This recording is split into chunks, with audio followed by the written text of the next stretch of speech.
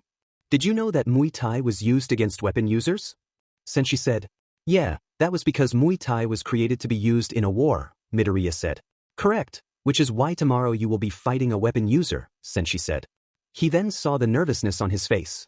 Oh, don't worry, it's a bow staff, nothing like a sword or a glaive. Well, do you know anything about the staff user? Midoriya asked. Well, their last name is Yaoyorozu, Sensei said. Wait, no, that's got to be a coincidence, Midoriya said in his head. The next day. It was not a coincidence. Midoriya stood at the gates of a massive mansion that many dreamed of owning. A mansion that showed off the wealth and power that its owner held. How much does one make to earn such a house? Midoriya asked. Well, I heard that the owner is the CEO of some big business, Sensei said. Anyway, let's get inside. Sensei went to the buzzer and pressed the button. After the sound of buzzing went away, a voice came out. Welcome to the Yaoyorozu house, a voice said. Please wait for the gates to fully open to enter. After the voice went away, the gates began to open. Once they were fully open, Midoriya and Sensei were greeted by an intimidating man wearing a black business suit. The man was covered in orange skin and black stripes, making him look like a combination of a tiger and a human. Dansa will like to see you, the man said before turning around and walking to the estate. Should I have worn something better? Midoriya. Have you seen what I'm wearing? Sensei said. The former fighter was wearing a gray jacket covering his undershirt and sweatpants. He was dressed differently than when he and Midoriya went to the Tokyo Dome. And I thought he had a good taste in fashion, Midoriya said in his head. The duo followed the Tiger Man into the large mansion. The Tiger Man also guided the duo through hallways that were filled with impressive memorabilia and trophies of all kinds. Hey Sensei, how do you know this guy? Midoriya asked. We used to get drinks together, Sensei said. Also I helped him in betting, so that might have helped him get rich. They continued to walk down the hallway to the point that Izuku had lost track of where he was going. Finally, they arrived outside on a porch where they were greeted with a majestic sight. An appealing garden shined on their eyes. Lovely flowers that looked like it came from the Garden of Eden. A pool was also in view that was so big Midoriya thought it was an ocean. There were also statues as decoration, however, they were so well made that Midoriya fully believed Leonardo da Vinci made them. Midoriya couldn't believe what he was seeing. Did I go to heaven? Midoriya asked. There was no other way he was seeing such gorgeous scenery. Sensei, my good friend, a voice called out. The duo turned to see a handsome man wearing a bathing suit and a towel around his neck. It's been so long that you've become a father, the man said. Midoriya flinched at the sudden statement. He's not my kid, Sensei said. I got black hair and he's got green hair. That's the stupidest thing I ever heard, everyone who heard that statement said in their head. Well, the man said, how have you been lately? No one has seen you in 2 years. Well, you're seeing me now, Sensei replied. What kind of response is that? Everyone was thinking. Well, we aren't here to talk, are we? The man snapped his fingers and his butler instantly took out 2 big beach chairs from his shirt pocket. That must be the work of a quirk. It must be able to compress large objects to a small space. However, what objects cannot be put in his space? Is it living things, or is there a weight limit? Can he see inside the space or dash? Midoriya, can your head out of the clouds, Sensei said, ending his train of thoughts. By the way, she's going to be your opponent. Midoriya turned to see where Sensei was pointing to and saw a familiar face. It's the girl from the library, Momo Yaoyorozu, Midoriya said in his head. The girl was wearing a white tank top and black sweat shorts and black sports shoes. This girl was practicing with a bow staff by pretending to hit targets. Accompanying her was a blue man and a red man standing very close to each other. However, Izuku wasn't paying attention, rather his mind was somewhere else. She's very pretty, like an angel, Izuku said in his head. He then blushed at the realization of what he was thinking. He then felt a tap on his shoulder. Turning, he saw his sensei shaking his head. Save those thoughts for later. Her father is right here, Sensei said as he pointed to the handsome man. Midoriya's was flabbergasted at the sudden information given. Snapping his fingers, Mr. Yaoyorozu was given a loudspeaker. Okay, that's great. Koibito and Yukubo, come back up. Momo, you stay there. The 2 men left the girl all alone, giving her time to recover. Okay, Midoriya, you go on down by taking the stairs. Izuku saw where was pointing to and went down in a flash. Oh, he's fast. Is speed his greatest attribute? Mr. Yaoyorozu asked. No, but you'll see his greatest attribute soon, Sensei said. As the 2 men were talking, Koibito and Yukubo came up the stairs and instantly recognized one of the men. It's you, they both said as they pointed to Sensei. They both went into a kung fu stance and yelled in unison. Come on, let's fight. Not interested, Sensei said, much to the dismay of the couple. Momo was shocked to find out that Midoriya was sparring with her. He later explained that since Muay Thai was originally made to battle against weapon users, it would make sense to spar against one before his major fight. That still didn't satisfy Momo. Out of all the weapon users in Japan, why her? It was probably because she was around the same age, or maybe there was a different reason. Yaoyorozu, Midoriya said, taking her head out of the clouds. I was saying that whoever lands on their back first loses.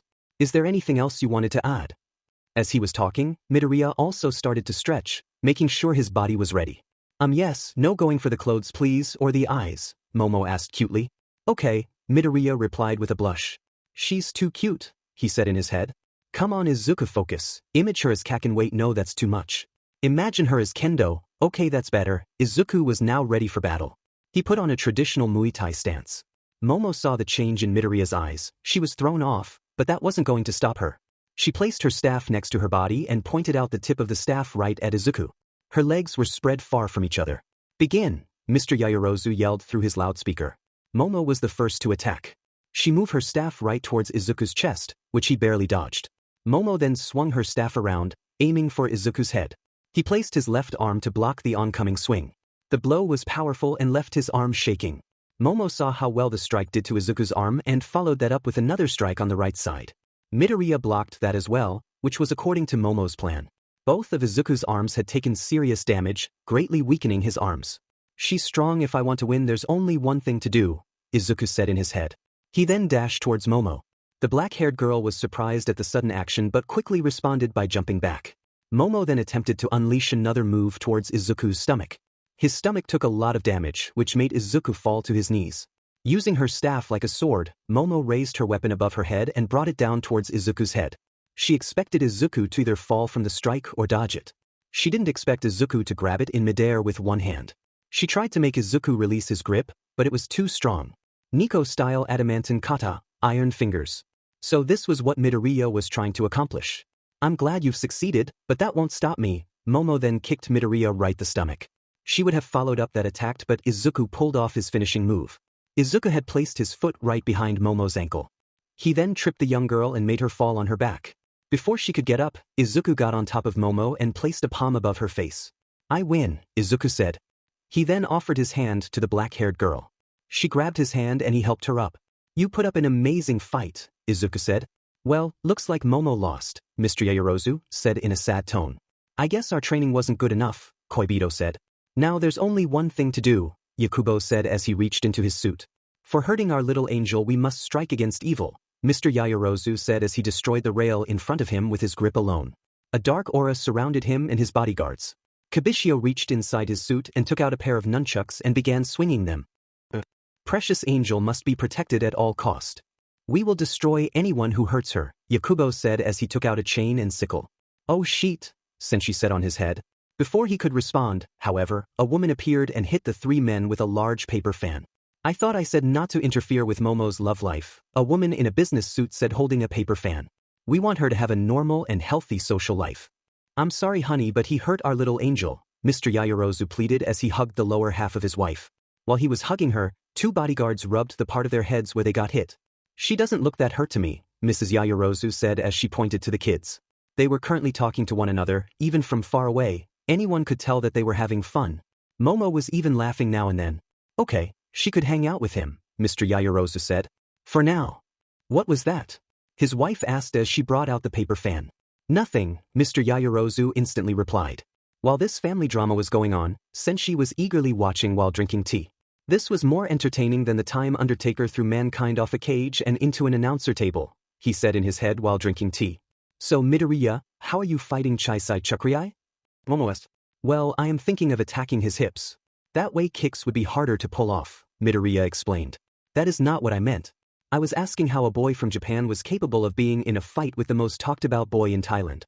Well, my sensei is friends with his coach, Izuku said, trying to keep his teacher's past a secret. Well, that makes some sense, Momo replied.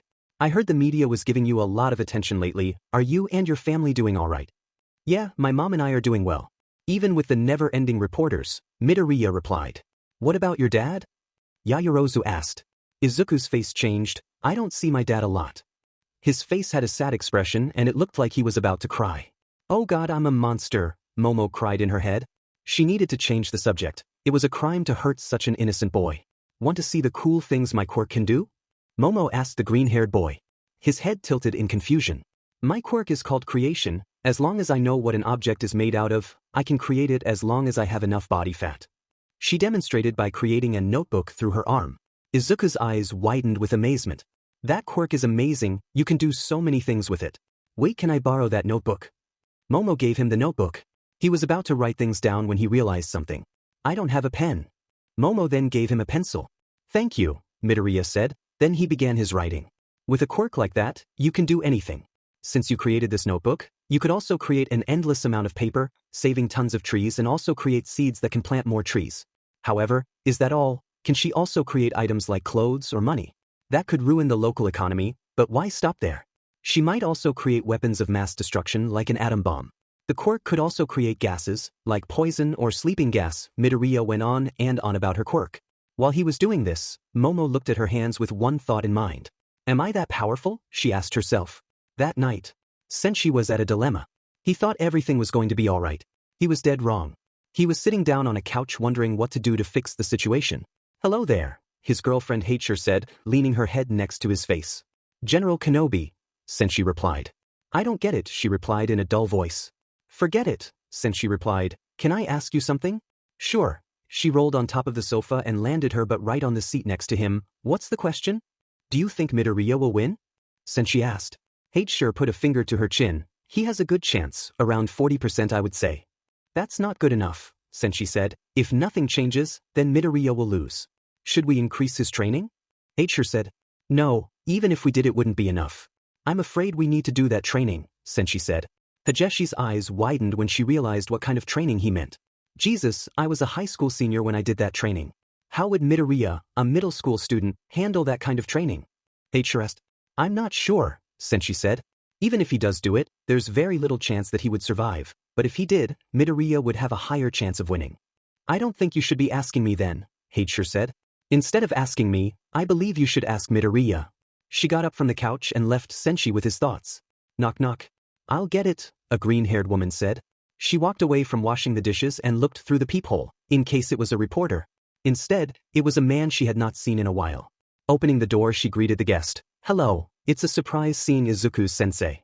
It's good meeting you too, Mrs. Midoriya, Shinu Sensei said. Also you can just call me Sensei. All right then, Sensei, is this about the fight? Inko asked as she walked back to the kitchen. Well yes, but actually no, Sensei said. I think it would be best for us to sit down. Do you want anything to eat? Inko asked. We have some leftover beef. I'm good, I alright had dinner with my girlfriend, Sensei said as he sat down at their dining table. Inko soon sat down with a cup of tea. Is there something wrong with Izuku? Inko asked. No, but this does concern Izuku, Sensei said. I believe he should do a special kind of training. I have a friend that owns a private mountain area. He is willing to give residence for Midoriya training. With all of the reporters lately, I thought it would be best to seclude Midoriya from it all. So you're going to have Izuku train in the mountains? How long would it last? Inko asked. 2 weeks. The statement made Inko's eyes widen. 2 weeks, what about his school and grades or his home life? Inko asked. Will he be safe in such a location? Would he even want to go?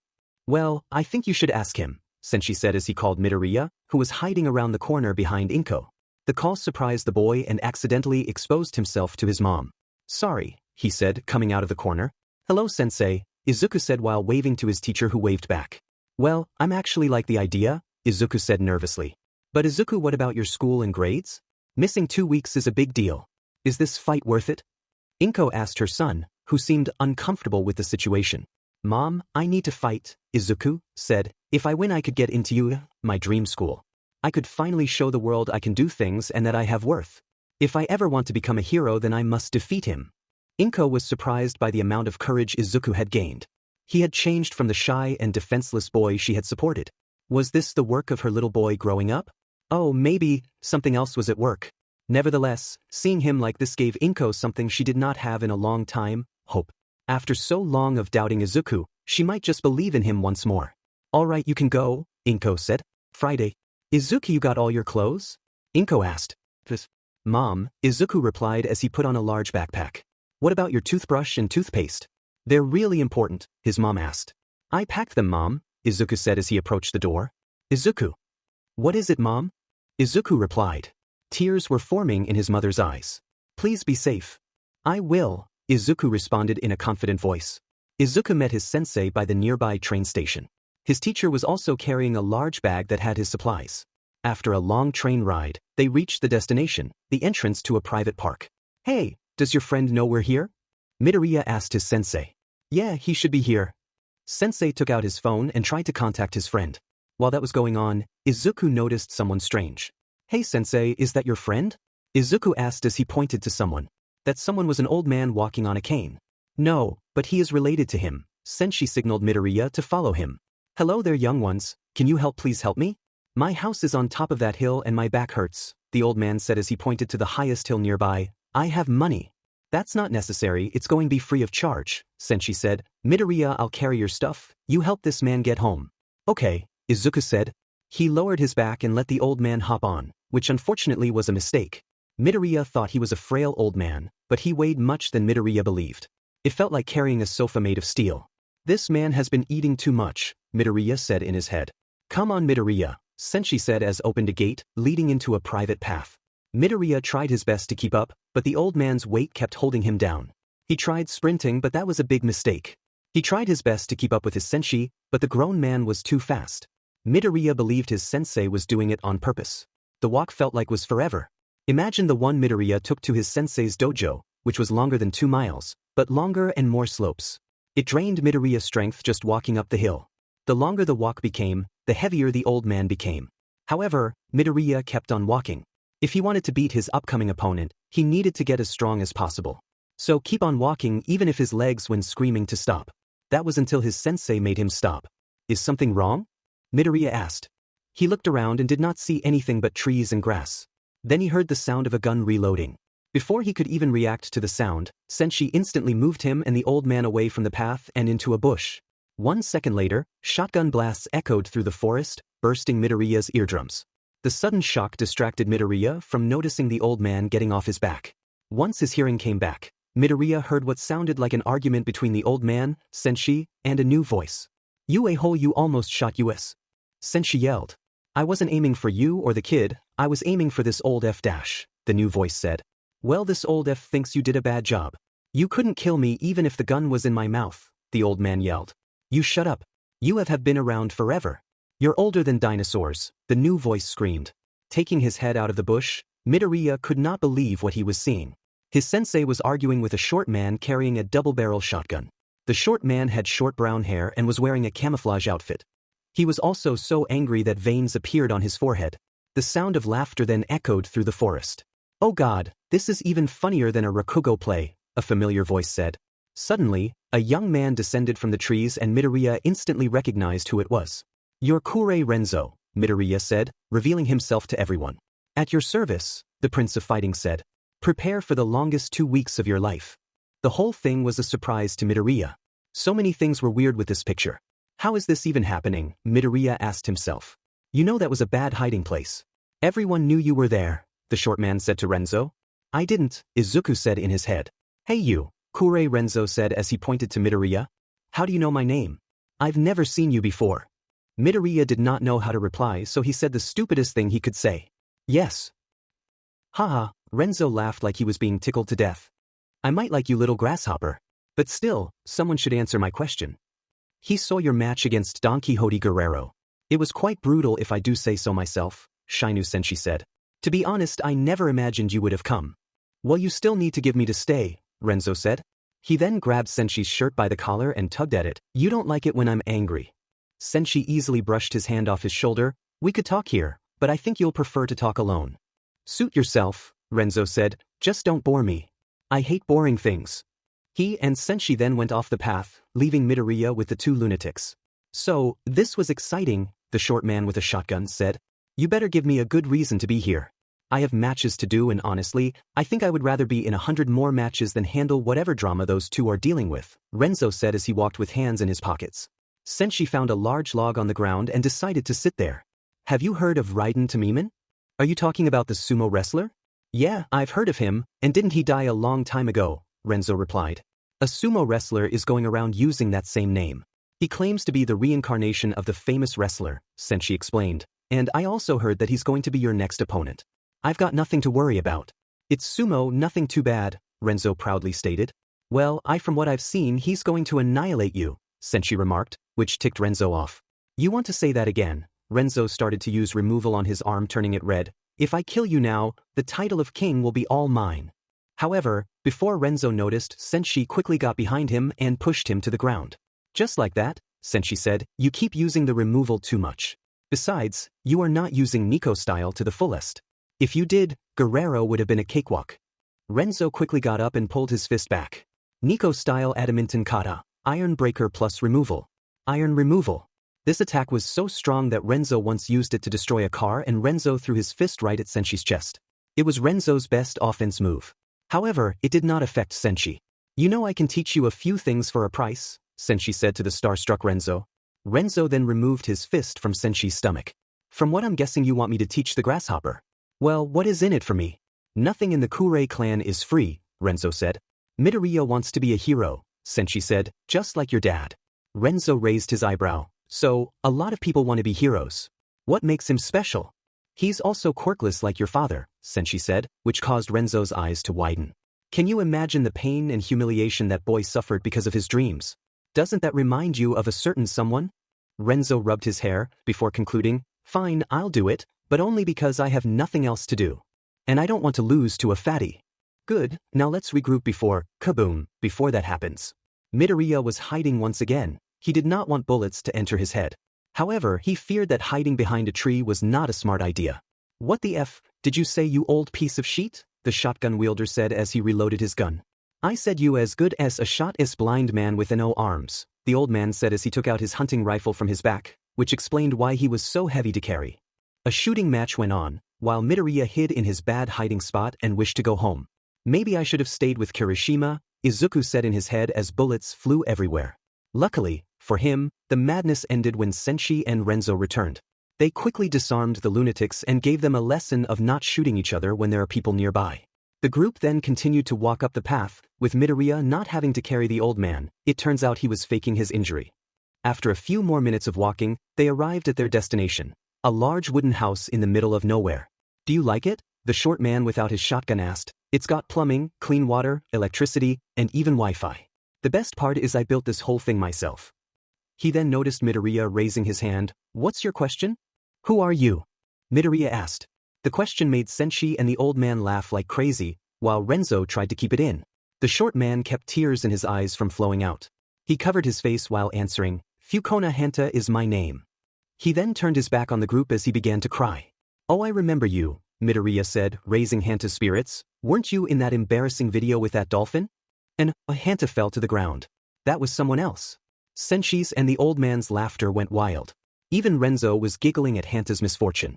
This man is the self-proclaimed greatest hunter in the world, Senshi said as his laughter died down. And I am his dad, the old man said. Call me Mr. Hanta.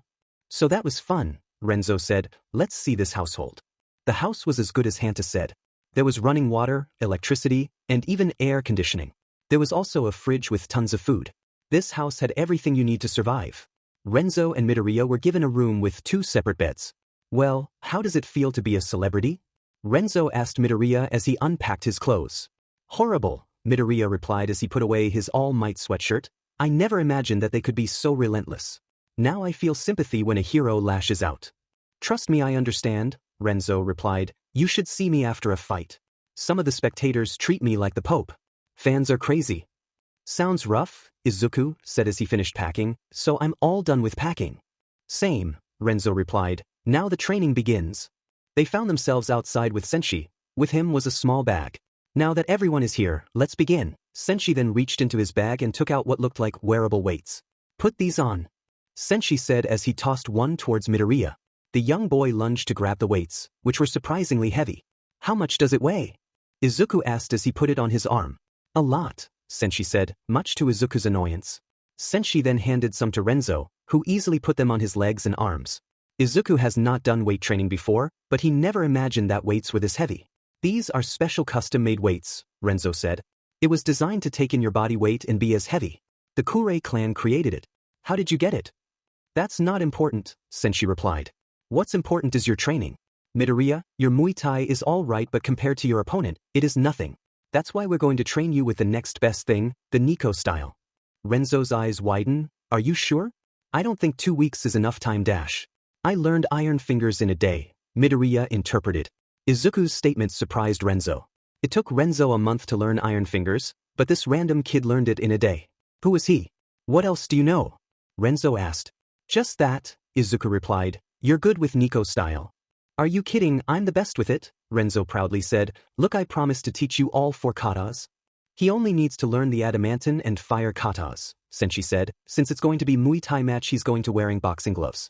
That means no grappling and no open palms.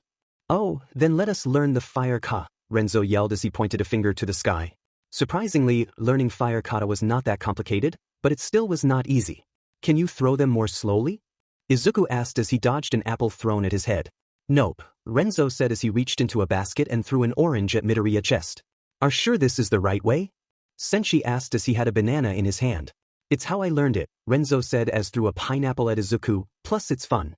Not for me, Izuku yelled before Renzo threw a tomato at Izuku. Is there a better way to do this? Why yes there is, Renzo said, making both Sensei and Izuku look at him with weird looks. Then Ludash, Izuku was interrupted by a tomato being thrown at his face. Renzo then noticed the mad looks being thrown his way. What did I do? So turns out there was a better way to learn fire kata and you'll never believe it. It was running.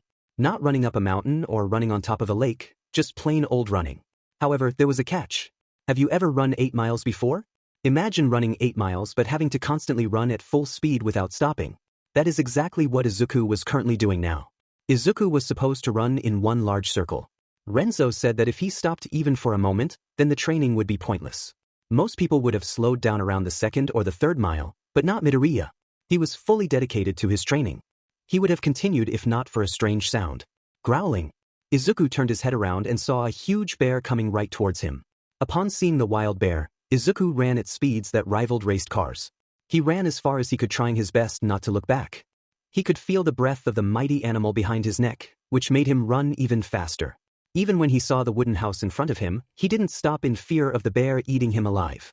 The only thing that stopped him was Sensei grabbing him by the collar. The hell's gotten into you? Sensei asked the freighted boy.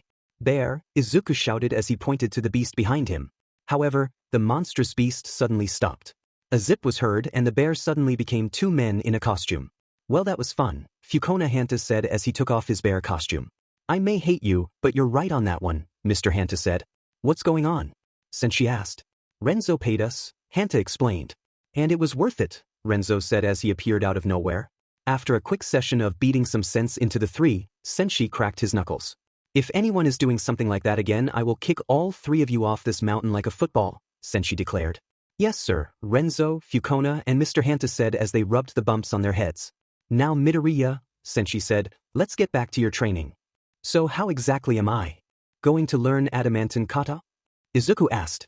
He was currently wearing boxing gloves and was inside the house. The house had a basement dedicated to working out, including a boxing ring, a sandbag. Well, you know how you harden your fingers. Imagine doing that but with your arms, Renzo said as he stood next to the sandbag. Here, let me show you. Taking a few steps back, Renzo released the tension in his arm, and then he hardened them.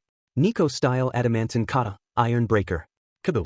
The sandbag went flying and all the sand inside spilled out. Like that, Renzo said. Also don't break the sandbag, Sensei said as he hung another sandbag up. We only got 5 left. So just harden my arm, Izuku said.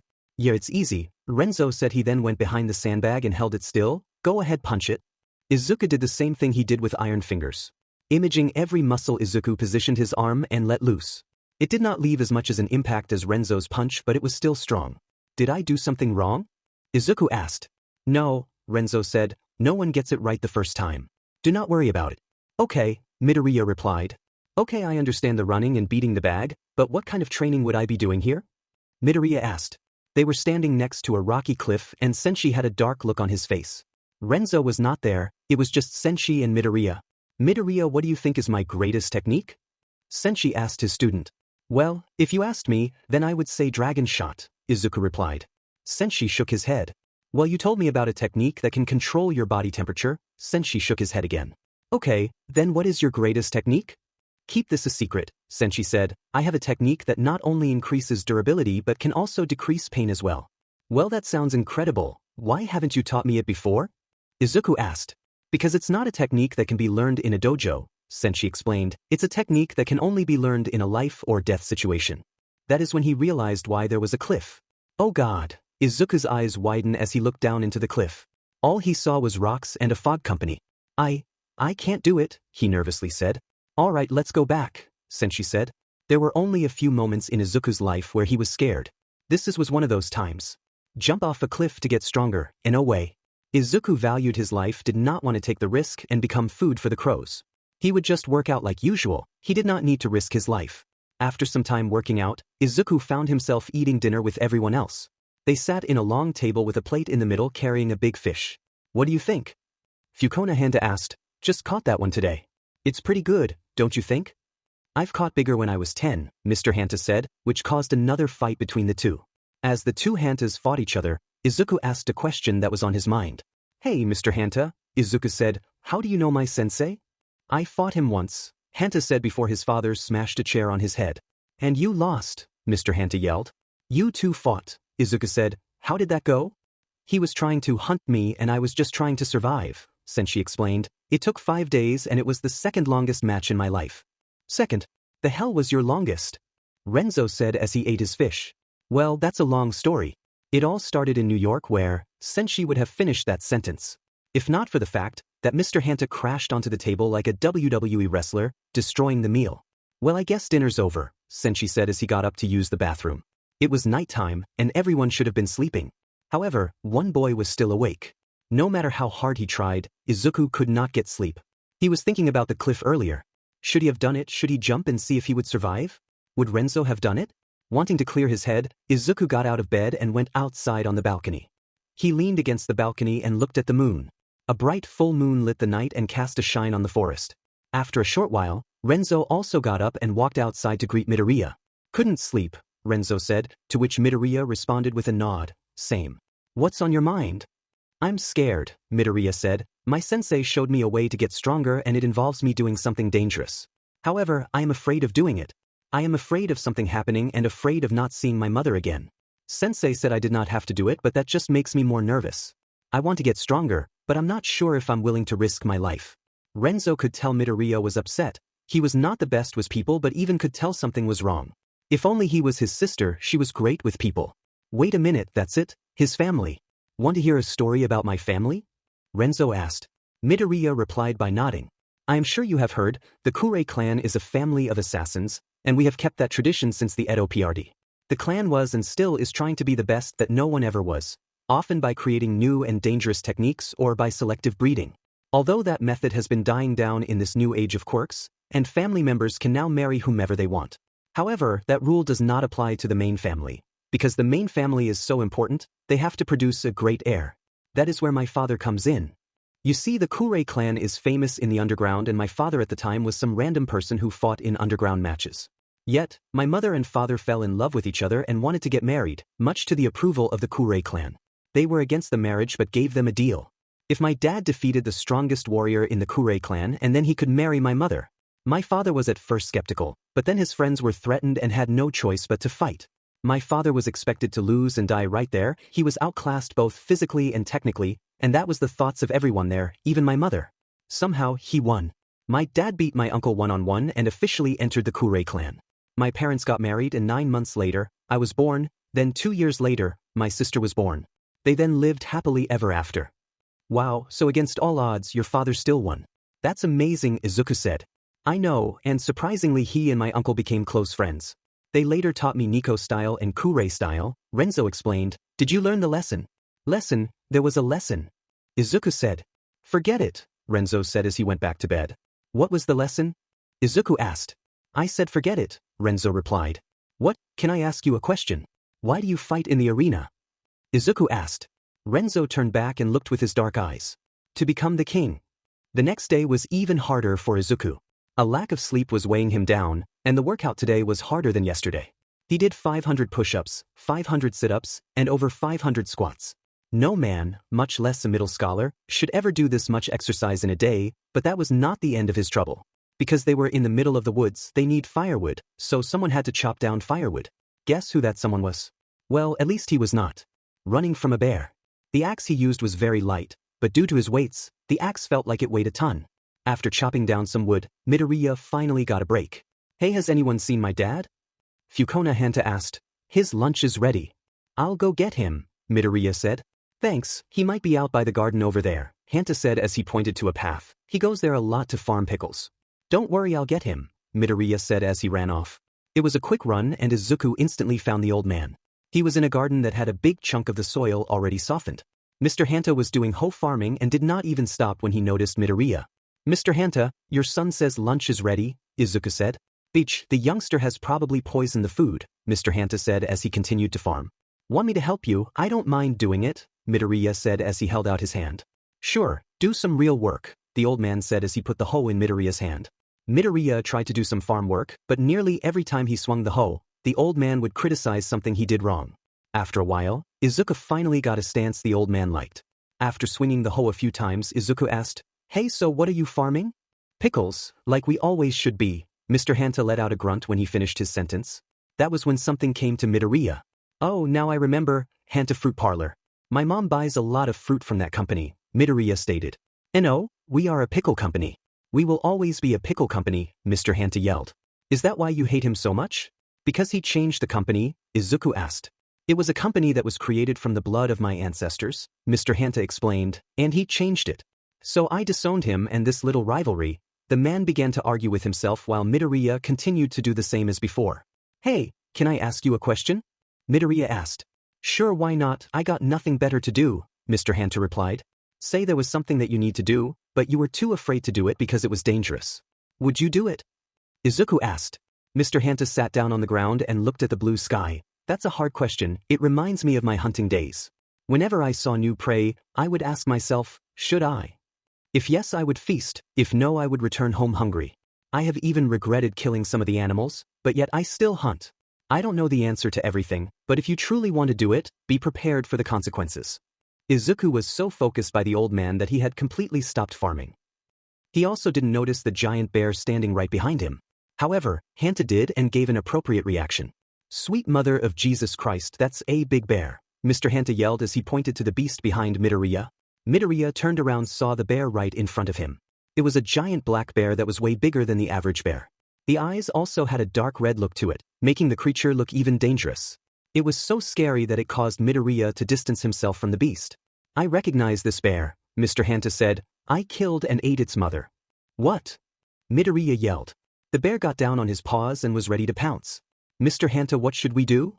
Midoriya asked. However, the old man wasn't there. "Run, you stupid child," Mr. Hanta yelled behind Midoriya. The bear roared and Midoriya ran like the wind. "I think this is the wrong way to deal with a bear," Midoriya said as caught up to Mr. Hanta. "Trust me, I used to fight bears all the time," Mr. Hanta said, but then the bear caught up to them, faster. They both went as fast as they could to escape the bear and Midoriya was able to distance himself from the beast. However, the old man was not as lucky. Mr. Hanta had tripped on a tree root and found himself eating the dirt. The bear had caught up and was about to strike. At this moment, Midoriya had two options: face the bear and save Mr. Hanta but risk his own life, or run and tell the others what happened. "What should I do? What should I do?" Midoriya asked himself. Before he knew it, he picked option Izuku quickly closed the distance between him and the bear. Before he knew it, Izuku punched the bear right between the eyes. The bear immediately stopped in its tracks and had its eyes closed. "Wait, is this Iron Breaker? And I went so fast, that must be Fire Ka." Midoriya grew a smile on his face. "I did it, I can't believe I did it." His simile ended once the bear got back up. "Ah shit," Midoriya said as the bear swiped his claw. Midoriya would have died, if not for Renzo appearing in front of him and punching the bear. "Muda!" Renzo yelled as he punched the bear right in the stomach. The bear went flying away and once it got back up, ran away with a scared look on his face. "Hot damn, I'm strong," Renzo said as he admired his muscles. "Are you guys alright?" Sensei said as he appeared behind Renzo. "We were getting worried." "Dad," Fukona Hanta ran up to his father. "Are you alright?" It was a heartwarming moment. Father and son had come together. Well, it would have, if not for Mr. Hanta pride. "Now you're caring about me," Mr. Hanta yelled. "What's with this heartwarming bullshit?" That did not please Fukona at all. He then wrapped his hands around his father's neck. "You old piece of shit, I showed sympathy to you and this is how you respond." His father then started to punch his son in the face. Another fight between the father and son began, and everyone else was forced to watch. "Shouldn't we interfere?" Midoriya asked. "No, it's better this way," Sensei said. "They've been fighting for years and no therapy on this planet can change that." "By the way, how did you know we were in danger?" Midoriya asked. "Well, that would be me," Renzo said as he entered the conversation. "I heard the familiar sounds of an angry bear, called the others, and then save you." "Thank you, Renzo," Midoriya said as he bowed to the Kuray boy. "Yeah, it's no big deal," Renzo said as he flexed his muscles. Later that day, more specifically the afternoon, they were back at it with adamantine cut. However, this time it was much more satisfying. "While Midoriya, you've improved," Renzo said as he watched Midoriya punch the sandbag. "What made you so strong?" "Thank you," Izuku said as he wiped the sweat off his head. "Well, I guess good luck." "Pray that luck doesn't run out," Renzo said. "We still have more techniques to learn." After another hour of cruel workouts, Izuku needed to say something to his sensei. I'm ready, Izuku boldly stated.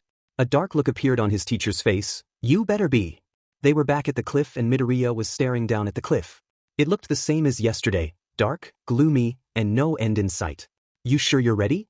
Sensei asked. Midoriya took one last look into the cliff before backing away and then he jumped right in face first. That was a stupid mistake, Izuku said in his head. He saw boulders and tree branches fly past his vision. Got to slow down, Izuku said in his head.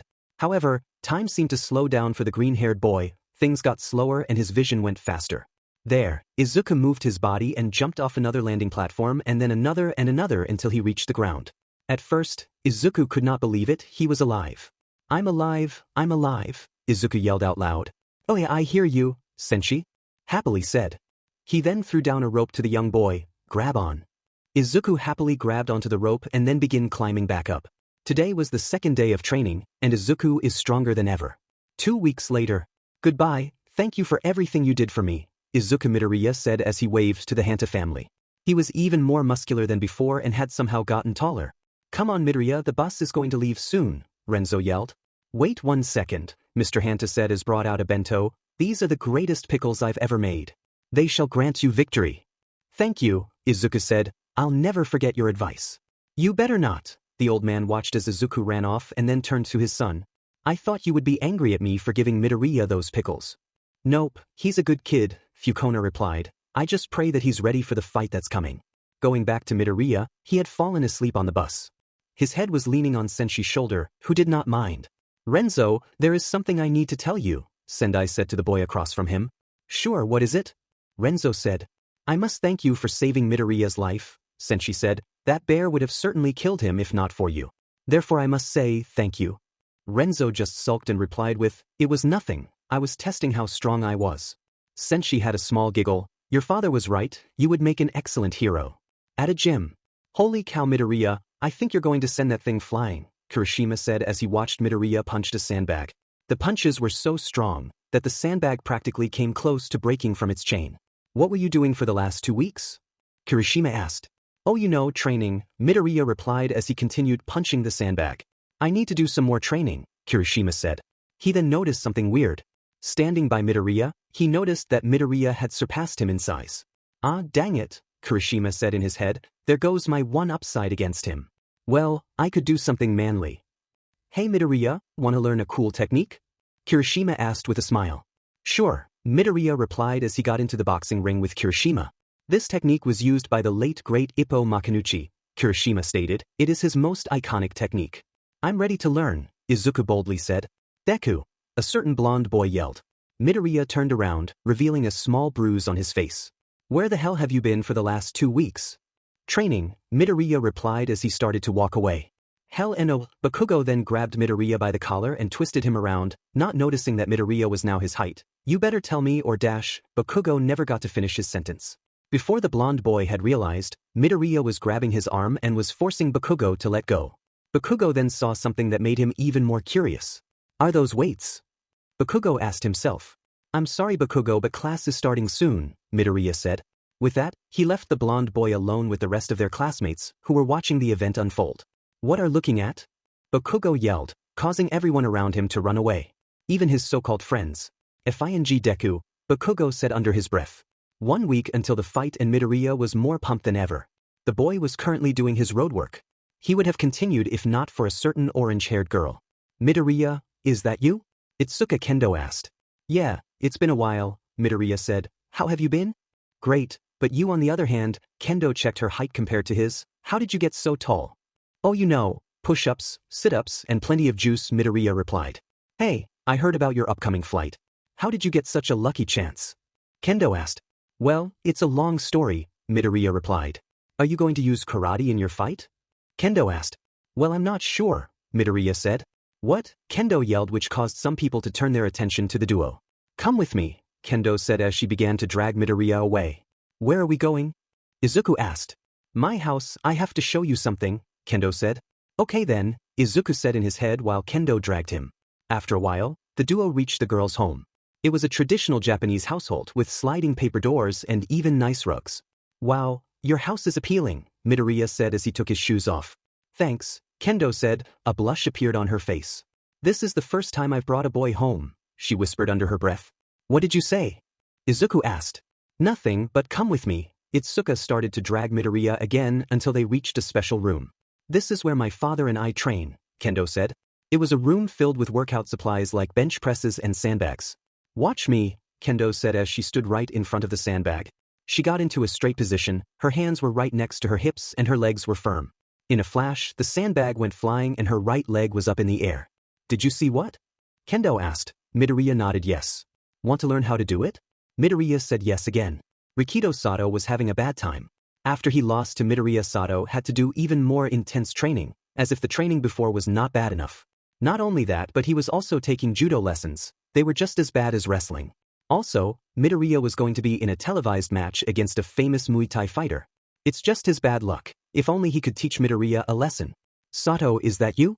Midoriya said, taking Sato's head away from the clouds. Yes it is me, Sato replied. It's been a while, Midoriya said. Well, I'll love to stay and chat but I got to go. Wait 1 minute, Sato said as he grabbed Midoriya. I want to show you something. He dragged Midoriya into an alleyway. Now for me to show you, you have to punch me. Aim for my face and tell me before you punch. Okay, are you sure about this? Izuku asked as he put up his fists. I'm sure and don't hold back on me, Sato said. As you wish, Izuku replied. In a quick second, he threw a fast jab aimed at Sato's face. However, Sato was able to put all of his punches down, no matter how fast or strong they were. This technique is called parrying, Sato explained. It's a common technique in boxing and since your opponent is a striker, I thought you might need to learn such a move. Thank you, Sato, Izuku said. I might use it well. The weight check. It was the day before the fight and it will be the first time the opponents meet each other, so it was a special occasion. On a good note, the fight had lost interest so not a lot of paparazzi will be there. Izuku was the first to arrive. Accompanying him was Kirishima and Heichur. They were going to be his seconds during the match. Since Midoriya was the only one who was there, he was the first to go. 49 kilograms, you're good, one of the workers said. Midoriya got off and was able to hear the comments of the reporters. Dang, for a middle schooler he's got a great body, one reporter said. He must be popular in school, another reporter said. Really? Izuku said in his head as a blush appeared on his face. Suddenly the air in the room became colder and the tension increased. Chakri had entered the room. With him were his coach and his translator. Chakri is sorry he's late, his translator said. We are new to this country and got lost. Please forgive us. Some reporters mumbled under their breaths but quickly dismissed it. Chakri was quickly weighed and was 1 kilogram heavier than Midoriya. His body was also like Midoriya's, tall, muscular, and stronger than the average middle scholar. After Chakri weight was checked, the boy from Thailand went up to Midoriya. He said something in Thai that Midoriya couldn't understand, but even he knew what it meant. Hey, what did he say? Kirishima asked. Well, the translator was creating sweating despite it being cold. He said he's never beaten a Japanese opponent before. The reporters went crazy. They yelled at the boy who did not know what they were saying. If they weren't cheering Midoriya before, they were now. Well, maybe we should teach some manners in you, Heichur said as she cracked her knuckles. I hate confident beasts like you. Please don't do that, someone said as they entered the room. He has a fight tomorrow. The moment that person entered that room, everyone gasped. It's you, they all said. 5 minutes earlier, Sensei grabbed a soda can from a vending machine and gulped it down. Well, this is an interesting sight, someone said. Never thought the king would be having a soda. Hey, I'm human too, Nakurb, Sensei said as took another sip. Also, since when have you been able to speak Japanese? For a while now. Also, you don't have to call me by my hero name, Nakurb said. He then propped himself against the wall. So what have you been doing for the last couple of years? If I said training in a super secret temple and getting rid of my evil side, would you believe me? Sensei asked. Maybe. Nakurb looked at his watch. I better get going now. I hope to see you tomorrow. It's going to be one hell of a show. Oh yeah, one thing before I go.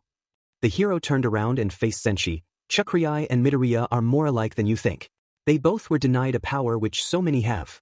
Nakurb then walked away, leaving the confused Sensei alone. The hell does that mean? Sensei asked as he took another sip. Please don't do that, Nakurb said as he entered the room. He has a fight tomorrow. The moment that person entered that room, everyone gasped. It's you, they all said. No one could believe it. The number 7 hero in the world was standing in front of them all. For those asking why I'm here, the hero then walked up to his student. I'm going to be his second in the fight. The reporters went crazy.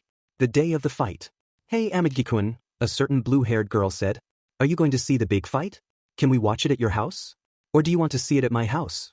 Or maybe Togata's house? Well, I don't mind you guys coming over, the first-year UA student said. But we are going to be second years soon, are we sure we should be watching such a thing? Nonsense Amajiki, his blonde best friend said. Whoever wins this fight could be our kohai. We need to cheer them on, especially the Midoriya guy. Are you sure about that? Amajiki asked. His opponent not only has more experience but also has a top 10 hero on his side. Sure, you may be right about that, but Midoriya's name sounds like it has a lot of power, Mirio yelled, which caused everyone to turn their attention to him. Okay, guys, calm down, Imai Cosmo said as he tried to calm his classmates. The young blonde boy was currently hosting a viewing party and everyone in his class was invited. Hey, Sato, why don't you tell everyone how you fought Midoriya? Cosmo said to calm his classmates.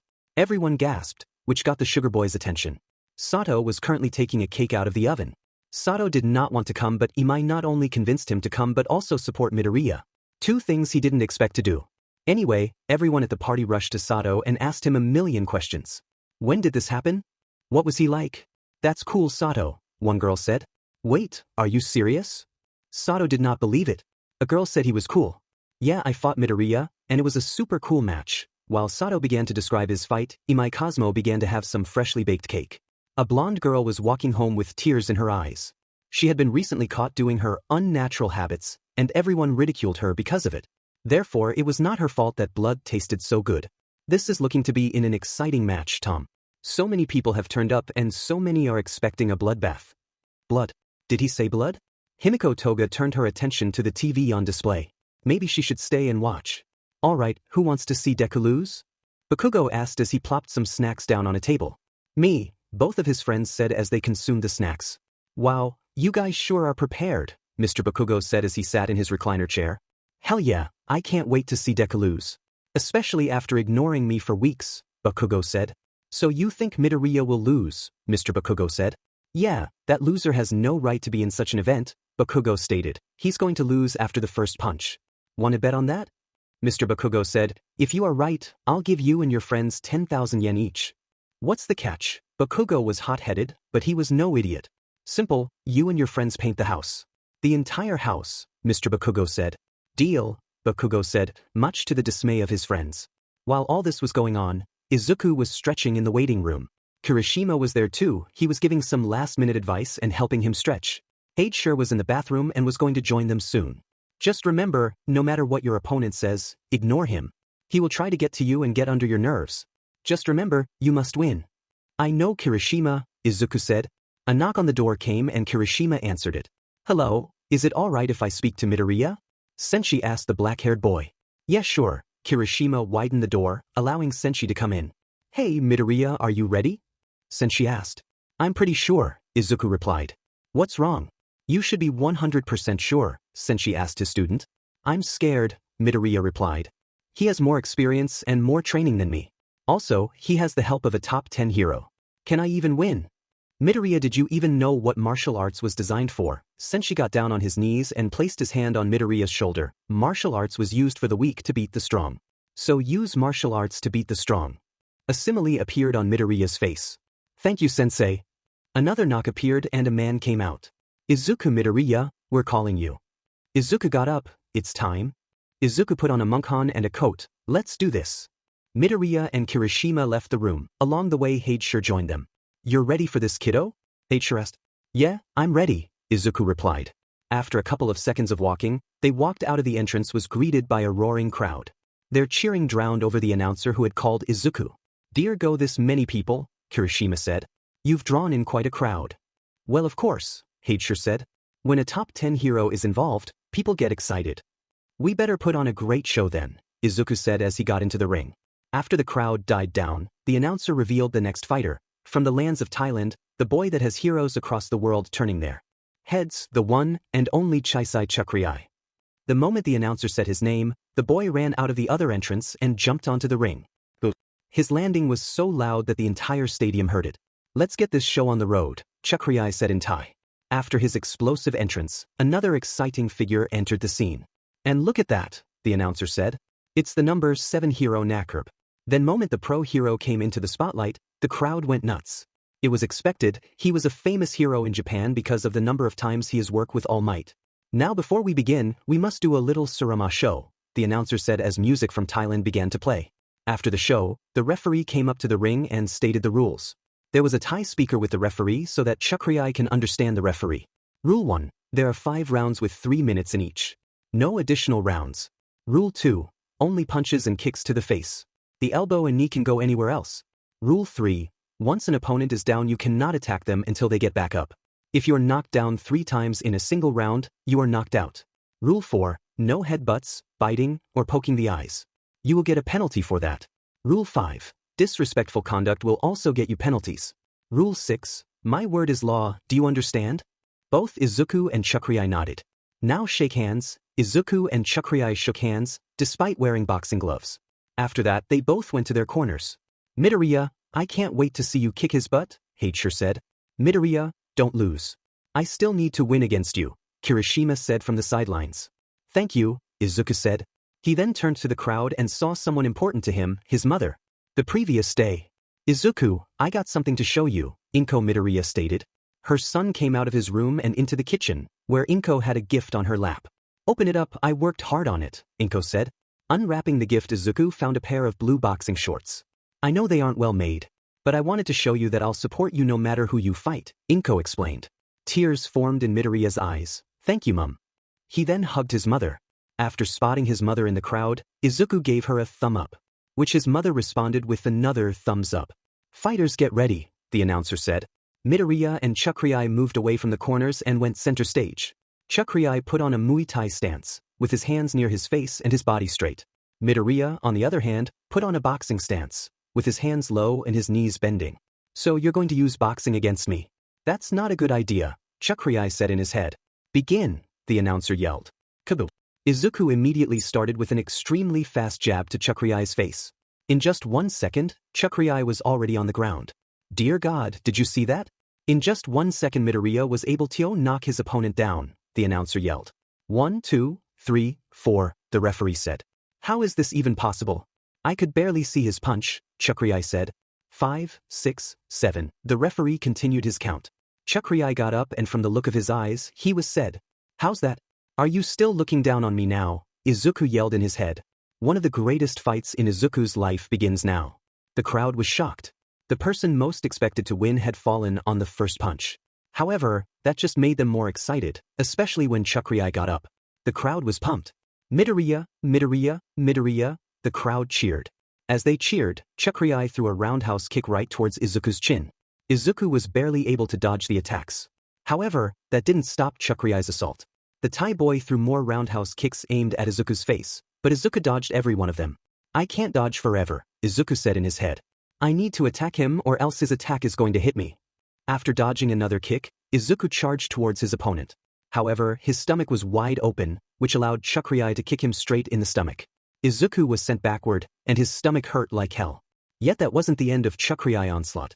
Chakri threw a powerful right kick towards Izuku's left leg. After that, Chakri launched another kick towards Izuku's stomach. However, it didn't land, as Izuku had successfully dodged the attack.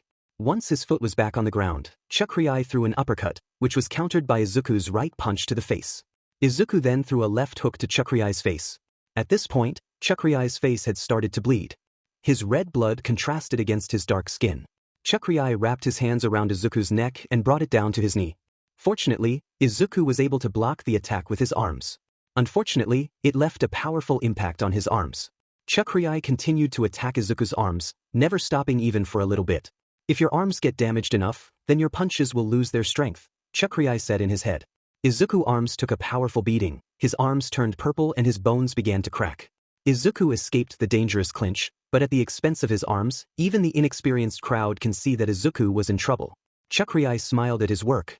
Without his punches, Izuku lost half of his powerful attacks. Chakri charged at Izuku, with his guard down and his body exposed.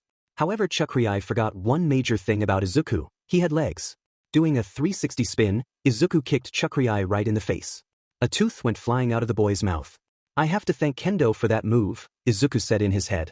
Chakri stepped back and took in the damage. Moving his tongue to where his tooth used to be, Chakri noticed his missing tooth. If he wasn't angry before, he was now. Chakri charged towards Midoriya at speeds faster than before and punched Midoriya in the face. Then a left punch at the stomach, which was followed up by Chakri's shin kicking Midoriya in the chest. Midoriya tried to block a punch to the face, but it was a trap, and the Japanese boy was kicked in the stomach. All the damage he had taken so far caused Midoriya to fall to the ground face first. It was a surprise to everyone rooting for the boy. He had been doing so well and seeing like this was disheartening. Midoriya, get up, Kirishima yelled. He saw how hard Midoriya trained and how much time he had put in. To see him down on the first round was scary. You need to win. Izuku was holding his stomach. The pain was immeasurable. He should stay down, he can't win this. Looking up, Midoriya saw the look in Chakri's eyes. It was so familiar. It was the same look Bakugo would give him.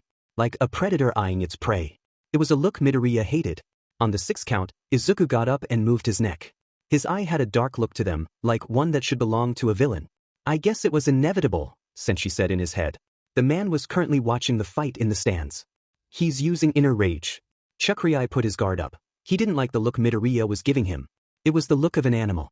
The Thai boy put a distance between him and Midoriya. Sure, Chakri was close to the corner, but if Midoriya came close he had a pretty good defense. However, he was not prepared for Izuku's astonishing speed. Niko Style fire kata, raging fire. Izuku instantly closed the distance between the two, which surprised. Before the Thai boy could even react, Izuku punched him in the face, followed up by an uppercut to the chin. Chakri threw a right punch to Izuku's face, but Midoriya countered by throwing a left punch. Chakri then launched his left knee towards Izuku's stomach. It landed, which caused Izuku's body to fly a few inches. However, Izuku paid no attention to the attack. Instead, he kept on attacking with no regard, as if he hadn't taken damage at all. Chakri found his back towards the corner. He knew how dangerous the corner was, that's why he needed to push Izuku back. Chakri threw a left kick at Midoriya, which made the Japanese boy back away. Then Chakri threw a shin kick at Izuku's chest, which caused massive damage. However, that did not stop Midoriya's attacks.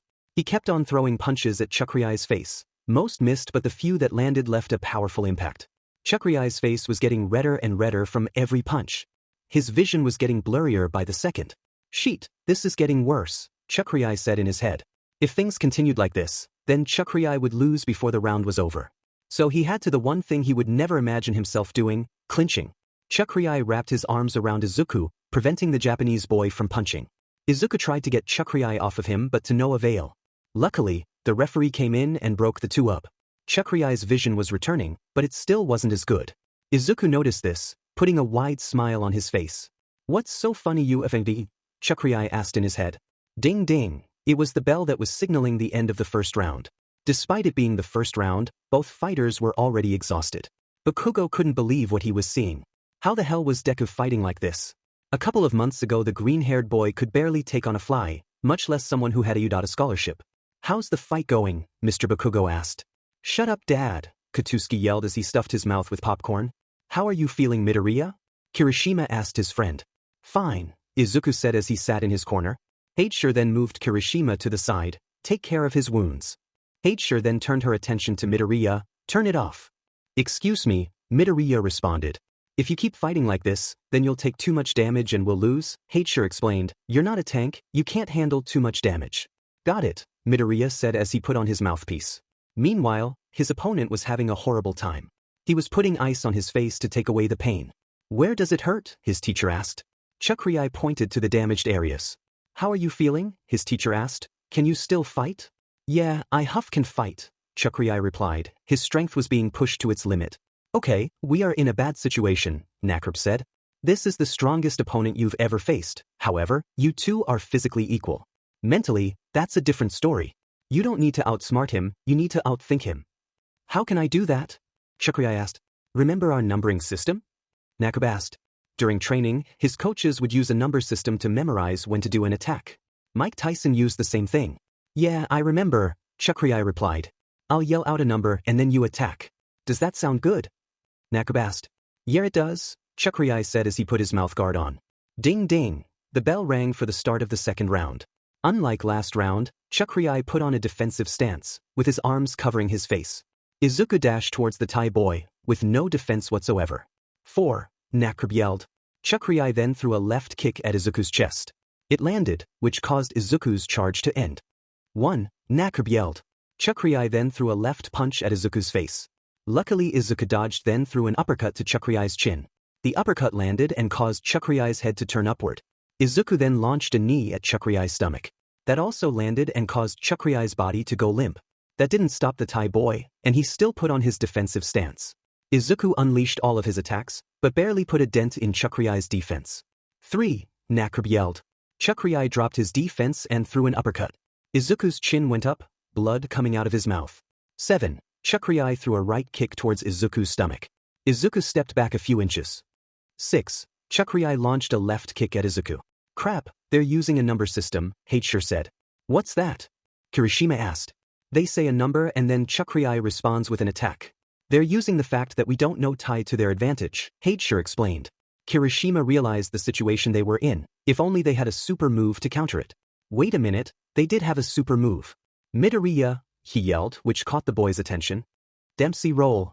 Midoriya instantly knew what Kirishima was referring to, the super move that was used by Jack Dempsey. Chakri, on the other hand, was confused. He didn't know Japanese, but even he knew that they were planning something.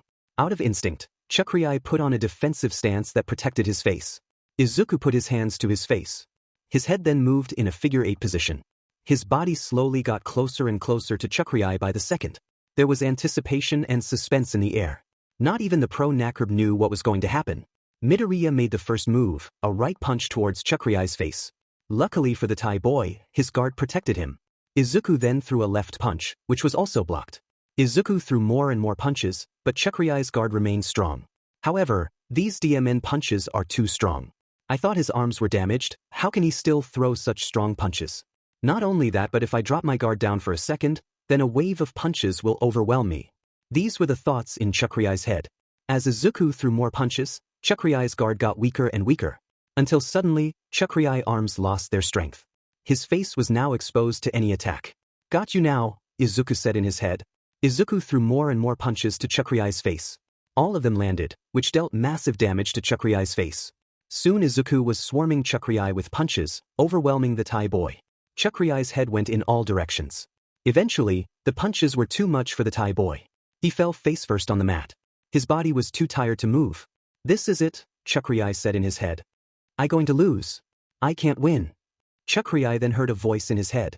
What is that? The voice got louder and louder until he was able to hear it. Big brother, the voice said. I remember now, Chakri said in his head. I remember everything. Years ago in Thailand. OW, a little Thai boy said, stop pulling on my ear. Not until you learn your lesson, Chakri said to his younger brother. At this moment, Chakri is 9 years old and his brother is 4 years old. Why do I have to learn from a quirkless nobody? Che said as he removed his brother's hand. The young boy then ran away from his brother. Get back here, Chakri yelled. He chased after his brother, even going into dark alleyways to do so. However, his brother ran into the wrong group of people. They were well-dressed men, and from the looks of it, pretty strong as well. Che had unwittingly run into the strongest-looking one. From the looks of it, they were not happy. Oh, who's the little brat? The biggest one asked. He's dead meat, that's what, one of his friends said. Chakri was able to catch up to his brother, but it was too late. Che was in big trouble. I'm sorry for what my brother did, can you please forgive him? Chakri said. Well, we need to teach your father a lesson, one of them said as he cracked his knuckles. Chakri knew what was going to happen, and it wasn't pretty. Che, get out of here, Chakri said. The younger boy ran away, leaving Chakri alone with the angry men. Che ran away as fast as he could until he saw someone special. Please help my brother, Che cried to the hero.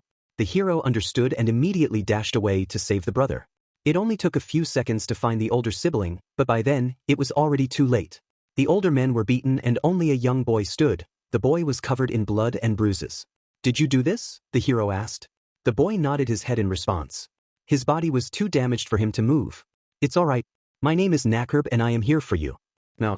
I remember it like it was yesterday. It was that day that I met my hero. It was that day when I became stronger than ever before. It was that day that I decided to become a hero. Chakri struggled to get his body off the ground. It was the day that my brother became a better person. Chakri was standing on one knee. It was the day when we got food on the table. Chakri was now standing on both of his knees. And today is the day I kicked the spiesters, but Chakri reignited the fire in his eyes. Izuku was staring in disbelief at Chakri. He couldn't believe what he was seeing. How is he standing with all that damage? The punches I threw were 100%. 100%, Izuku yelled in his head. The referee was on the 9 count but stopped once Chakri got on his knees. The referee then observed Chakri for any internal damage. Begin, the referee yelled. Chakri then put a strange stance. It wasn't a Muay Thai stance. What's he doing? Kirishima asked himself. This isn't like any Muay Thai stance I've seen. Izuku paid little attention to Chakri's stance. His first instinct was a straight jab. However, Chakri dodged and launched a kick toe first to Izuku's chest, then threw a strong uppercut to Izuku's chin. Blood came out of Izuku's mouth. Then Chakri moved his arm around Izuku's neck and slammed him down on the mat. Down, the referee said. W sheet, Heidsure yelled. What's wrong? Kirishima asked. This kid isn't using Muay Thai, he's using Muay Baran, Heidsure explained. Muay Baran, or as it's known in Thailand Toi Muay, it was the original Muay Thai. It was created for self-defense and military use. However, the techniques used were so dangerous that many of them were banned. This led to the creation of Muay Thai. I never expected someone so young to learn something so dangerous, Heidsure said. Izuku got up from the mat.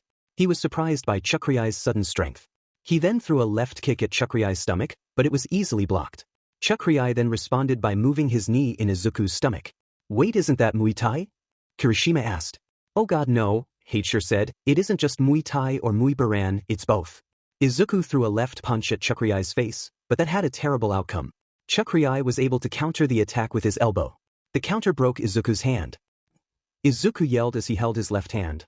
He had never broken a bone before. The pain was unbearable. Chakri followed up with a kick to Izuku's chest and a punch to the face. Izuku stepped back and found himself in the corner. Chakri was about to attack him when suddenly, ding ding, the bell rang, signaling the end of the second round. Both fighters returned to their corners. Unlike last round, the crowd was feeling sympathy for the green-haired boy. Most people believed that he was going to lose. Let's get some ice, Kirishima said. He placed Izuku's hand in the bucket of ice. This won't heal it, but it will make it feel better, Kirishima said. I think we should throw in the towel, Izuku said. I can't win this. Kirishima saw the look in Izuku's eyes. It was a look of disappointment and fear. Kirishima recognized that look. Hey, remember that All Might movie, where the villain broke his legs? Remember what All Might said, Kirishima asked. Even if you break my body, I still have my spirit, Izuku said. Yeah, and you know what else he said? Plus ultra, meaning give it your all. It's the U motto, it's what all heroes believe in, it's what All Might believes in. That's why you should believe in it. So what if some kid knows a few fancy techniques? You have the fighting spirit. So do what a hero does and kick this guy's butt, Kirishima said. Seconds out, the announcer said. Izuku took his hand out of the ice bucket. He was now full of confidence and determination. Hey, Kirishima, Izuku called out his friend. Thank you, Kirishima responded by giving a thumbs up. Izuku got into a boxing stance with his arms protecting his face. Chakri put on a Muay Thai stance. Why are you still using boxing? Your left hand is broken, Chakri asked himself. I see you're trying to trick me. Good move, but it won't work. Chakri then charged towards Izuku. Unfortunately for the Thai boy, he didn't notice the left punch going towards his head. Niko Style adamantine kata, iron breaker. Kaboo. Chakri's head exploded towards the mat. The collision was so strong that Chakri lost 2 of his teeth. Down, the referee said. What the F dash? His left hand should be broken. So how did he punch me? Chakri asked himself. Niko Style adamantine kata ultimate technique bone binding. The user can control the muscles in their body to move broken bones. However, Izuku can only do this with his fingers and not every bone in his body. Chakri got up from the mat, spitting out some blood. He put on his Muay Thai stance. So your hand isn't broken. I don't know how that's possible, but now your ace is gone, Chakri said in his head. Instead of going offensive, Chakri went defensive. Izuku, on the other hand, instantly attacked the Thai boy. His first attack was a knee to the chest, which was blocked by Chakri's arms. Then a right hook to the face, which landed. Chakri's face went sideways. His stomach was now exposed to attacks. Izuku then used his strongest move against the Thai boy. Dragon shot. Plus, iron breaker. Iron dragon. Izuku's attack near knocked out Chakri. The Thai boy went down a second time. Down, the referee yelled. He then began to count down, 1, 2, 3. Chakri got up again, but his body was in terrible condition. The last attack left a powerful impact on his body. Any more and Chakri will lose. Izuku could see this and he smiled. Just a couple good attacks and I win, Izuku said in his head. Izuku charged towards his opponent. However, Chakri was not yet defeated. The moment Izuku got in his range, Chakri attacked with a roundhouse kick. It hit Izuku's face, but it didn't stop him. Then Chakri launched a forward kick aimed at Izuku's chest. That attack also hit Izuku. But like a tank, he took the damage and kept on charging. Chakri threw a right straight kick towards Izuku, but it missed. Izuku responded by throwing a right uppercut towards his opponent's chin. It hit its mark, and Chakri's face went upward. Izuku followed it up with a knee to the chest, which also landed. Chakri responded with a left hook to the face. The punch nearly knocked out Izuku's mouthguard, but he kept on fighting. Chakri threw another punch straight towards Izuku's eye, which forced the Japanese boy back.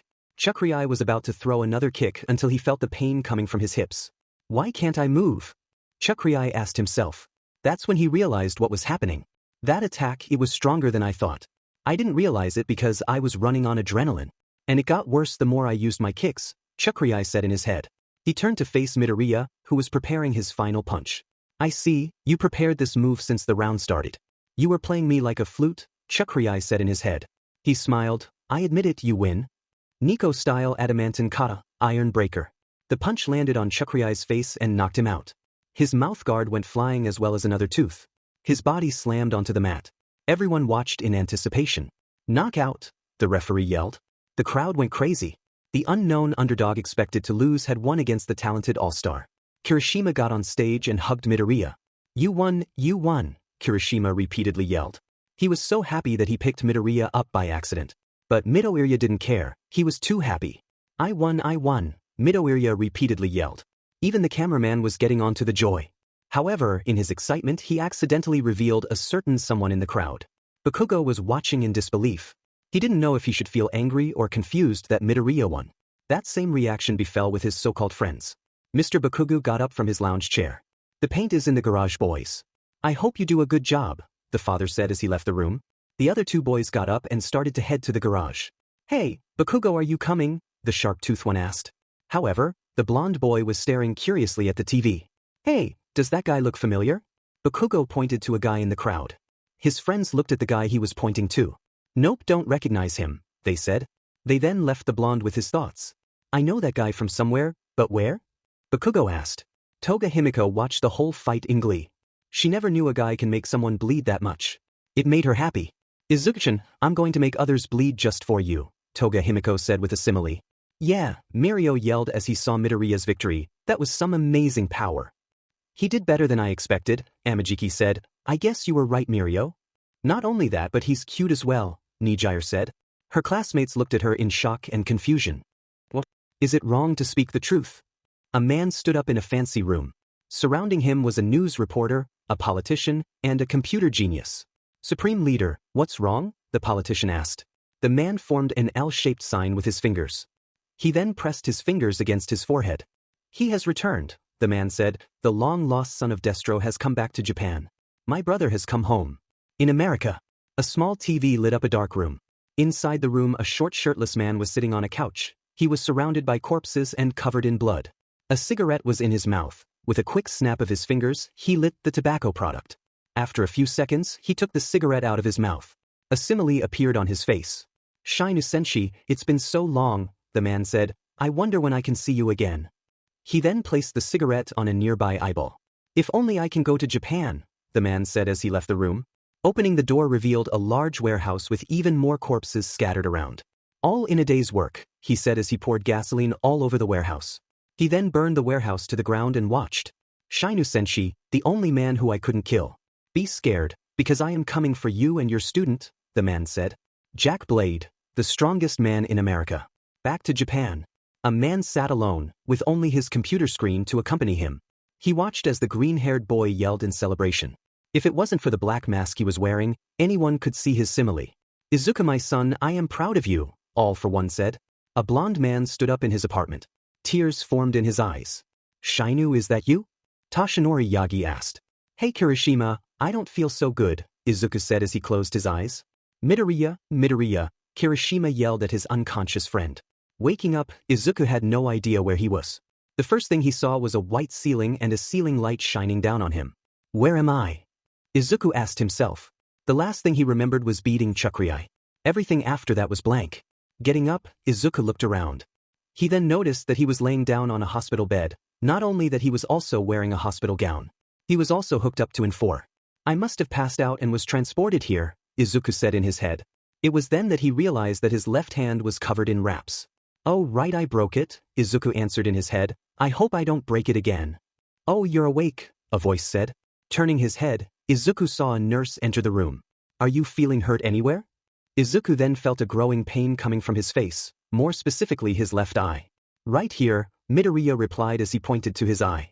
The nurse got a pack of ice and pressed it against his eye. Let me know when it gets better, the nurse said. After a while, the doctor came in and examined Izuku. Well, from what I've seen, you're in good condition, young Midoriya, the doctor said, although I would recommend not using your left hand for a while. Thank you, sir, Midoriya said. By the way, have I seen you before? The doctor took a step back. The doctor was a small man with a large brown mustache, eyeglasses with green lenses, and a bald head. I think you must mistake me for someone else, the doctor said. I'm just a dash. Midoriya, Shinueni sensei yelled as he entered the room. Are you dead? He asked. No, I'm alive, Midoriya replied. You're alive, sensei said as he lifted Midoriya in the air. You won. You won. I won. I won, Midoriya exclaimed. Sir, can you please put Midoriya down? His body still needs to heal, the doctor stated. Sensei did what the doctor ordered him to do. However, Sensei got real close to the doctor. The doctor became nervous in the presence of the large man. That is until Sensei began to laugh. Your mustache looks funny. The doctor went in a deadpan expression. It didn't help that Midoriya was also laughing. In a fit of rage, the doctor left the room, leaving the laughing duo. Taking out a phone from his coat, the doctor made an important call. How is he? All for One asked. Your son is alive and well. I believe after a week's rest, he will be in perfect condition, the doctor replied. Good, I hate to see my son in a terrible condition, All for One said. I would never have believed a quirkless boy would be your son, the doctor said. If you want, I can make him into a super special Momo just for you. Don't, All for One said with a rage unrivaled by even Bakugo. If you do anything like that to Midoriya, your funding won't be the only thing you need to worry about. The doctor shivered at All for One's menacing tone. Anything else I need to know? All for One asked. Yes, the king of fighting has returned to Japan, the doctor said, and he's with Midoriya. The doctor heard the sound of something breaking. That is a problem, All for One replied. Yes, I'm looking for an Izuku Midoriya please, Momo Yaoyorozu said. Are you a family member? The receptionist asked. Otherwise I'm not allowed to give you access. She's with me, Inko Midoriya said as she entered the conversation. The receptionist happily gave them both visitors pass. By the way, why do you want to see my son? Inko asked. Well, Midoriya is a good friend of mine. I saw how hurt he got in his fight, so I had to come here for support, Momo replied. What a good girl, Inko said. You better treat her well, Izuku. After a few minutes of walking, they reached Izuku's room. They were confused by the sounds of laughter and the fact that a doctor angrily ran out of the room. Peeking inside, they saw Midoriya and Sensei laughing like lunatics. What's going on? Momo asked. What's so funny? The student and his teacher finished their laughing session. Mustache, Midoriya said. How did you get here, Yaoyorozu? I let her in, Izuku, Inko replied. It's nice to meet you, Mr. Sensei. You too, Mrs. Midoriya, Sensei replied as he shook her hand. The two adults then left the room, leaving Izuku and Momo alone. I saw your fight, Momo said. You did so well. Technique, power, and performance. You truly were amazing. Izuku blushed at Momo's compliments. Oh, it was nothing. However, Momo then moved her hands over Izuku's left hand. I don't want you to hurt yourself. Midoriya's face went red. Why is she so cute? But before anything else happened, the door to the room was kicked down by a very energetic alien. Midori, you did so well, Mina Ashido yelled as she entered the room with her friends. Those friends were Ejiro Kirishima, Rikido Sato, and Imai Cosmo. They all had happy looks on their faces until they noticed Momo. For some odd reason, Mina's expression went from happy to set off. Who are you? The pink girl asked. Oh, Ashido, this is my friend Momo Yaoyorozu, Midoriya said. Hello, I am pleased to meet you, Momo said as she bowed down. She's appealing, the boys said in their head with a smile on their faces. Mina, on the other hand, had an angry pout on her face. This girl is trying to take Midori away from me. Well, tough luck. I have tricks of my own, Mina said in her head. Midori, I was so worried about you, Mina said as she hugged the green-haired boy. Wait a minute, weren't you just praising him a second ago? Sato said. She was, Imai replied. Not only that, but she was praising him ever since the fight ended. The duo felt the dangerous aura coming from Mina. It was clear the pink girl wanted the boys to shut their mouths. However, they didn't. Also, she was trying to call Midoriya all week and left him a ton of voice messages, Sato said. That and dash, but it was too late. Mina had given them both painful punches to the head. Momo giggled at the sight while Izuku and Kirishima watched in horror. Anyway, my name is Mina Ishido and I'm a good friend of Midori. The two idiots behind me are Imai Cosmo, the blonde one, and Rikido Sato, Mina said as she introduced the others to Momo. I remember you, Momo said as she pointed to Kirishima, you were Midoriya's second during the fight. Oh wow, a cute girl remembered me, Kirishima said in his head. Yeah, I helped Midoriya in the fight. That's the reason I'm here, the black-haired boy walked to his friend. Miss H says B+, that's it? Noted, Midoriya replied. Also, how did you guys get in here? My brother broke his leg in basketball practice, so we gave him a visit, Imai explained. We then meet Kirishima who explained that you were here. So we gave you a visit. Makes sense. Izuku then looked out the window. Can I ask you guys a question? His friends looked at the green-haired boy. What is true strength? They looked at their friend like he had grown a third head. Is it given at beach or do you work for it? Can everyone achieve immense strength, or is it preserved for the special? What is it? Midoriya, when did you become such a philosopher? Imai asked. Did all those punches to the head make you smarter? Sato asked. All of these comments made Izuku huff, which just made the others tease him more. So Izuku, how was your nap? Sensei asked his student. It was alright I guess, Izuku said as he ate some pudding. Your mom nearly had a heart attack after the fight. Also, she cries a lot, Sensei said. It runs in the family, Midoriya replied. Speaking of a family, what is yours like? You've never talked about them before? Oh well, that's a difficult subject, Sensei said as he moved his hand behind his head. I never knew my family. I'm an orphan and was raised in an orphanage and left in my teenage years. I had a friend I could call my brother, but that was a long time ago. Oh, I'm so sorry, Izuku said. Well, you're kinda like my dad. Now, I've never heard you talk about your dad? Sensei said. What's he like? Well, that's difficult for me. The last time I met him was when I was 6 years old, Midoriya explained. After that, he just stopped coming home. No calls, no texts. Mom's been trying her best to raise me all on her own. Sensei saw the sad look on Midoriya's face. Talking about his dad brought some bad memories for the green-haired boy. Hey, don't worry, Midoriya. So what if your dad left you? You did something amazing without his help. And now you're getting into Udare, the greatest school in Japan. So if your dad still can't appreciate you, then he can SCK it. Yeah, I guess he can SCK it, Midoriya replied. Why do I have the feeling to kill someone? All for one asked. After that interesting conversation, Izuku Midoriya had to use the bathroom. He picked the urinal right next to a dark-skinned boy. After a few seconds, Midoriya realized that the person next to him looked familiar. Taking a closer look, Izuku finally realized who it was. Chisai Chakri, the boy he beat on international television. Midoriya tried to pee as fast as he could, but he had to drink that extra cup of water. Fortunately for the Japanese boy, Chakri finished first and he washed his hands, unlike some people. Izuku watched as Chakri exit the bathroom and soon finished after. And, for those wondering, yes, he did wash his hands, unlike some assholes. Izuku believed that was going to be all the trouble he had today. Unfortunately, he was wrong. Chakri was standing right outside the bathroom and prevented Izuku from leaving. Hello, my name is Chisai Chakri, the Thai boy slowly said. He then pointed to the left and walked in that direction. Izuku followed, curious to see what will happen. Izuku then followed the boy through a hospital room and watched as he grabbed a book and a whiteboard. Chakri gestured Izuku to sit down with him. Izuku got closer and noticed that the book was a translation book between Japanese and Thai. Using a marker, Chakri wrote, "Congratulations." Using the book, Izuku was able to write in Thai, "Thank you," and "upset." Chakri shook his head, dealt with it, lost teeth. "How are you?"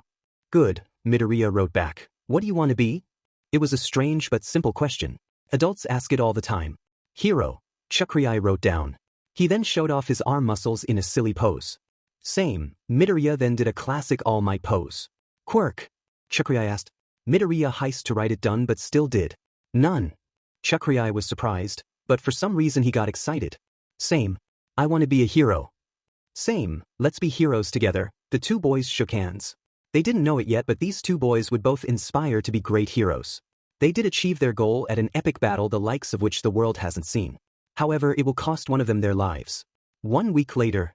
"Yes, I'm looking for an Izuku Midoriya," a short blonde man said. He was currently wearing an army jacket that covered a white t-shirt and black sunglasses. "I'm sorry, Izuku Midoriya has already checked out. Are you a relative of his?" The receptionist asked.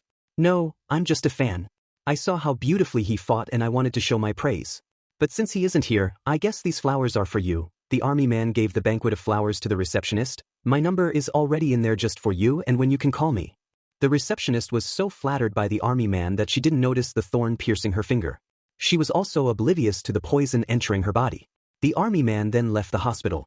However, he wasn't in a happy mood like earlier. You think you can escape me, Izuku Midoriya? You have no idea what the hell is coming, Jack Blade said. So who am I sparring against this time? Midoriya asked his teacher. The two were currently riding a bullet train and had the luxury of having a good seat that wasn't stained. We just got out of the hospital. What makes you think you're going to have another fight? Sensei asked. Well, we are going in the opposite direction of my home and you said that you have a surprise for me. I think that's enough evidence, Midoriya replied. I forget how smart you are sometimes, Sensei replied. Yes, but just a light spar. A quick match to get you back at your usual strength. So you can take it easy, no need to go overboard. Out of curiosity, who is my opponent? Midoriya asked. I don't know his name, but I do know his teacher. Does the name Oromusha ring any bells? Sensei asked. Midoriya gasped for air. The legendary number 12 hero. A man who has more experience than All Might.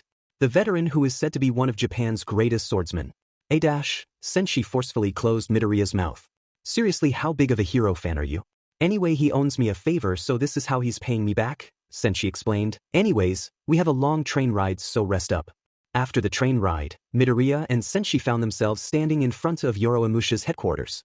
The building was a skyscraper with Oromusha's symbol slapped right against it. After a quick elevator ride, the duo found themselves in Oromusha's very own personal training dojo. Well, if it isn't the king of fighting himself, Oromusha said. The old man was currently in his hero costume, which resembles the armor of a shogun. I hope you do not make a mess like the last time you came here. Relax, old-timer, I'm a much different man than before. Besides, you still haven't given this boy your autograph, Sensei pointed to the starry-eyed Midoriya, who couldn't believe what he was seeing. One of the greatest heroes in Japan was right in front of him. Oh, right, here you go, young child. It's a replica of my blades with my very own signature, Oromusha said. Midoriya near fainted once he got the product. I'll keep it for the rest of my life, Midoriya proudly stated. Oh, how did a sweet little thing like you get with such a mean old thing like him? Oromusha asked. F you, Sensei replied. Also, where is that student of yours? The one you said is your strongest sidekick yet. Oh right, Oromusha cleared his throat. Psycho, your opponent is here. Already here, Sensei, no need to yell. Everyone looked up and saw a peculiar sight. A high schooler hanging by the ceiling eating a banana. The boy then came crashing down and landed on his feet. So you are the famous Izuku Midoriya? The boy took another bite of the banana. You're smaller than I thought. The boy was only a few inches taller than Midoriya, but he had a strong atmosphere around him. The boy had extremely dark hair and was more muscular than Midoriya. Very well, I'll get my sword, the boy said as he threw the banana peel away. Wait, sword? Midoriya asked. Oh yeah, Psycho is a Kendo user, Sensei explained. Don't worry, it's a practice sword, not a real one. That's good, Midoriya then whispered into his teacher's ear. I'll use Muay Thai against him. Mainly because it was designed against weapon users and I can close in on the distance. Good choice, the teacher said. Also don't try and rush it. Swordsmen are a different category than the type of people you usually fight. Come on, Midoriya, Psycho yelled. I'm waiting. Midoriya took off his shoes and got onto the mat. He saw the sword Psycho was using. It looked like a typical wooden sword with just one major difference. It was 3 feet long or 0.9144 meters long. The size put a dent in Midoriya's plan, but the green-haired boy still stuck to his plan.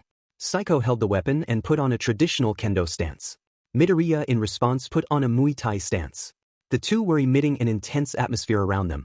Begin, Oromusha said. Psycho immediately started by slashing his downward. Midoriya dodged by jumping to the right, however, Psycho was anticipating it. Using his right hand, Psycho poured a right slash towards the younger boy. The attack caught Midoriya off guard and nearly hit him. Luckily Midoriya dodged at the last minute, but his balance was thrown off. Psycho used this to his advantage. He put both hands on his training blade and brought it down onto Midoriya. Izuku used a front kick and was able to push Psycho away. Midoriya then followed up with a right hook to the face. The punch knocked out Psycho and caused him to drop his sword. Midoriya was happy to see himself win. However, he became confused when Psycho started to laugh. Well, I admit you're strong. I think you deserve a real blade, Psycho said, much to Midoriya's confusion. Psycho no, Oromusha yelled, but it was too late. The last thing Midoriya saw was a Psycho got close to and slashing. Then he passed out. When Midoriya woke up, he couldn't believe what happened. His sensei immediately ran up to him. Is anything wrong, Midoriya? He immediately asked. No, I'm perfectly fine. What happened? Midoriya asked. Yeah, that was my quirk, Psycho said. For some reason, he had a bruised face. Midoriya then noticed that the dojo was nearly destroyed. with cracks in walls and floors, the ceiling was broken and items were all over the place. What happened? Midoriya asked as he got up. He happened, Yoroimusha said, revealing his arm cast. After you got knocked out, your teacher went wild on us. It took some heavy convincing to calm him down. Yeah, sorry about that, Sensei said. It was obvious that he was embarrassed by the situation. Wait, then that means I lost, Midoriya said. He hasn't felt this feeling in so long. That terrible feeling that will destroy any man. The feeling Bakugo gave him all the time. The feeling of defeat. Sensei, we need to talk, Yoroimusha said. Sensei was hesitant to leave Midoriya but did anyway, leaving Midoriya and Saito by themselves. Hey, don't worry, I'm a Shiketsu student, Saito explained. That and I already have a hero's license. Really? Yeah, sorry I didn't let you use your quirk, Saito said as he sat next to Midoriya. Well, actually I'm quirkless, Midoriya explained. Surprisingly, he had gotten used to telling people that. He had also gotten used to people encouraging him because of it. Oh really, then I need to give you some special advice just for you. Saito then put a hand on Midoriya's shoulder. Give up. What? Every quirkless person has one unifying trait, they are weak. The same goes for you. You were born a weakling and you will die a weakling. If you ever think that can change, then you're an idiot. So give up and stop making the special look weak. Midoriya was speechless and he remained speechless even after he and Sensei left the building. Sensei saw how nervous Midoriya was. He just lost, of course, he's scared. But how do I get him out of it? You did your best. No, that's too cheesy and mostly never works. I guess I need to tell him my greatest secret. Hey, Midoriya, the nervous boy turned to his sensei, when I was your age I lost pretty bad too. The fight ended in one punch. Midoriya expressed a fake simile. Thank you, sensei, I need to go home now. Midoriya walked away, with a depressed expression on his face. What have I done? Later that night, Saito left the hero agency and went down a dark alley. Pulling out a phone, he dialed a secret number. What the F do you want? Shigaraki, is that any way to talk to a friend? Saito asked. Friend, you were supposed to go to you and not Shiketsu, Shigaraki yelled. I told you UA is too far from where I live. Also, you got that other guy going to UA so you don't need me, Saito replied. Also, I have an important message for our leader. I'm your leader. No, I mean the actual leader. The one took you off the streets and made you a NEET. I'm not a, Shigaraki yelled. And if you have a message for him you can just tell me. Alright then, you remember Izuku Midoriya, right? That guy who won a UA scholarship, Saito asked. What about him? Well, let's just say that Midoriya is a broken boy who will never fight again, Saito replied. You didn't kill him, Lord knows how high that is, Shigaraki said. That and the MC are said to keep that boy alive. No, he's alive, but now he's too scared to even throw a punch, Saito explained. By the way, does the MSTR have any missions for me? Yeah, there's a guy who hasn't been paying his debt. The MSTR wants him eliminated, Shigaraki said. Just tell me who and where, Saito said as he put on an Oni mask and a hood. Do not fear, baby, I'm here all for you, a drunk hero said as he wrapped his arms around a woman. Oh, you're so kind, the woman replied as she reached into his back pocket. The execution will now begin, a robotic voice said. The couple looked up and saw a ninja with an Oni mask staring down on them. Hey, I will have you know I am a top 50 hero and dash. Before the man finished his sentence, he was slashed in half. The woman screamed, but what terrified her was the fact that the ninja didn't have a sword. He didn't have anything in his hands. Quirk, imagination. Type, emitter. The user can create anything they want from their mind.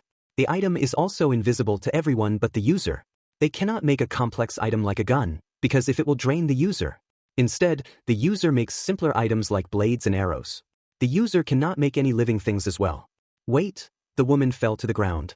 The ninja raised his arm. I have a baby at home. The blade didn't come down. The ninja started to get nervous, which made him lower his arm. Thank you, the woman said as she ran away. Kaboom. The sound of a gun went off and the woman's head was gone. Her lifeless body collapsed to the ground. The ninja was startled by the gunshot and took out a sword. Put your toy away, child, an American said. My name is Jake and I am disappointed in you. The ninja tried to run away by leaping to the rooftop. However, Jack was much faster and slammed the ninja midair. The ninja crashed onto a rooftop, with many of his bones broken. Jack then put his foot on the ninja's body. Piece of advice, this is important when you're going to kill. Never hesitate. Always kill and leave none standing. Jack put a simile on his face. Now I need some help. Jack took out a picture of Izuku Midoriya. I've been trying to find this fucker all over Japan to no avail. Can you please tell me where he is? Dagoba, you will find him in Dagoba, the ninja replied. Good, I'm going to let you live but you better remember what I told you, Jack said as he left the ninja. After Jack left, the rain started to pour down over the city. The ninja took off his Oni mask and embraced the rain. I have been enlightened, Seiko said. Elsewhere, Izuku Midoriya took the train home alone. The entire time he had one thought on his mind. Should I be a hero? It was a weird time for Izuku Midoriya. He had just finished his second year of middle school and was now a third year in middle school. 1 year before high school.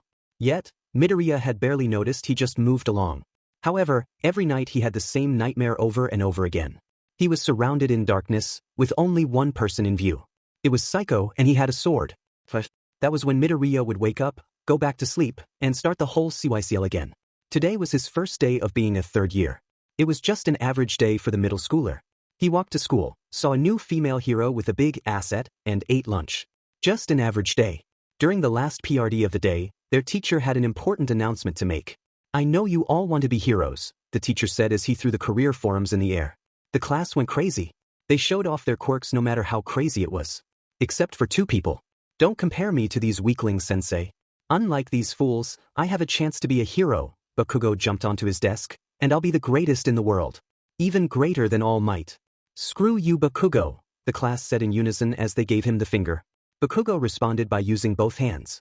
Oh yeah, Bakugo, you're applying to U.A, the teacher said. The class went silent, just mentioning UA was a right in this school. And Midoriya is going to UA especially after that recent fight, that turned the whole class into chatter mode. Wait, can they even accept him? He's quirkless, a student asked. They probably will put in the general studies department. There is no way a quirkless person can be a hero, another student replied. These were the questions the students asked themselves. Bakugo got off his desk and faced his childhood friend. So are you going to do it, Deku? Are you going to join the hero course? Bakugo asked. I'm sorry, did you say something? Midoriya asked. Are you kidding me? Bakugo asked as he jumped on Midoriya's desk ready to pounce. After that incident, the rest of the day went surprisingly well. Bakugo nearly attacked Midoriya during lunch, but he had to pee. So the rest of the day was Midoriya dealing with Bakugo's intense stare. Other than that, it was an average day. Huh, a new hero debuted today. Emi lady is her name, Midoriya said in his head as he read the news article on his phone. Hey Deku, Midoriya turned and faced his friend. You never answered my question. Are you going to the hero course? Bakugo asked. Oh yeah, I don't know, Midoriya responded. What do you mean you don't know? Bakugo began to raise his voice. Ever since you were conceived on this planet, all you never wanted to be was a goddamn hero. So what the F, do you mean you don't? No. Izuku scratched his head. Well, it's complicated. How? How the F is ITF complicated? Bakugo's yelling was now being heard by other classrooms. It's best if you don't know about it. I gotta go home anyway. See you later, Kaken. Midoriya ran out of the room in a sulking fashion, leaving Bakugo and his friends. You two come with me, Bakugo said as he grabbed them and dragged them away. He found an empty alleyway near the school and he threw his friends against the wall. You fuckers have 1 minute to explain what's going on or I'll blow your heads off. We don't know, I swear on my mother's life, the long-fingered boy said. Then have you heard about anything happening to him? Anything at all? Bakugo asked. No, we haven't even spoken to him in months, the sharp-toothed one said. Why do you care? You've never cared about him before, what's different now? Shut up, Bakugo replied. Only I ask the questions around here. Get it through your thick skulls. Whatever, man, his long-fingered friend said as he took out a cigarette. And stopped smoking. Midoriya was currently walking home, pondering his life. The same question appeared in his head over and over again. Should I be a hero? While he was thinking, a gray gooey sludge emerged behind Midoriya. The substance moved slowly behind the green-haired boy. However, the gray sludge was terrible at stealth and Midoriya was able to spot him. Midoriya was able to escape its grasp and he jumped far away from the creature. Ah, so you're a fast little one. Good, I need a speed quirk, the sludge said. He then revealed his large eyes. Oh shit, I hit the jackpot. You're a celebrity, if I take your body then I can live a good life. That will never happen, a loud booming voice said. Do you want to know why? A humongous man emerged from the sewers, because I am here. Kaboom. With one punch the sludge splattered against the street. The punch also sent a shockwave that nearly sent Izuku flying off his feet. The strong winds impaired the boy's vision, preventing him from seeing the person. However, he recognized that powerful voice. How could he not? It was the voice of the most powerful man in the world. It was the voice of All Might. After the wind died down, Izuku finally opened his eyes. It was All Might in the flesh. He wasn't wearing his hero costume, in its place was a normal white t-shirt and breathes, but he still looked cool. He even talks differently, Izuku said to himself. Oh dear me, You're Izuku Midoriya, correct? All Might asked. He knows my name, he knows my name. It was at that moment Izuku passed out. Hey, wake up. Wake up, All Might said as he lightly slapped Midoriya's face. After a few slaps, Midoriya opened his eyes. Oh good, for a second I thought I lost you, the #1 hero said. Do not worry, I have successfully contained the villain. All Might then showed off the soda bottle the villain was contained in. Now if you excuse me, I must put this villain away. Wait, Izuku watched as All Might prepare his jump. With one simple motion, All Might jumped off the ground and was so high up he could touch the clouds. However, there was one little problem right now. All Might help me, Izuku yelled as he clinched onto All Might's leg. What the get off? All Might tried to get Midoriya off his leg. If I do that I'll fall, Midoriya replied. Oh right, hang on until I land, okay, All Might replied. After a few seconds, All Might found an empty rooftop and made an easy landing. Izuku got off and was relieved at the sight of the ground. All Might, however, was not in a good mode. Young man, I understand you're very popular, but that is no excuse so recklessly. But wait, I need to ask you a question. All Might was about to leave when suddenly, a mist started to come out of his body. He gripped the rails in pain. No, not now. Should I be a hero? Midoriya yelled as loud as he could. At this point, the mist entirely covered All Might's body. Izuku was expecting the mist to reveal a strong muscular man, not a little skeleton. What is this? Izuku yelled, You're not All Might, it's impossible. I am all me dash. Before he finished the sentence, blood came spilling out of his mouth. Midoriya freaked out at the sudden appearance of blood, but the skeleton man just shrugged it off like it was nothing. You probably have a few questions right now. Well, let me explain. All Might then revealed his stomach, showing off a nasty and horrifying scar. One villain did that 5 years ago. He destroyed my stomach and nearly took my life. Ever since then, I have had to take numerous surgeries and have to take several medications just to eat. My time as a hero shortly coming to an end. Now, when you asked the question, you said, should, not, can. Why is that? Well, after my recovery I had a little spar and I lost. I lost so badly that I couldn't believe it. It made me wonder, even though I am so strong, what will happen if I try to do hero work? I have no quirk, so all I have is my hands and legs to support me. But even that is useless when someone with a strong quirk comes. I'll be useless, and my training will be for nothing. So I ask, should I be a hero? Midoriya asked. All Might sat down and pondered the question. So, it was one loss that made you like this? Midoriya nodded. Then no, I don't think you should be a hero. Heroes have to deal with losses every day, and they improve because of those losses. If a person can't deal with a single loss, then they shouldn't be a hero.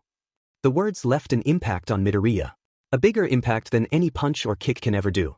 You don't have to be a hero. Even being a police officer is noble enough. All Might then left Midoriya alone on the rooftop. Only his thoughts accompanied Midoriya. While going down the stairs, All Might check his pockets for the villain. Only to discover that the villain was gone. An explosion went off in the distance. Oh no. Where am I? The sludge villain asked. He realized that he was inside a soda bottle and couldn't get out. Ding kid and Tiffy All Might, when I get out of here I'll wreak havoc on those two. The villain maliciously schemed in his mind, before he was kicked away. Deku, Bakugo Katsuki said as he blew up a soda can. He becomes more famous than God but out of nowhere acts like a W. The long-fingered boy took out a cigarette. Hey, if you have any feelings for him, that's perfectly fine. Yeah, it's okay to be gay, the sharp-toothed boy said. Are you too effing stupid? I hate Deku. I hate him more than people who don't wash their hands. If you think I'm in love with Deku then you're dumber than Deku himself. However, the insults didn't reach the other boys. Instead, they were more focused on the thing behind Bakugo. You have a good quirk, the sludge villain said as he devoured Bakugo. Midoriya was still fazed by what All Might told him. If nothing else, I can open up a dojo and probably teach some heroes martial arts. That way I can help people. No matter what Midoriya told himself, he couldn't raise his spirits. I wonder what I should say to sensei, he did so much for me. Him and everyone else. The sound of an explosion caught Midoriya's attention. What was that? Going over, Midoriya saw a horrifying sight. It looked like something out of natural calamity. Buildings were destroyed and on fire. The street had large cracks all over and rubble was littered everywhere. Even things like street signs and fire hydrants were not safe from destruction. People were running in a frenzy. And finally, in the center of all the chaos, was the cause behind all this destruction. The sludge villain that had attacked Midoriya before was now using Kaken like a suit of destruction. The hero known as Death Arms tried to get close to the villain, but the villain used Bakugo's quirk to make another explosion. Demon IT. Because of that young boy's quirk, I can't get close, Death Arms said. Does anyone here have a quirk that can handle this monster? Sorry, I can't enter a single lane street, any lady said. Not me. Fire is my weakness, Kamui Woods replied as he saved 2 citizens. And my hands are full until the firefighters get here, Backdraft the water hero replied. It was clear to the heroes that none of them had the power to handle the situation. Just hang in there, kid, Death Arms yelled. Despite this, the crowd's mood was positive. Most of them had never seen so many heroes in the same place live before, so for them, it was an exciting sight. However, 2 individuals in the crowd were not excited. Instead, they were feeling despair. How could I have let something happen? All Might grip his stomach. I'm a disgrace. It's my fault this is happening, Midoriya said in his head. If I didn't interfere, then none of this would have happened. All Might was right, I can't be a hero. Suddenly, Midoriya saw Bakugo's eyes. He's crying. That's when everything came back to him. Why he became a hero. Why he trained so hard every day.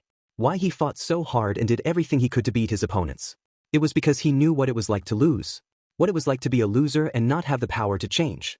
Midoriya knew that terrible feeling. Even the author knew that terrible feeling. Midoriya wanted to become a strong hero so no one could encounter that feeling ever again. It was why Midoriya wanted to be a hero so badly. It was also why he ran out of the crowd and right into danger. Everyone was surprised by the sudden action. The heroes, the civilians, All Might, and even the villain was shocked by the sudden action. What is he doing? Everyone asked. Despite the fear in his heart, Midoriya ran straight at the villain. Oh, it's you, the villain said. I hope you're ready for death. The villain raised his hand high in the sky. He was prepared to bring his hand down and end Izuku's life. He wasn't prepared for Midoriya's fist to touch his eye. The villain yelled, "My eye, you f8c." There was. At that moment the villain was completely vulnerable. It was at that moment that Midoriya was able to grab Bakugo and release him from the villain's grasp. The duo fell to the ground and, with Bakugo not believing what had just happened. Seeing their chance, the heroes all rushed into the fire at full speed. However, they weren't fast enough. The villain raised his hand, with the full intent to kill the 2 students. Right before the impact came down, a very powerful man stopped the attack. I'm sorry I'm so late, All Might said. Both the villain and the heroes were shocked to see All Might appear so suddenly. But rest assured, this villain will be stopped under the name of justice. Detriot Smash. With just one punch, All Might did the impossible. Not only did he defeat the villain, not only did he put out the fires the villain created, but he also created a Category 2 tornado, which can reach speeds of 157 miles per hour. It was no wonder why he was the strongest man in the world. With power like that, who could stop him? After the villain was blasted away, the heroes did their work. They cleaned the surrounding area and made sure that all the civilians were unharmed. Bakugo was praised by the heroes. For dealing with the villain so long, they treated him like 1 in a million. Midoriya, however, was scolded. The heroes kept telling him the same thing over and over again. You didn't need to act so foolishly. You could have been killed. All Might wanted to step in and defend the boy, but the #1 hero was surrounded by reporters that came out of nowhere. He's the one, All Might said in his head, the one who should inherit my power. Somewhere else. Shinueni Sensei dropped his pizza. He couldn't believe what was on the news. More specifically, he couldn't believe who was on the news. Putting on his running shoes, the king of fighting rushed out of the apartment. God damn it, Midoriya. How did you find yourself in this situation? However, a tear ran down his cheek, but I'm glad you're happy now. However, after a few minutes of running, he didn't find his student. Rather, he found an old friend. Yagi, Sensei said. Shinueni, All Might said with tears in his eyes. In a certain group chat. Red Riot. Holy shit, you guys, did you see the news? Alien Queen. No, sorry, what happened? Red Riot. It was Midoriya.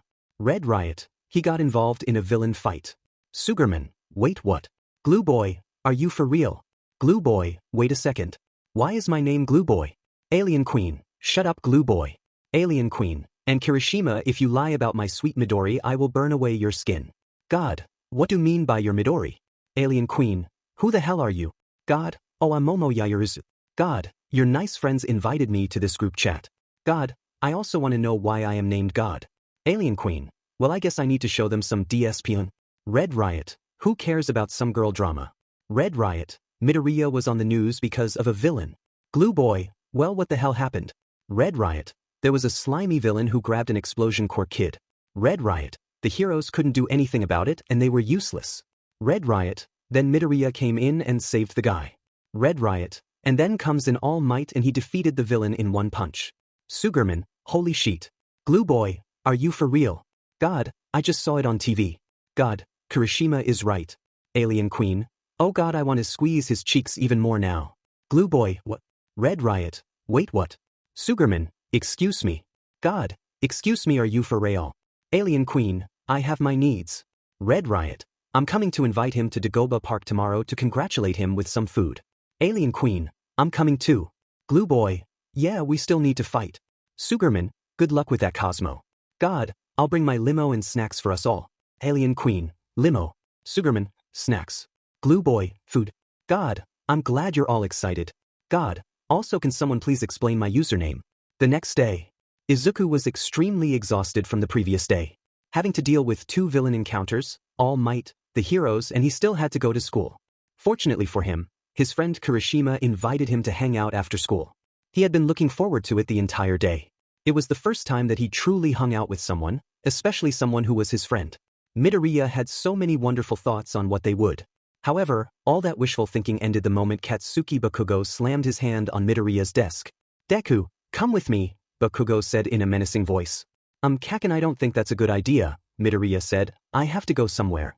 I said come with me, Bakugo began to growl. Okay, Midoriya replied. Where are we going anyway? Dagoba Park, there's something we need to do, Bakugo answered. Oh good, I was going there anyway, Izuku said in his head. During the walk, Midoriya noticed that Bakugo's 2 friends aren't with him. Where did they go? After 30 minutes, they reached the park.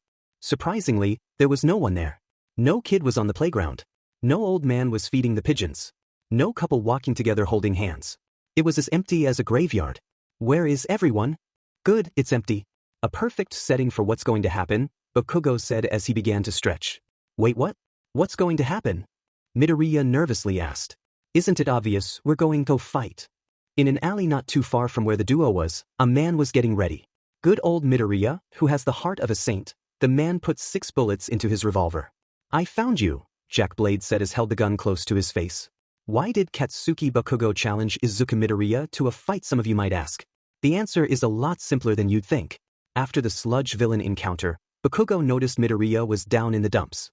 He then remembered that after his famous fight, Izuku had the biggest smile in the world, so if Izuku won another fight, then he would be happy. Of course, Bakugo wouldn't just let Midoriya win. He was planning to throw a few good hits and take some punches. But why was he doing this? Not even he knew. Midoriya couldn't believe what Bakugo just said. I don't want to fight, Kaken, Midoriya responded. We're in a public area, so we could get someone hurt. No one's here except us, so don't worry about anyone getting hurt. Bakugo continued to stretch. You better start warming up, because I'm going all out, Deku. Of course, he'd say that name. That awful and terrible name that Izuku despises more than anything in this world. The name that was meant to ridicule and destroy his spirit. Therefore, because he said that name, Izuku decided not to hold back on Bakugo, even though they were childhood friends. Midoriya took off his backpack. All right, Bakugo, I'll fight, Izuku said as he removed his shirt, revealing his white undershirt. After a few seconds, the boys stood right in front of each other. Both of them were sending out a dangerous aura. Up until now, Bakugo hadn't realized how tall Izuku had gotten thanks to his training. It used to be that he was taller than Izuku by a few inches, but now they were the same height. Despite that, neither of them backed down. So who's going to throw the first PU dash? Bakugo was interrupted by a punch right towards the stomach. Iron Dragon. Izuku followed up with a right hook to the face. Bakugo nearly fell to the ground, but he regained his balance and backed away from his opponent. Holy shit. I knew Deku was strong, but I didn't know he was this strong. I just need to throw a few good attacks and then I can back away. Izuku dashed towards Bakugo at a super fast speed. However, Bakugo expected it and unleashed his quirk on Midoriya. The explosion not only blinded Midoriya but also set him backward. Oh no, I nearly forgot about his quirk. I can't attack close up, but I also can't attack from a safe distance. But wait, I do have a way to attack him and not get hurt. Izuku crouched down to his knees and dug his toes into the ground. Niko Style Flame Kata, Raging Fire. In one quick motion, Izuku not only attacked Bakugo but also got behind him before the blonde boy even noticed. What the F kind of attack was that? It was like some kind of quirk. Bakugo turned around, which resulted in his face get smashed by a special punch. Niko Style Adamantine Kata, Iron Breaker. Bakugo collapsed to the ground. Midoriya got up and observed his body. I'm sorry it ended like this, Bakugo. I hoped you put up more of a fight, but I guess we're both disappointments. Izuku tried to observe Bakugo's body, but instead met a destructive surprise. Kaboom! The explosion sent Midoriya flying while also creating a large smoke cloud, which covered Bakugo's movements. Izuku guarded his face to prevent it from being damaged, but it was all for naught. Bakugo appeared right behind Midoriya and used another explosion right behind Midoriya. Come on Deku, is that the best you got? Bakugo said as he continued to beat Midoriya. Midoriya yelled in pain, this pain, it's just like before. Midoriya's expression turned into one of anger. I hate this feeling. Bakugo threw a right kick at Izuku's face, which knocked him to the ground. Okay, that's enough. Now I just need to take a few hits and call it quits. Bakugo watched as Izuku got up. That's right Deku, hit me with your best shot. With one punch to the face, Bakugo was sent tumbling down. Okay, now I can dash. Izuku then proceeded to kick Bakugo in the face before following it up with a kick to the stomach, sending Bakugo rolling away. Bakugo tried to get up. Okay Midoriya, I give dash. Before he could finish, Izuku grabbed him by the mouth and threw him on the ground. Hey, wait a DM second yang dash. Shut up. Bakugo was thrown to the ground. Do you know how it feels to be beaten? To be broken? To be a weakling? Let me show you. Ah shit. Hey Kirishima, Sato said as he rode his bike to his friend. Kirishima was currently jogging while carrying a package of cupcakes. Sato's bike also had a delicious treat in the basket, an ice cream cake which he'd baked for everyone. Oh hey Sato, Kirishima said as he slowed down, that's a nice looking cake. I can't believe you made yourself. Yeah, my family taught me some baking tips. Hey, here comes the Shido and Timai, Sato said as he pointed to the other side of the street. As Sato said, their two friends crossed the street to greet them. Mina was wearing rollerblades, a helmet, and pads. Imai was on his skateboard, but he was going easy on it because he had to give his protection to Mina. Hello my dear friends, Ashido said as she spun around and did a little pose. In her hands was a bag of cookies. Sup guys, Imai said as he stopped his skateboard. He then showed a grocery bag. I brought the snacks as you said. Now, all we need is the rich girl come in her limo. You know guys, at first I was suspicious of Yayarozu, but now I think she's a great addition to our group, Mina said. You're only saying that because she has a limo, Imai stated. And she's rich, Sato replied.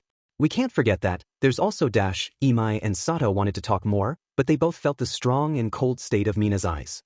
While the three fooled around, Kirishima noticed something odd. Hey guys, where is everyone? Kirishima asked. His friends looked around and noticed that they were the only ones there. There was no one else. Hey, my phone has no service, Sato said as he checked his phone. Mine either, Mina replied. This is bad. Guys, we need to get out of here, Imai said. A villain could attack right now or something else bad is going to happen. Wait, what about Midoriya? Kirishima asked. I invited him here, he could arrive any minute now. Midoriya is smart, he'll find out something is wrong and get out of here, but right now we got to leave, Imai explained. If we stayed who knows what will happen to us. But if we don't stay Midoriya could get in danger, Kirishima said. Leaving a friend behind isn't what a real man would do. Okay fine, let's say we do go after him. What if he isn't here? Then we would just be endangering ourselves, Imai asked. Even if there is a 1% chance that Midoriya is here, I have to take it. If I'm not willing to risk my life to save a friend then how can I be a hero? Kirishima yelled at Imai and then ran off. I'm sorry Imai, but he's right, Sato said as he got on his bike and went to his friend in crisis. He's right, if I want to be a hero, saving my friends is the first thing I got to do, Mina said as she dashed towards her friends as fast as she could. How the hell did I make such dangerous friends? Imai asked himself. He then got on his skateboard and rushed towards his friends. Kirishima, all three of his friends easily caught up with him. We're coming with you. Get on my bike, there's room for you, Sato said as he gave Kirishima his seat. So how are we going to find Midoriya? Imai asked. It's not like a sudden act of God will show us where he's at. Kaboom. God damn it. Right now, Bakugo was in the fight of his life. Well, to be more specific, he was fighting for his life. Jesus Christ, how strong is he? Bakugo said in his head as he wiped some blood from his mouth. Currently, his body was covered in dirt and bruises, and his hands were in a terrible state. They were light red and they started to shake. All in all, it looked like Bakugo could pass out at any minute. Midoriya was a different situation. His body had taken so many explosions that his t-shirt was about to fall off. Despite that, Midoriya still was standing perfectly still. It was like Bakugo's attacks did not affect him. You quirk won't save now Bakugo, Midoriya said in his angry voice. There's also that, Bakugo said in his head. Midoriya had somehow changed during their fight. He went from a sweet fighter to a FANG monster. What caused this change? Was it fighting me, or did something else cause this? Midoriya, this isn't like you, Bakugo said. Well, this isn't like you, Izuku replied. You would usually call me Deku, why are you being so formal? Izuku then charged right towards. Answer me first, damn it. Bakugo said as he countered Midoriya with another explosion. However, the attack did little to stop the green-haired boy. Midoriya charged on and threw a right punch at Bakugo's face. The attack sent Bakugo spinning towards the ground, stomach down. Midoriya then proceeded to kick Bakugo in the stomach, which caused Bakugo to cough up blood. "We're not done yet," Midoriya said as he grabbed Bakugo by the collar and began to drag him away. Midoriya found the nearest tree and threw Bakugo right against it. "I just want you to ask this once. How does it feel to be a Deku?" Izuku was about to punch the lights out of Bakugo when someone stopped him. That someone was wearing a military jacket, a black sweatshirt, sunglasses, and breathes. "Hey now, you're too young to kill people," Jack Blade said as he held back Midoriya's hand. In less than a second, Jack punched Midoriya in the face, which caused Midoriya to collapse to the ground. "There, that should put you out of commission for a while," Jack said. "Hey, are you alright?" Jack asked Bakugo. "I'm fine," Bakugo said as he wiped the blood off his mouth. "Who the hell is this guy? He has a camo jacket and he doesn't look like he's from around here." "He must be an American soldier," Bakugo said in his head, "but if he is a soldier then what is he doing here?" "Hi there," a new voice said, causing both Jack and Bakugo to turn his heads. "That's my friend you got there," Kirishima said as he pointed to Midoriya's unconscious body. Behind him was Sato, Imai, and Ishido, curious to know what was going on. "Oh, well, sorry about that. Anyway, I need to take him somewhere," Jack said. "That's okay, I can take him off your hands," Kirishima nervously said. "Why are you going so far for him anyways?" Kirishima's question was met with a gun to the face. Kirishima at first couldn't even process the gun until a few seconds after it was shown. Everyone else had the same reaction. Bakugo was surprised as F-, and Kirishima's friends couldn't believe what they were seeing. "Walk away, forget everything about today. Go to school, find a girl or guy you love, and have a kid or two," Jack stated. "Just forget everything about today. Don't be a hero, it never works well." Kirishima's life flashed before his life. He remembered the time he manifested his quirk and accidentally gave himself a scar. He also remembered every Crimson Riot special and interview he had ever seen. He then remembered what happened a few days ago. A few girls were being harassed by a villain. Kirishima was right across the street and had a front row seat to everything. However, instead, Kirishima just watched like a coward. It wasn't until Mina stepped in that the villain backed away. "I wasn't a hero then," but Kirishima gripped his fists. "I can be now. Sorry, I don't think I can back away." The tension was high. For the first time in these middle schoolers' lives, they would have to put everything they have to survive. "Okay then," Jack put the gun away in his holster, "I don't need to waste bullets on the likes of you." He then cracked his knuckles. "So, show me what you got." Somewhere in Mizudafu was a bar. This bar was just an average bar, with average customers. However, two customers defy the meaning of average. They were a blonde man who was skinny that his bones were showing, and a large man wearing a tracksuit. They were the two most powerful people in the world. They haven't seen each other in years. "2 shots of sake please," Shinu-sensei said. "Make it 1. "I'll just have a cup of water," Yagi Toshinori said. The bartender nodded and gave his customers their drinks. "So Yagi, how have you been?" Sensei asked. It was clear that they were both awkward in this current situation. "I've been better," Yagi said. "So, what happened to you? After middle school, you disappeared without a trace and no one heard where you went." "Oh yeah," Sensei then took a shot. "Well, I skipped high school and went around the world for training. First Korea, then Russia, and after that, I lost track and went wherever the road took me. Finally, I came to America and got banned in 49 states. 49? Yeah, for some reason I'm not banned in California, Sensei replied. After that, I came back to Japan, entered the underground area, became the king of fighting, and you know the rest. How's your teacher, by the way? I haven't seen her in the news for a long time." "Oh yeah, she's not with us anymore." Yagi's face turned into one of regret and shame. "Oh, I'm so sorry," Sensei placed his hand on Yagi's shoulder. "She would have been proud of you." "I know." Yagi took a sip. "I wish I could drink alcohol now and then. The stress of being number one can be exhausting. Especially with this." Yagi revealed his scar to his long-lost friend. Sensei took a good hard look at the scar. "He did that, didn't he? The former king of the underworld whose name should never be heard." "Yes, it was him," All Might said. "Jesus," Sensei wanted to take another shot. "You know, I met him once." Yagi raised his eyebrow. "Oh no, it was just a simple dinner, nothing else. But I will always remember that face. I've seen a lot of things on this planet, Yagi, from the craziest madmen to creatures that could destroy islands. But that thing was not a man, it was the devil himself in human form. 2 people in the world scare me, and that man was one of them. Who's the other guy? If he can scare you so much, then who else can scare you? Well, let's just say it's a good thing you haven't met him. His name is Jack Blade. That's not his real name, but that is the name he goes by. Little is known about him, that's not a joke, so little is known about him that many consider him a myth. The only thing known is that he is over 100 years old and that wherever he is seen, death follows. 100 years old, he's nearly as old as AFO. What kind of quirk does he have? Yagi asked. I have no idea, but whatever it is, it makes him nearly unstoppable. I've seen a train ran him over multiple times and he still kept on fighting. I've seen him exploded from the inside, and he kept on trying to kill me. I can't even call him human. That man is a demon and I pity anyone who comes across his path. How are you feeling, Ms. Yayorozu? Yakubo asked as he drove the limo. Great, Yakubo, I'm perfectly fine, Momo replied. Although she was all alone at the moment, she couldn't wait for the moment when her friends joined her. Especially Midoriya, who she has a special prize for. We'll get there in a few minutes, Koibito said. Hey, does something feel off? Yeah, where is everyone? Yakubo asked. Check your phone. No service, even though this vehicle has its special Wi-Fi, Koibito said. We have to go back now. Momo was noticing something was wrong. The limo performed an immediate 180 and was about to drive away at high speeds, if not for the large explosion going off. Holy shit, was that a villain? Yakubo yelled. Wait, what are you doing, Koibito? If a villain is attacking, then there could be civilians in danger and I see no heroes around. You take Ms. Yayorozu and drive as far away as you can and get some help, Koibito said as he grabbed two swords. I'll stay and fight. Koibito then ran away from the limo and ran right towards the area where the explosion happened. Demon at Koibito, Yakubo said as he drove away. In the back was a very frightened and worried Momo. So, show me what you got.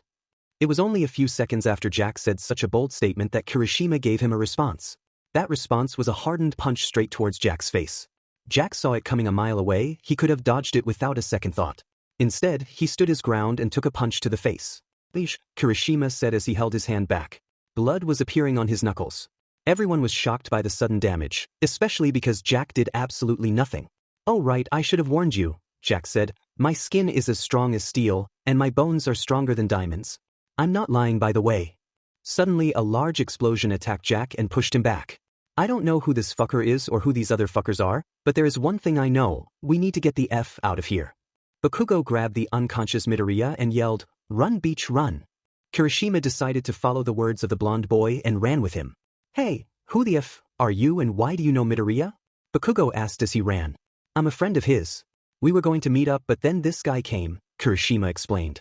So that guy caused the explosion. He's the fourth explosion quirk I've seen, Jack said as he got up. Here we got him, now let's go, Imai said as his friends started to run away. That guy's quirk is hardening, not speed. So if we ran far enough he can't catch us. Now that's just silly, Jack said. His sudden appearance surprised everyone. Especially because they didn't see him move at all from his previous location and that he reached them faster than they can even imagine. Who said I was slow? It's you who are slow. Imai was the first to act. He grabbed his skateboard and slammed against Jack's head. Unfortunately, it broke right on contact and the skateboard was split in half.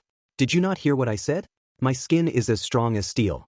Jesus, and they say American education is bad. Then, but can your skin handle acid? Mina yelled as she used her quirk on the American. Jack yelled as the acid burned his face. Mina, what the hell did you just do? Kirishima yelled. Who cares, we need to run, Mina yelled. Everyone did exactly that, leaving Jack alone to suffer.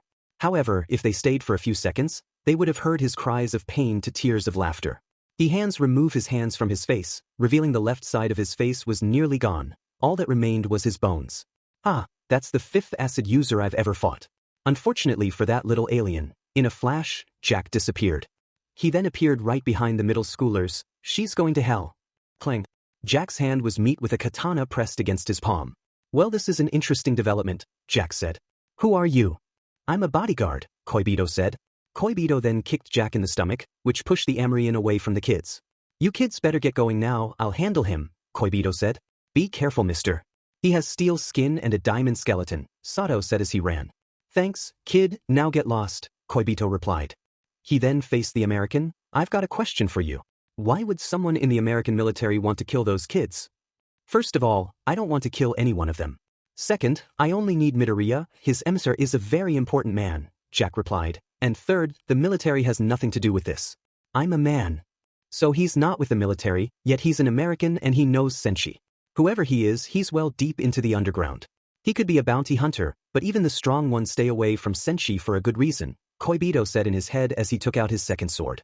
Look, I don't like Midoriya that much, but if he dies someone special would be sad over it. So I can't let that happen. How sad, In less than a second, Jack closed the distance and was standing right in front of Koibito before he even noticed. Once Koibito did notice, he used his two swords and tried to slash Jack, but both of them broke upon impact. You shouldn't keep promises you can't keep, Jack said as he punched Koibito in the stomach. Kaboom! Koibito's stomach exploded as if a powerful shotgun was fired by point blank. What the? Before Koibito could fall, Jack grabbed him by the collar. Koibito then noticed that Jack's knuckles were covered in blood and looked like it had exploded. What? Are you? Call me Jack. Jack then threw Koibito in the air like a spear. So long, fucker. Koibito flew high for a good seconds before crashing down onto a very familiar limo. Koibito crashed, landing right on the engine, preventing the vehicle from moving again. Koibito! Yakubo ran out of the limo and checked on his blue-skinned friend. Koibito, what happened to you? Yakubo checked his pulse. He's still alive, but he's right on death's door. Oh, Koibito, what happened to you? Mr. Yakubo, what's going on? Momo asked. Yakubo was about to yell at her to get back in the limo, but then he saw a strange group of kids run up to her. Ashido, what's going on? Momo asked. There was this guy, he wanted to kill Midoriya but we ran from him. Then he tried to kill us and that guy helped us and we don't know what's going on. Mina then began to cry. I'm scared. Wait, what guy? Yakubo asked. It was some military fucker with sunglasses, he was fighting that guy, Bakugo said as he pointed to the broken body of Koibito. He wanted Deku for some reason. Deku? Who the hell is Deku? Yakubo asked. Deku is the childhood nickname for Izuku Midoriya. Deku also stands for useless and can't do anything, a certain someone explained. To be honest, it's a very fitting name for a quirkless loser. Everyone turned to the voice and was utterly shocked. It was Jack, with his face and knuckles perfectly fine, as if nothing had happened. Jack stood on top of the limo and gave a menacing aura as if he was above everyone there. Oh, hello there, Jack said as he waved to his new victims. I'll forgive you kids, for what you did to my face, in exchange for one lit thing. I want that boy. Give him to me and nobody gets hurt. It's a wonderful deal. At first, nobody said anything, they were as stiff as a chalkboard. Fine, I'll do it myself. Jack got off the limo and slowly walked over to Sato. He was the one who was currently carrying Midoriya. Give him to me now, Jack demanded. Nearly everything in Sato's body told him to get the hell out of there. To give up Midoriya and live another day. But one part of his body told him to be a hero. His heart. Sato punched Jack in the face and ran off, ignoring the pain his hand was currently in. Well, looks like Japan is full of idiots. Jack was about to go after the crazy boy when he realized his feet were stuck. Listen, sir, you can threaten me all you want, but the moment you go after my friends, I take issue, my Cosmo said. His hands were coated in a white substance. My Cosmo. Mitter. He can produce and manipulate his version of wax. The wax is also as strong as steel but will melt in high temperatures. The more food he eats, the more wax he can produce. He can also manipulate the wax however he wants it, for example making a wax sword. Also, making too much wax will drain Cosmo's energy. So you can make a sticky substance, big deal, Jack said. What's stopping me from getting out? One thing, this. Cosmo then created a wax sword and tried to slash Jack with it. Unfortunately, Jack grabbed the wax weapon before it even reached his body. Neat quirk, not as good as mine though, Jack said as he crushed the wax sword. He was about to attack Cosmo when a hand was perched on his shoulder. Sorry, but you're my opponent now, Yakubo said. His right hand started to glow red as he punched Jack in the face. Much to the surprise of everyone, blood came out of Jack's mouth. Not as strong as you thought, Yakubo said as he threw Jack many yards away. You kids get the hell out of here, Yakubo said as he cracked his knuckles, and bring all the help you can. The thing that's going to happen won't be pretty. The group then went after Sato, but Momo stayed behind. Please, avenge Koibito, Mr. Yakubo. Momo then ran with her friends. I will Ms. Yaoyorozu, Yakubo replied. She's a good girl. Even if I die today, I will be happy if she becomes a hero. So, from what I can tell, you're stronger than your blue friend, Jack said as he came back to his former location. He was stretching his neck out. You also are one of the few living people in this world that can make me bleed. Yeah, I'm much stronger than Koibito, Yakubo replied, and now I'm going to kick your butt. Jack then lifted one finger. I'll give you one. Excuse me? One free attack, Jack replied. You can blow me up, throw a car, or even just punch me in the face.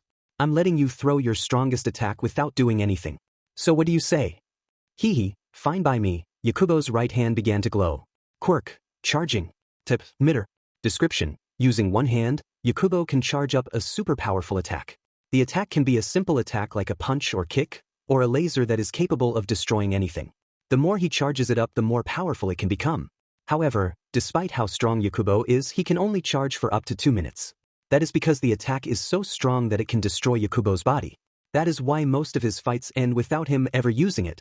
The only person who's ever handed the attack and could still walk is Shinueni. Hey, you've been standing for 2 minutes straight. Are you going to attack or should I just leave? Jack asked. No, are you ready for the most powerful attack you've ever seen? Yakubo claimed. Bold words, but I can see it happening, Jack replied. Show me what you got. Here goes, Dragon Killer. A massive red energy beam was sent forwards. It was destroying everything in its path. From rocks to concrete to even cars, the laser was a true monster. Interesting, Jack said. The laser continued on its path until it met a building and exploded. How do you like that, UFBSRD? Yakubo yelled. It was over, the menacing monster was dead. No one can survive something like not even Shinueni. Yet, not a single piece of Jack could be found. Yakubo was not a smart man, he could barely pass high school. However, even a child could tell that this was unusual. Suddenly, the smell of smoke touched Yakubo's nose. The F-. Turning around, Yakubo saw Jack smoking on a car, with no scratches whatsoever on his body. Dean, that was powerful, Jack said. With a quirk like that you could have become a hero. Yakubo stared in disbelief. This was, well, there were no words for it. Strange wasn't even close to what just happened. There was only one word that came close to describing what just happened. Impossible. What's wrong? Cat got your tongue, Jack said as he moved his hands like a cat. How? No matter what just happened or what he just saw, Yakubo still could not believe what had happened. Oh, of course, a human would ask such a question, Jack said as he wiped the remaining blood off his hand. Human? Are you saying you're not human? Yakubo asked. No, I was once human. But now I am beyond humanity, Jack said. Yakubo was sent flying backward by a single punch. Yakubo tumbled over and over again on the concrete until his body made a sudden stop. Yakubo's body was bloody and bruised all over. Yakubo then coughed up some blood. What? The F-. I told you, in a millisecond Jack was able to close the distance between the two. I'm beyond humanity. Useless things like death and emotion are beyond me. Like a madman, Yakubo started to laugh. He grabbed the nearby car and started to lift himself. You say you're beyond humanity and that death and emotion is meaningless. Well, I call bullshit. The sudden yell caused Yakubo to cough up blood. Without death and emotion, then there is no meaning to life. You can't be beyond humanity, because you have no reason to live. You look down on humans but you're just as weak as them. Face it, no matter how much you preach, your words are meaningless. You can live as long as you want, but for all I care, you can isekai. Yakubo finished his speech by giving the finger to the immortal man. Kaboom. Jack's final attack sent Yakubo through an endless amount of buildings. When it was over, Yakubo's body was extremely damaged. So damaged that his body barely resembled a human. It would take a miracle for the red-skinned man to live. Guess I let my emotions out. I guess you were right, whatever your name was, Jack said as he walked away. Where's the nearest police station? Demai asked his friends. I don't know, I've never been to this part of town, Momo replied. Maybe she knows, Mina said as she pointed to an orange-haired girl with a map. Wait. Bakugo said, halting the group. How do we know she's not with that American guy? Hey, orange-haired girl. Itsuka looked away from her map to the group of weirdos. Are you a psychopath? No, Itsuka replied. Hey, do you where the nearest police station is? 2 streets down and left you can't it? Itsuka replied. Wait, why am I yelling? Nothing is stopping me from walking down the street. However, as soon as she was making her way to the group, they started to run past her. She didn't mind, of course, but then she recognized the person they were with. Midoriya? Itsuka asked in confusion. Her sudden question got the attention of a certain explosion quirk user. Wait, how do you know Midoriya? Bakugo asked, which caught the attention of everyone there. Why is he unconscious? Itsuka asked. She was getting ready for a fight. Answer me first, Beach, Bakugo yelled back. Itsuka was ready to kick him in the nuts. However, someone stopped them from fighting. That person was the man they were running from. Geez, who the hell taught you manners? Jack said as he lit up a cigarette right in front of their faces. The man was also wearing a suit that didn't fit him that was covered in blood. They stood in awe as the man had surprised them once again. Everyone was scared to talk to him, as his sudden appearance installed fear in them once again. However, one brave soul dared to speak up. Is that Yakubo's suit? Momo nervously asked. Jack took the cigarette out of his mouth and observed his clothing. Yeah, it was. But he's out of commission right now. Did you kill him? The moment she asked that, the tension increased dramatically. Everyone felt like a knife was being pressed against their throats. That's not important right now, Jack said as he discarded his cigarette. Look, I've been all over Japan looking for that little sheet. So it would be very helpful if you gave him to me. Please. Jack was talking in such a calm manner that you could have confused his tone with glee. But he was talking about the life of an innocent boy, one that had no idea what was going to happen. Bakugo then grabbed Jack by the shoulder. What are you going to do with him, you beauty? Jack looked back with a smug face. Relax, I'm not going to kill him. I need alive, or else my plan will all go to waste. Plan? Was chasing us part of your plan? Was killing innocent civilians a part of your FING plan? Bakugo's voice was turning from one of fear to one of anger. No, but I'm not complaining, and why should you? Why do you suddenly care for Midoriya so much? Is it because he's popular now? Is it because you developed a conscience for the things you did to him? No, it's because you want to feel special. You want to be the one who saves Izuku. You don't care a flying F about him. All you think is me, me, and me. Well, guess what, sheet for brains, the world doesn't revolve around you. In fact, Ash. That was the last thing Jack said before he was blasted away by an explosion to the face. You don't know anything about me, F-face, Bakugo yelled. Because of his constant running and his previous fight, he had sweat a lot, and when he sweats a lot, only trouble follows. Jack got up from his position like the Undertaker. You know I was going to let you kids live, but after the shitty day I had and the fact that you attacked me, well, let's just say hell is going to have new residents. Sato, go find a good hiding spot for Midoriya. It's best if he stays out of this, Bakugo said as he got ready for the fight. The rest of you go on ahead. I don't want people I don't know dying. So you get to be the hero and we run away. Sorry, I don't like that plan, Kirishima said as he stepped up. Too many people have died today. He started to harden his fists. If I can't protect Midori, then I shouldn't be a hero, Mina said as she started to produce acid from her hands. For Koibito and Yakubo, I will avenge them, Momo said as he started to create a spear out of her skin. Well, better die doing the thing I love, I said as wax came out of his body. Become as strong as a rock and as swiftly as a river. That's the motto of the Kendo Karate Dojo, and I plan on upholding it, Kendo said as his hand became bigger. Don't worry guys, once I find a safe spot, I will get help, Sato said as he ran away. So it's just you lots, not even some rando hiding behind the tree? If that's the case then you are F, Jack said. As Jack moved his arms around, the sound of bones and joints shifting could be heard. What's he doing? Whatever it is, then it isn't good, Bakugo said in his head. He wasn't the only one who noticed either, everyone else put up their guard and was ready to act. Jack then raised his left arm, like he was preparing a karate chop. In a flash, Jack's arm dropped down and something made a huge crater in the space between Bakugo and Kirishima. The moment they realized what had happened, the group scattered in chaos. Imai and Momo went to hide behind cars, Mina went inside an alleyway, and Bakugo, Kirishima, and Kendo backed away from Jack. Haha, you're scared already, Jack laughed like a maniac. We just got started. Jack then started to move his arms so fast that his hands were no longer visible and destruction started to appear all around him. From cars to the ground to even street signs. Sheet, how the hell are we going to attack him now? Bakugo asked. It was like Jack had a force field around himself. Bakugo thought of it as a circle of destruction. If anyone got too close, their bodies would be torn in half. However, if they stay still, who knows what horrors could happen. Waxball Beach, Imai shouted as he threw a wall made out of wax at Jack. However, it was destroyed completely in Jack's area. A wax ball. Did you believe that would work? Jack began to laugh again. You have to be the biggest group of idiots I've ever met, and that is saying something. As Jack was monologuing, he dropped his hands, leaving him completely exposed. During this brief moment of weakness, Itsuka dashed toward him with an enlarged right hand. She threw a large swing, but instead of hitting her target, she hit a random car instead. So you can make yourself bigger, neat quirk. Jack had somehow appeared right behind the orange-haired girl. Itsuka turned around to face her opponent, but then Jack decided to choke her with one arm and lift her in the air. You said you were a member of the Kendo Dojo. You look very similar to its founder. Are you his heir? I wonder, if I kill you, will then entire dojo come after me? Or maybe your grandfather come? Jack seemed to have a pleasant face after saying that word. Itsuka kicked Jack in the face, but that only seemed to hurt herself even more.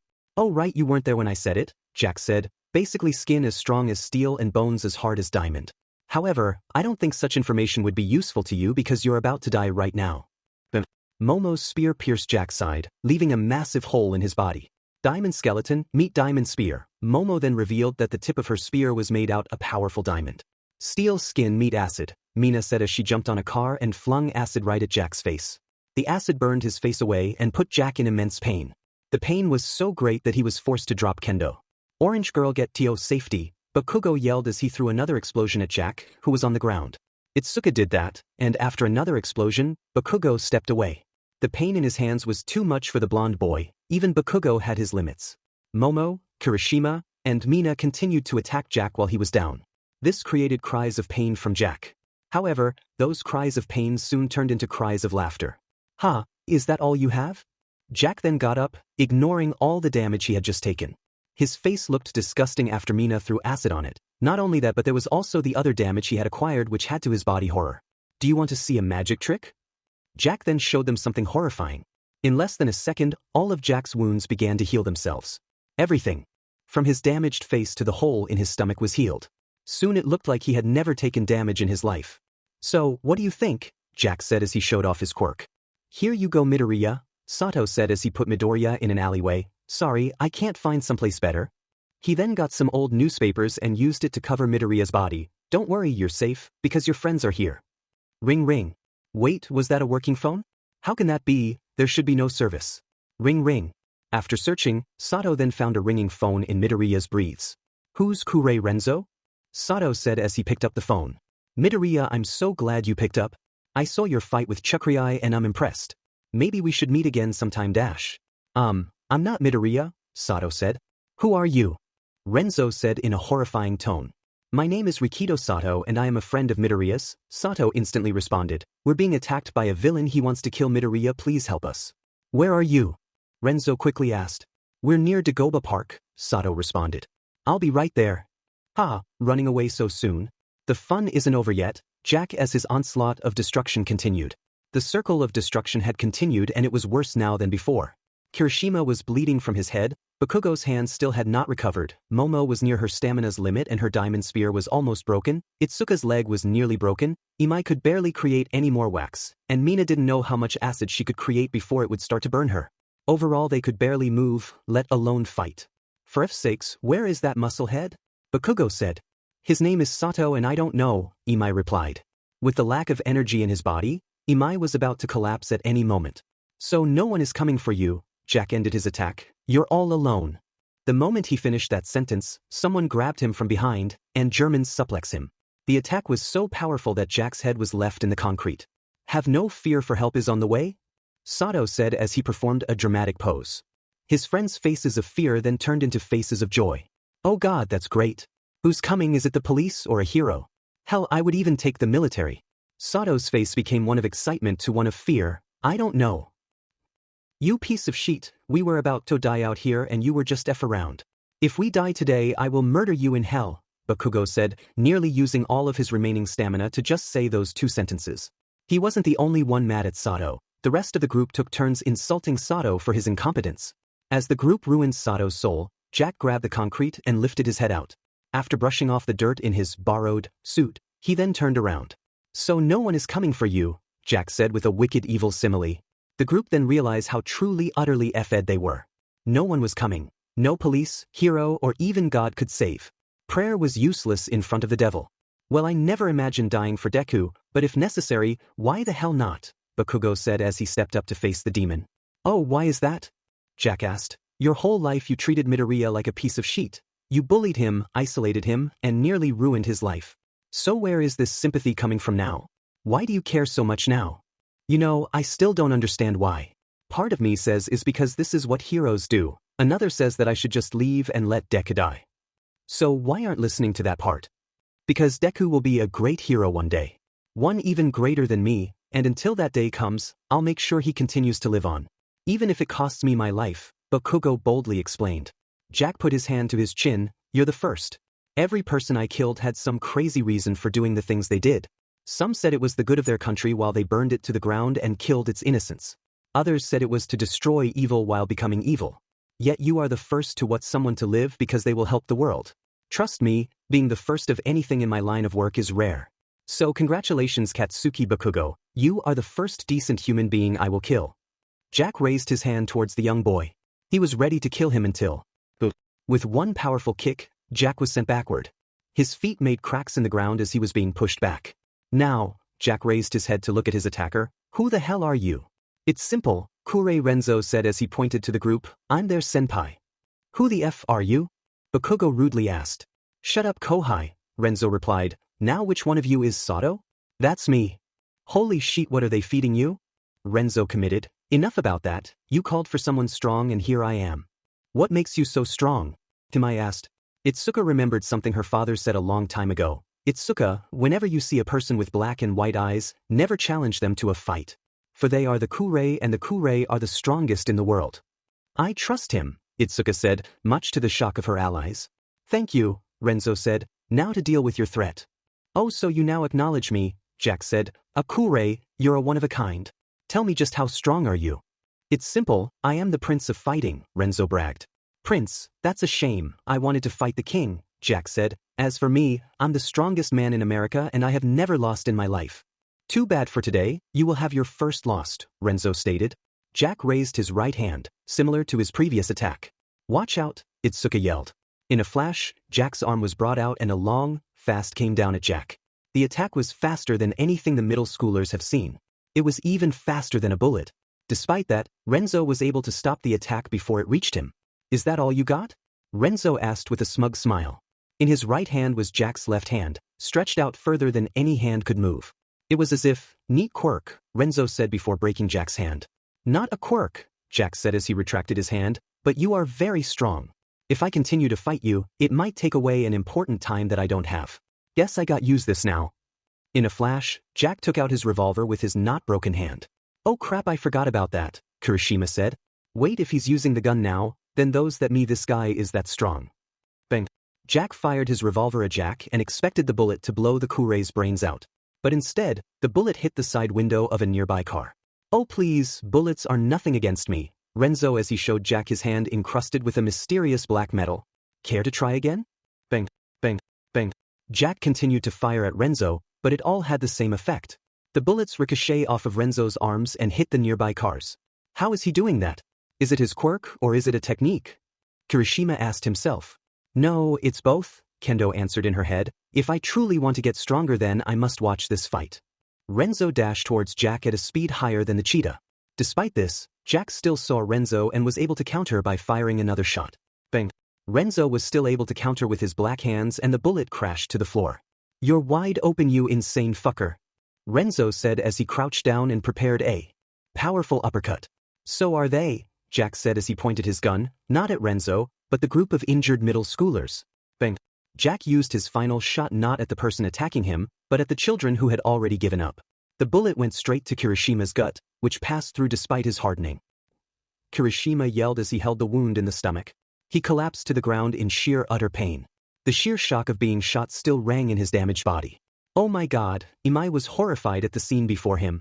He wanted to throw up whatever food was left in his stomach. His allies had similar reactions.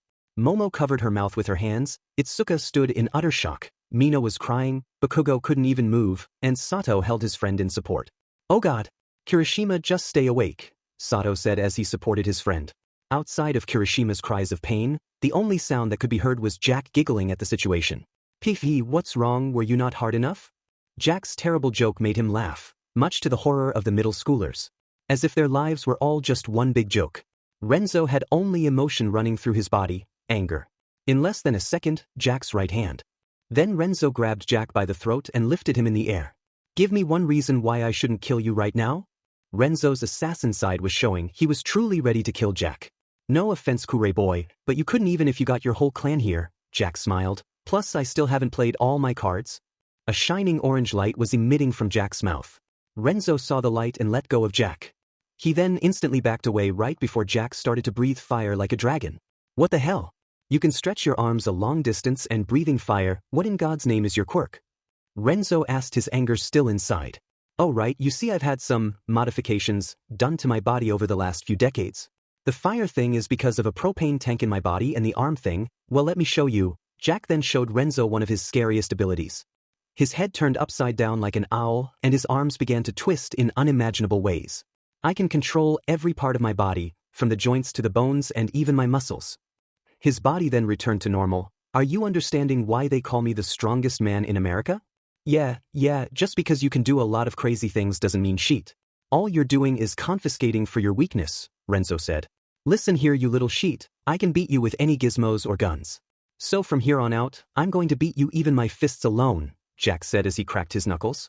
You're lost, Renzo said as he took off his shirt. I hope you're ready for a beatdown. You're sure about that? Jack said as he placed his hand on Renzo's chest. You're well built, but that must be due to your Kuray blood. Renzo backed away from Jack instantly. Jesus, he's fast. Well, he's the strongest man in America for nothing. If I truly want to beat, then I must use my quirk. Renzo's arms suddenly became coated in black armor. Oh, a hardening quirk? Neato, Jack said. Kuray Renzo. Quirk, armament. Type, transformation. Description: the more willpower Renzo has, the more powerful his armor becomes. The armor not only enhances Renzo's attacks and defense but also allows him to damage anything. For example, if someone had the power to be transparent, Renzo's attack would still affect them. Basically the armament hockey from One Piece. So how strong is Yo Dash? Jack never finished his sentence. Renzo performed a roundhouse's kick that knocked Jack's jaw right off. Then Renzo punched Jack's head, which despite it still being hard, nearly came clean off. Then Renzo punched his stomach so hard that his lungs collapsed on impact. All the attacks and caused Jack's body to collapse on the ground. So soon, Renzo said, either he's tricking me or this is his full strength. I guess he was lying about his title. Renzo never took his eyes off Jack, yet the second he blinked, Jack disappeared. What the F dash? Renzo said in his head. Bam. Renzo's entire body fell to the floor.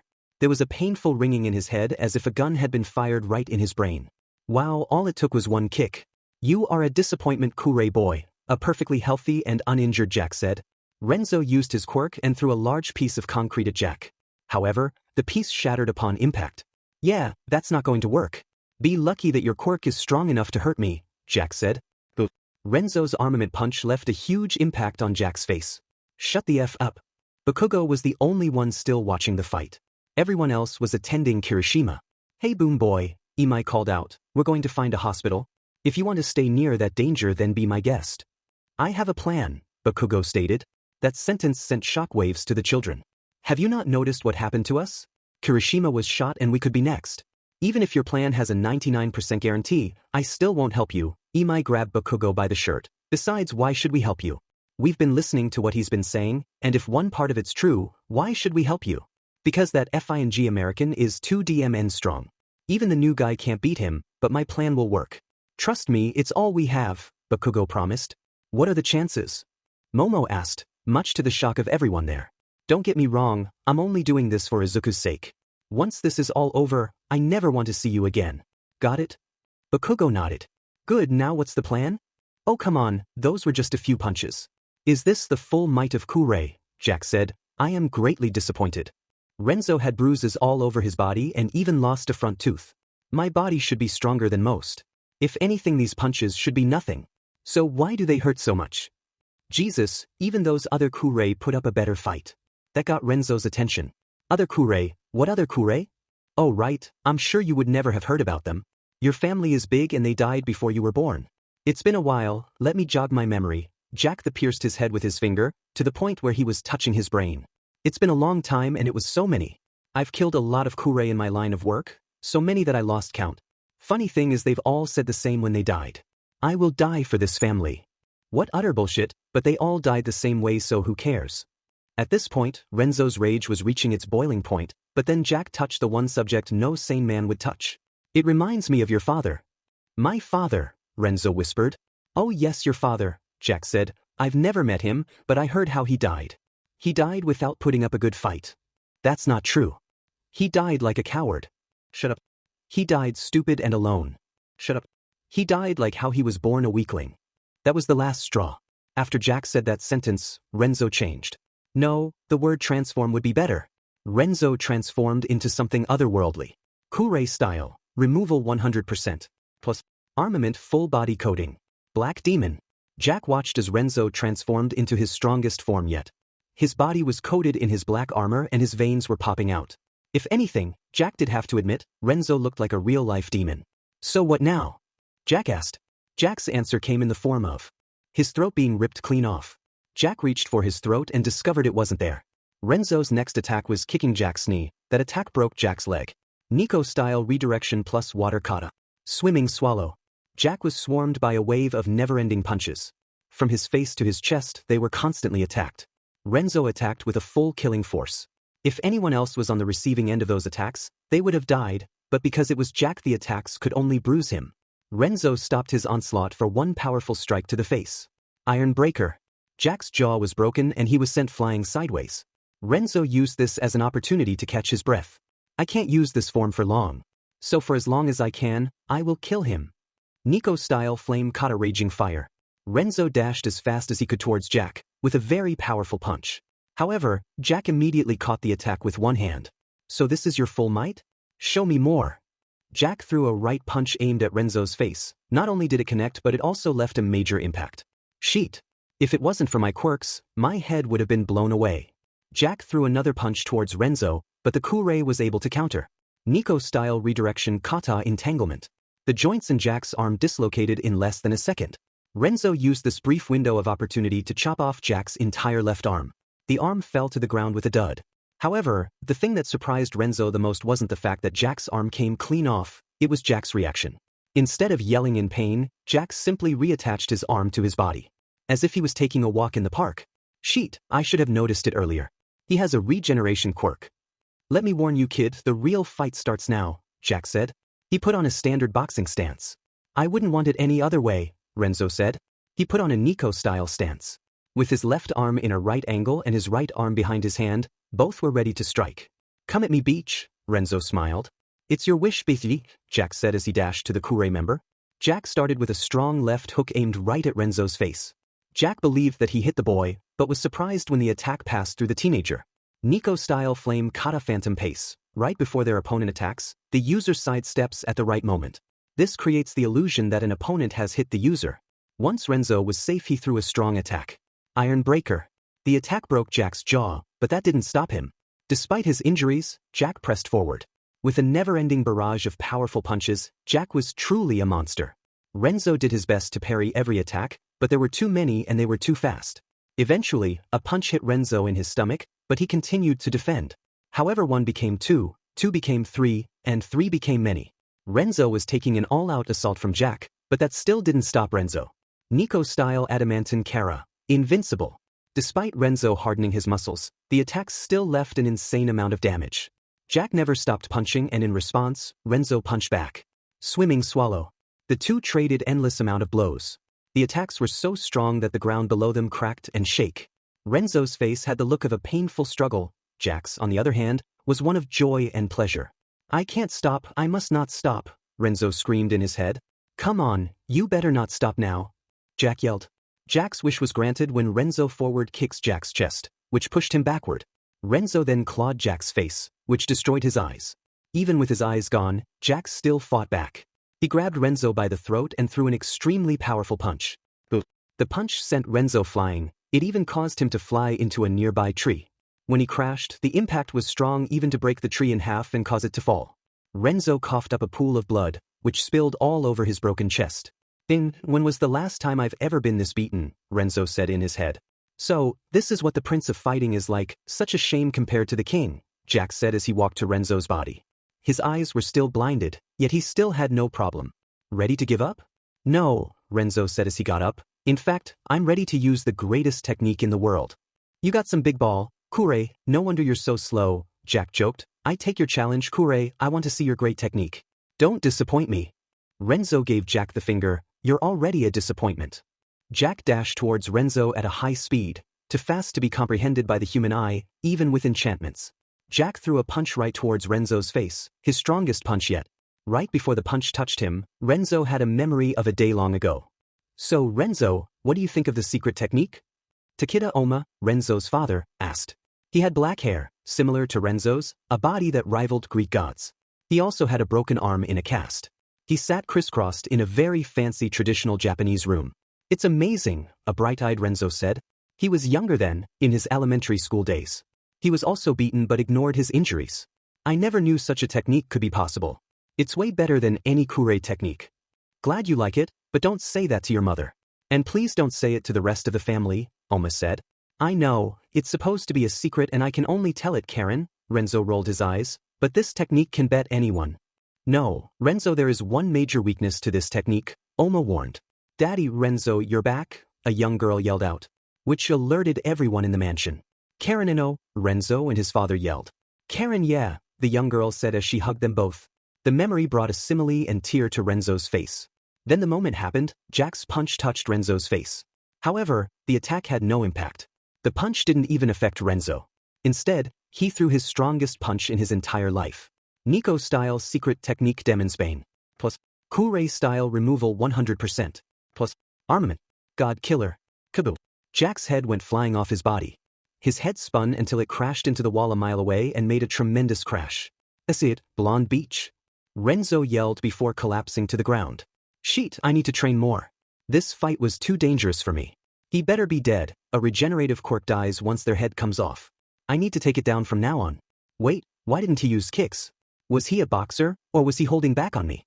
Who cares, I won. Now how do I get out of here? Renzo looked at the still standing body of Jack Blade. He was one tough motherfucker. What was his name again? Well, that was exciting, a very familiar voice said. Renzo lifted his head and saw the weirdest FNG thing in his life.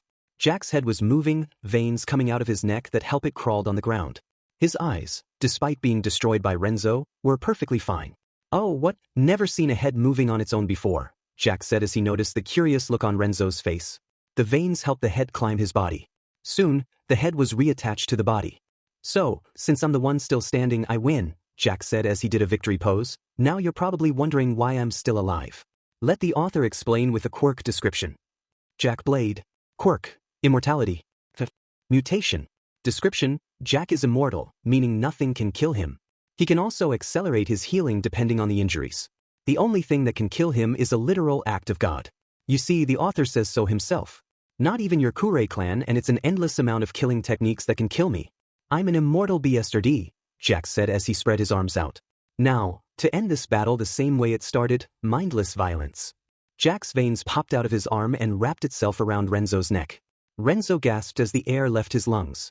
He tried to break the veins, or at the very least tried to break free of them, but it was all for naught. Jack's veins were too strong for Renzo, especially in his broken form. So this is how the Prince of Fighting dies, not in a fight of legend, but as a pathic nobody. Renzo clawed against the veins, his strength leaving his body every second. His face became purple and the air was leaving his lungs at a fast rate. Listen here, Kuray, this is a real strength and you will never obtain it, Jack said. Ha ha. Jack's laughter stopped when both of his arms dropped to the ground. What the F dash? Then Wax came out of nowhere and encased his legs together. Did you forget about us? Demisosum asked. Jack turned around to see his attackers but was met with wax to the face that covered his eyes. Jack was now blinded, and without his arms, he couldn't do anything. Come on Ishido, let's get out of here, Imai said as he and Mina, who burned Jack's arms off, ran away. Big guy, get the guy who saved our lives out of here, Bakugo commanded. Ponytail, who's the cannon going? It's done, Momo Yaoyorozu said as she finished the cannonball. Itsuka was handling the cannon and its aim was ready to fire on the immobilized Jack. Lock and ready, Itsuka said. You sheets think a cannon can stop me, Jack said. You don't know. Jack was stabbed from behind by a diamond spear. Did you forget me? Kirishima said as he pressed the spear deeper into Jack's body. You shouldn't have. Kirishima then ran as fast as he could away from Jack. Ready? Bakugo asked. Not yet, Momo said as she prepared the cannon. However, their hopes were destroyed when Jack's newly formed arms stretched out and destroyed the cannon. Itsuka and Momo watched in awe as their main hope was destroyed with ease. Was that it? Is that all you got? Jack said as he removed the wax from his eyes. In this time of parallel, Bakugo did the one thing no one expected him to do. He became a hero. Bago picked up the heavy cannonball and with all his might unleashed the greatest attack he had ever seen. This is for Midoriya so that he can one day become greater than I ever could. Why All Might yelled out his attacks, but now I do. Bakugo used his quirk for the biggest explosion he had ever created, Detroit Cannon. His broken hand was bloody red, but it mattered not. The cannon went so fast that Jack could process it. There was only one thing on his mind. Oh shit. The explosion was crazy. It was strong that the bystanders were thrown despite being yards away. It was so large people could see it miles away. The explosion left a mighty amount of smoke behind, as well as a large crater that sheltered the destroyed body of Jack Blade. It was over. Jack was defeated, it was all over. Bakugo, who was on his knees, began to cry. We did it, Midoriya, we saved you. Itsuka and Momo were saved by Itsuka enlarging her hands and using it as a shield. Once the smoke died down, Itsuka shut off her quirk. Both of them smiled as they realized the fact that they won. Imai and Mina, who had gotten away safely, couldn't believe the fact that the plan worked. Imai has a face of shock while Mina smiled in joy. Sato had successfully gotten Renzo to safety, and they were both shocked by the explosion. Their jaws were wide open in shock, but once Sato realized what had happened, he smiled. The plan worked, it worked, Sato said as tears formed in his eyes. Renzo then understood what was going on. Hey, can you take me to your friends? I need to congratulate them, Renzo said. Sure, Sato lifted Renzo on his shoulder, let's go meet him. Renzo was not the only one who had that idea. Imai, Mina, and Kirishima all came over to Bakugo. Let me say this explosion guy, Imai Cosmo said, I may hate you until the day I die, but I will admit, that was a good plan. It was, Renzo said as he entered the scene, how did you plan it all out? Simple, Bakugo then proceeded to explain. When he breathed fire he said that he had a propane tank inside his body. If we could blow that propane tank up, then he would be left in pieces. However, there were two major issues. One, we couldn't make him stand still to handle such an attack. But then you came along and we were able to hold him down. Two, his body was too strong for a simple explosion, so we needed to bring out the big guns. Or in this case cannons, however, Bakugo glanced over at the broken cannon. We need to make a last-minute decision. So you made a crazy plan to defeat a crazy person? Renzo smiled. I'm glad to be glad you're senpai. Yeah, who are you? Bakugo asked. Name's Kuray Renzo. Remember that because it will be the name of a great warrior one day, Renzo bragged. Unfortunately that day would never come, a voice said as a body crawled out of the crater. Horror came once again on the faces of the youngsters. They all turned to see a deformed body stepping out of the crater. What, have you never seen a walking corpse before? The deformed body of Jack Blade asked. Indeed it was deformed, pieces of his skin were burnt to a crisp, his organs were broken, bleeding or was showing or perhaps all of the above. His bones were also shown and they were surprisingly the only thing that wasn't destroyed by the explosion. Surprise, Jack said with his jaw hanging on one side of his mouth. How? Momo asked, how is this possible? Jack repositioned his jaw. That was your first mistake. Expect the unexpected. Before you go into the afterlife, do you have any last words? I have a few words to say. A booming loud familiar voice said. The look of horror then became one of disbelief. The only person who was scared was Jack himself. Fear not, young ones, for I am here. Jack turned around and saw an enormous fist right in front of his face. Motherfuck dash. All Might's attack crushed Jack's already destroyed face. His face caved into the might of the punch. The attack was so strong it created a crater even bigger than the previous one. The attack even created stronger winds too, ones that nearly threw the youngsters away. Once it was over, All Might addressed the kids. I'm sorry I'm late. If I had known I would have gotten here sooner, All Might said. All Might. The kids cried at the sight of the number one hero saving them from an unkillable monster. Even Bakugo was tearing up at the sight of his favorite hero. The only kid not crying was Renzo, because he was focused on something else. Why is he here? Renzo said as he saw Shinu Senshi standing over the immobilized body of Jack Blade. Shinu wasn't doing anything, he was just watching the body without doing anything. Then out of nowhere, Shinu lifted his leg and brought his foot down on Jack's face. Blood came everywhere, and everyone noticed. Shinu didn't stop, he continued to stomp on Jack's face over and over again. Don't. So. You. So. Ever. So. Go. So. Near. So. Him. So. Again. So. Jack's head wasn't even there anymore, instead, it was a pile of blood. Despite that, Shinu kept on stomping. It wasn't until All Might put his hand on his shoulder that he stopped.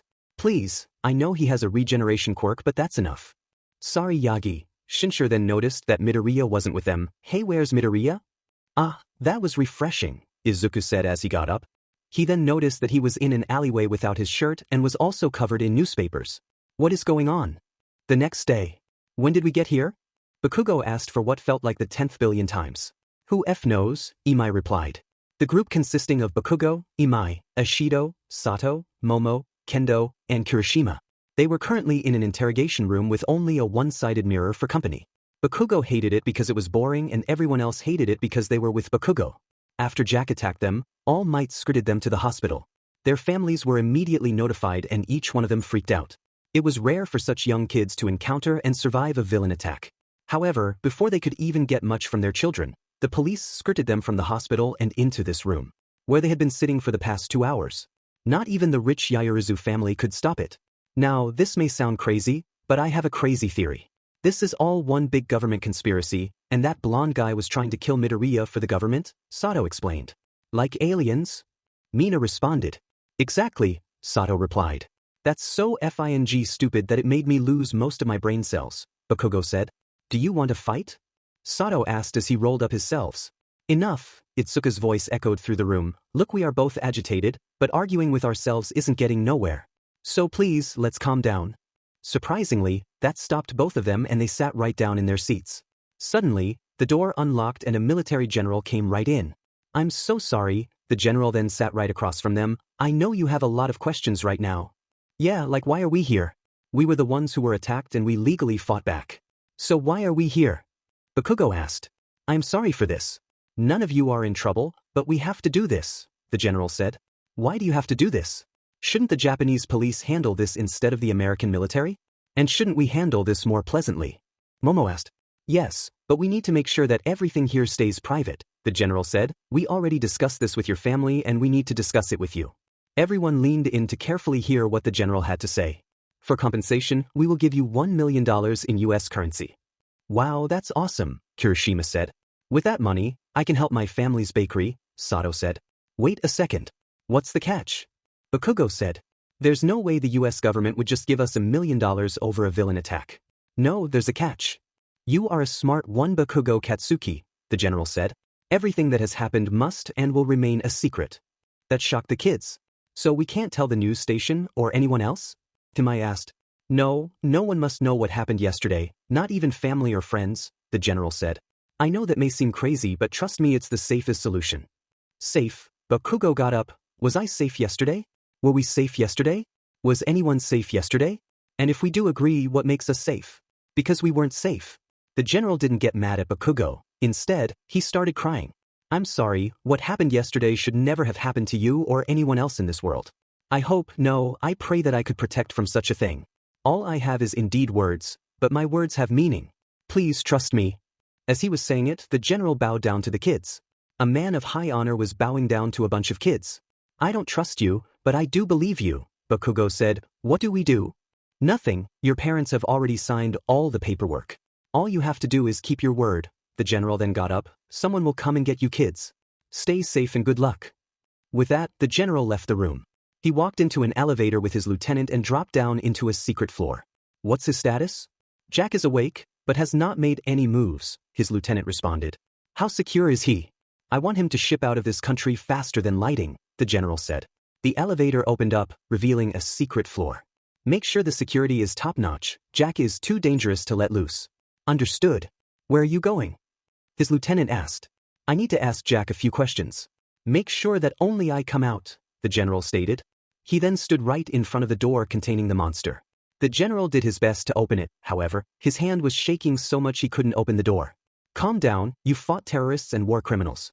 You can handle this monster. The general then opened the door. General, my good man, how are you? Jack Blade asked. Jack was sitting on his knees, with his feet and arms chained in heavy metal to the wall. Why were you trying to kill those kids? Oh man, you're no fun. Look, I never wanted to kill those kids, I was joking, Jack said. You shot one of them. It was funny, Jack said. And why do you care? We both know that's not why you are here right now. You can ask me anything you like. The general raised his eyebrows but was quickly succumbed to temptation. Is your name Jack Blade? I heard it was a nickname. Yes, it's not a real name. Jack comes Jack the Ripper, the famous killer. The blade is from the fact that I am America's greatest weapon against foreign threats, like a sword. It's like a stupid hero name, like All Might. Is it true you are over 100 years old? Hey, it's rude to ask someone's age, but yes, I am around 130 years old and I've had a very amazing life. My final and most important question, why did you attack those kids? The general asked. Oh, that's a complicated answer. You see, I never was interested in those kids, only one of them. Even then I was truly interested in Midoriya's teacher, so that's why I wanted to kidnap, Jack explained. Midoriya's teacher, why would you want anything to do with him? Because that bastard broke a promise that made me continue fighting to this day. And I won't forgive him for it. Promise? What promise? A promise to bring the greatest fight the world has ever seen. One between the man who stands above all other martial artists, the king of fighting, and the man with the strongest quirk known to man, All Might. They can level sights in a punch and change the world in a second. A battle that could shake this world and destroy nations. I waited so long to see a fight, but then Senshi backed out. Jack's anger filled the room. The general started to shake in fear. That man should be wiped off the face of the earth and eliminated like the stain of filth that he is. Guards rushed in and tried their best to subdue Jack. General, I like you, so I will give you a warning. A once great evil shall rise again and destroy everything the world believes in, and his son will either assist him or destroy him. I have spoken. Can you stay still for 1 second? A very angry nurse asked. Sure, but can I ask you one thing? Renzo did an outlandish pose on a hospital bed. Are you Nurse Joy? Because you bring joy to my heart. No, but if you continue flirting, I will tamper with your four, the nurse furiously replied. Okay then, Renzo said as he turned around. His body was covered in bandages from his battle yesterday. A battle that should have left them damaged for months, yet he was now as healthy as a racehorse. Man Kuray healing SS, I wanted to stay in this hospital a little longer. These nurses have huge knockers. Excuse me coming through, a voice familiar to Renzo said. Oh no, it's her, Renzo said in his head as he hid under his covers. Renzo, you can't hide from me, his sister Karen Kuray said as she took all of his covers off. She was an appealing girl around Midoriya's age with black hair and the traditional Kuray eyes. Karen you bit dash. Renzo was stopped when Karen kicked his ball with a powerful kick. If you say such language I will force you to stay here longer, Karen said. Go ahead I dare you, Renzo said with a smile. Nah, I'm just going to leave you to suffer, Karen said with a simile.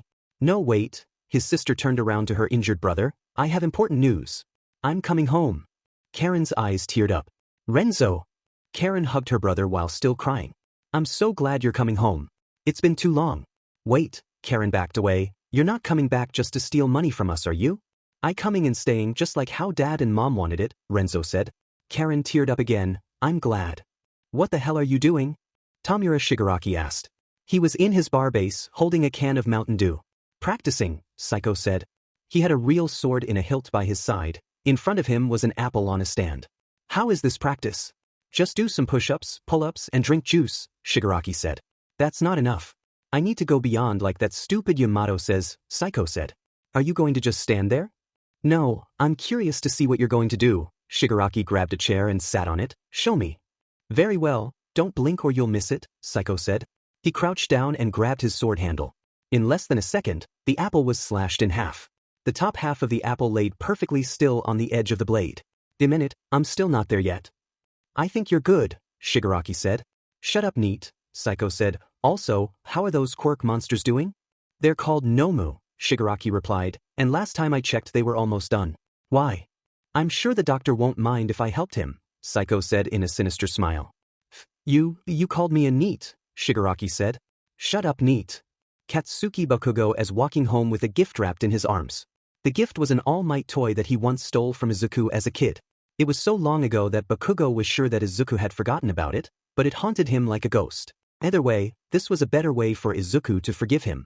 Bakugo never knew what happened to Izuku on that day, but honestly he didn't care. All he cared about was Izuku to have had a better life now on, maybe even help him become a hero. However, Bakugo knew he had a long way to go for forgiveness.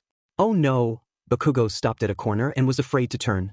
Izuku Midoriya was on the other side, walking home as if nothing had happened. Shit, I didn't want to see him today. Wait, he's not going home. What's he doing? Bakugo watched as Izuku came down until he reached the end of the street. Then they both saw the craziest thing in human history. Fear not, boy. Sensei then skid down the street doing a JoJo pose. For we are here. All Might came on the other side doing another JoJo pose. All Might, Sensei, Izuku yelled, what is going on? Young Midoriya, we have important matters to discuss, All Might said as he placed his hand on Midoriya's shoulder, but first. All Might puff out the smoke of air before becoming a skeleton with flesh. This feels much better, so who should tell him first? It's your issues, you explain to him Yagi, Sensei replied. Wait, I thought your skeleton form was a secret. How come my sensei knows? Izuku asked. Oh simple, we were once childhood friends. He knows a lot more than this form, All Might explained. I have so many questions, Izuku said. There is time for that, but we have a more important matter. All Might faced Izuku. Young Midoriya, I would like to give you my quirk. Wait, what? Kataki Bakugo said as he revealed himself to the trio. The gears of history are turning. Hello Yuide, we are the League of Villains, Shigaraki said. Will love rise? Let's get married, Izuku-kun. Or will hate? I will not stop until all the fakes are wiped from the earth, Stain yelled as blood came from his mouth. What challenges will our heroes face? Here it is, the last battle of the sports festival, Izuku Midoriya versus his greatest rival. New evil will rise. The heavenly wolves pledged allegiance to the League of Villains. Families will be broken. Hello brother, Redestro said to Sensei. Nice to see you for once. Friendships will strengthen. Sorry, but if I let my friend hear, what kind of hero would I be? Izuku said as he protected Ida's body. People will be saved. What are you doing to this little girl? And people will be lost. I'm sorry Midoriya, Shinu Sensei said. And most of all, the greatest challenge of all will come to our hero. Hello my son, All for One said. Nighttime. In a back alley in the heart of Tokyo, a fight was about to occur. So what do you want? A man who looked like a black bear said. He was wearing a tank top with breathes and no shoes. To fight, a hooded teenager said. You've been pushing drags around this area, so I must stop you. What, you some kind of hero?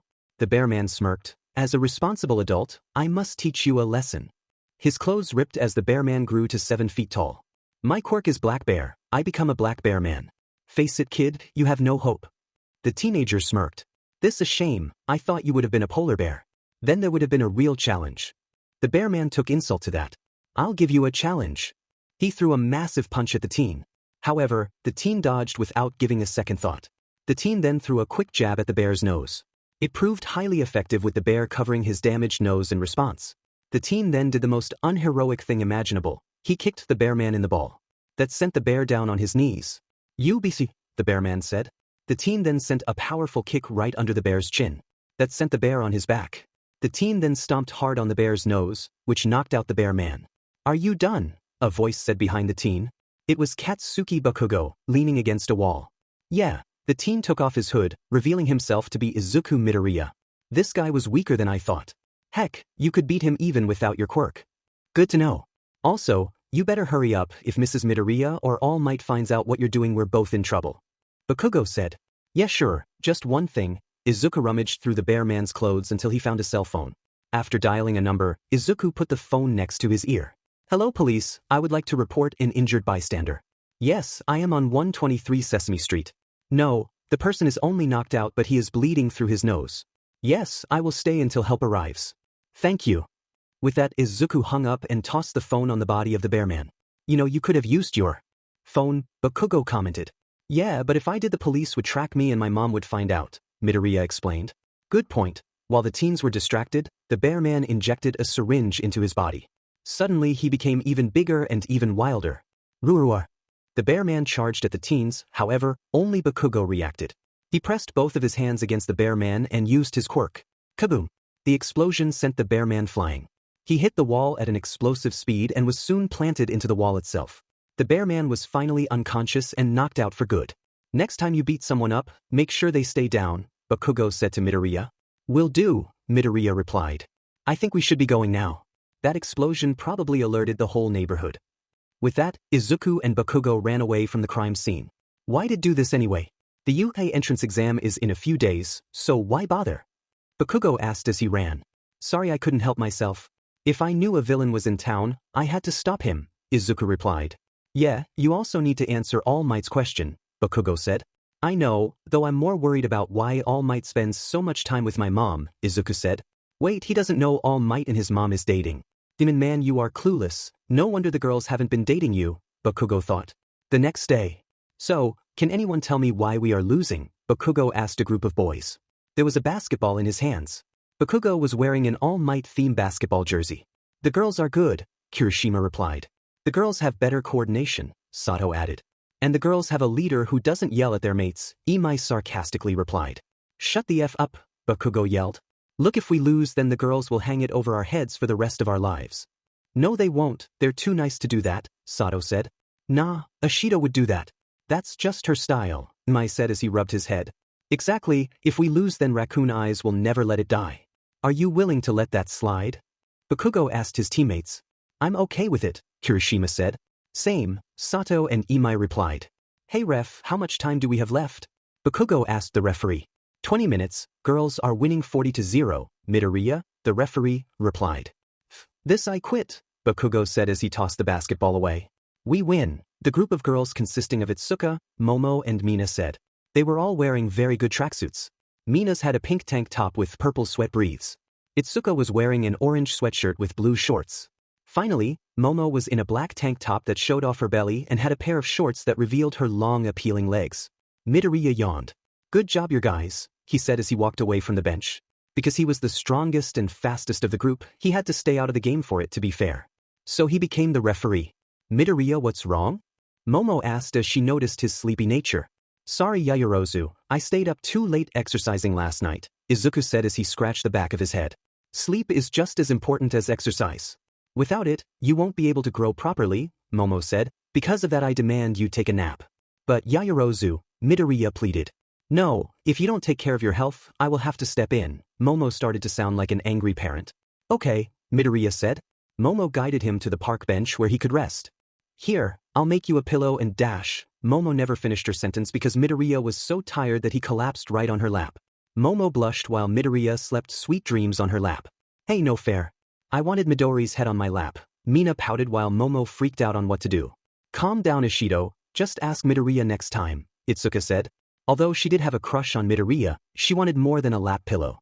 She wanted that badly. Good thing she could calm her urges. But if I ask him, he'll get flustered and run away, Mina's pouting continued.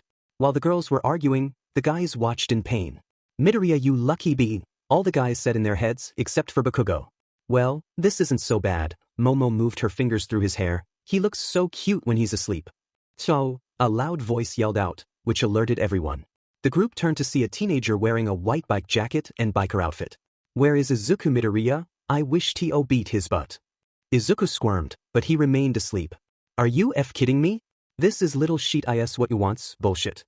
Hey, shut up, Bakugo said. If you want to fight, then fight us. We're all super strong. Fine, if this is what it takes, then I'll fight all of you, the biker teen said. Kirishima, you fight him, Bakugo said. Me? Why me? Kirishima asked. Trust me, you could take him on. The weakest dogs bark the loudest, Bakugo said. Okay then, but only because I haven't had a good match in a while, Kirishima said as he cracked his knuckles. Fine, have these weaklings challenge the great and mighty Dash. The biker teen was punched in the face with a normal jab and fell to the ground. Wait, was that it? How sad, Kirishima said. Hold on, I can still fight, the biker pleaded. No you can't, Bakugo walked over to the biker. Listen, you think you're hot shit, but let go of those desires. Trust me, it never goes well. The biker took those words to heart and left with manly tears in his eyes. Wow, you've changed, Imai said. He was right, Bakugo was a lot different from when they were introduced. Hey everyone, I would like to introduce a friend of mine, Katsuki Bakugo, Izuku said. Bakugo looked nervous and embarrassed to be there. Everyone else felt shocked and confused. Excuse me, what the F dash, I said. Midoriya, we need to talk, alone. Bakugo took the message and stayed behind as the rest dragged Midoriya away. Midoriya, please explain, Kirishima said. Didn't this guy bully you? Last time I checked, that was super unmanly. He did, but Bakugo is a better person now, Izuku replied. How? Momo asked. Last time I checked, he was still a rude bastard.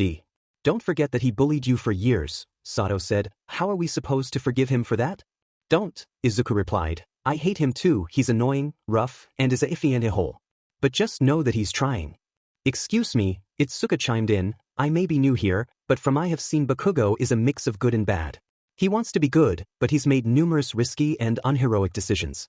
However, if he truly wants to be redeemed, then I have no problem against it. My problem is how you forgave him so easily. Midoriya, we can't control your feelings, but we can help you, Mina said. Guys, I know you won't give him a chance, but trust me. Bakugo is getting better, Izuku said. Looking back, you became less of an but than I thought, Imai committed. Whatever, Bakugo responded. Oh no, Itsuka dashed towards the sleepy Midoriya. Wake up Midoriya, we got karate lessons. That woke Midoriya up easily, he didn't even notice that he was on Momo's lap. Sorry everyone, I gotta go, see you later Momo, Izuku said as he ran away with Itsuka. Wait, did he just call you by your first name? Imai stated. So unfair, Mina pouted. Izuku and Itsuka ran until they reached a large building with the words Kendo Karate plastered against it. It was the place Izuku went to for the last 8 months to train in karate. It was also the place where he got beat up a lot. With a strong kick, Izuku was knocked down against the floor. Again, Oikakite Kendo, Itsuka's father and owner of the dojo, said. He was wearing a karate GI with a 10th degree black belt. Yes, sensei, Izuku said as he got back up. He was also in a karate GI, but he had a white belt. Hey, why does sensei go so hard on Midoriya? A background character asked. It's because Mr. Kendo hates that Miss Kendo hangs around Midoriya a lot. He wants to keep his daughter pure, another background character replied. You two want a sparring session? Mr. Kendo asked. No, sensei, the two replied. Good, now Midoriya, you will be attacking me, Oikakite said. Try to break my guard and attack me. Yes, sensei, Midoriya said in an upbeat tone. He tried to attack Oikakite over and over again. However, each time Midoriya landed flat on his face. Again, Oikakite said. Yes, sensei, Midoriya said as he got up. After a couple of intense rounds of sparring, Midoriya was given a break. Here you go, Itsuka handed her friend a wet towel. She was also wearing a karate gi, only hers had a brown belt. Thank you Kendo, Midoriya said as he placed the towel against his forehead. Sensei is going hard on me today. Don't give up, just because you're not strong now doesn't mean you won't get stronger in the future, Kendo said. That's a line we live by. Thank you Kendo, Midoriya said with a bright smile. So adorable, I just want to eat him up, Kendo said in her head. To anyone else watching, it would have a sweet wholesome scene. For Oikiki, it was a painful sight. His daughter should be a pure girl until after high school. Yet this boy was turning her into an impure succubus. The only reason Midoriya still had his head was that Kendo liked him. That's it, that was the only reason why. Okay, that and the others like him. And he developed a soft spot for the green-haired boy. Okay, maybe he isn't as bad as I thought, Oikiki said in his head. Oh sorry sensei, but I have to go now, Midoriya said. Dance practice is in a few minutes. Go ahead, and good luck with your entrance exams, Oikiki replied. Thank you sensei, Izuku said as he bowed and left the dojo. Dance practice? I thought he wanted to be a fighter, not a dancer, a background character asked. Yeah well, I heard he's doing it to improve his flexibility, Oikiki replied. If he was a karate expert, maybe then I would allow him to date Itsuka. After a few minutes of running, Izuku came to the dance studio owned by Dansa, Mina sensei. Midoriya you're late, Dansa said. Sorry, karate practice took a while, Izuku said. I'll suit up. You better, Dansa said as he rolled away. Mr. Dansa, is Midori here? Mina asked as she came out of the female changing room. She was wearing a one-piece black dance uniform. Yes, he is, Dansa said, but that's not important right now. You need to focus on paying attention. Hey, I do pay attention, Mina said as she pouted. What's my full name? Exactly. Hey Ishido, Izuku said as he entered the dance studio. He was wearing the same thing Mina was except for males. Midori, I'm so glad you came, Mina said as she practically hugged Izuku. The hug caused a slight blush on his face, but Izuku quickly dismissed it. Hey, save that stuff outside of training, Dansa said as he wheeled over. It's dancing time. And just like that, Izuku's dance training continued.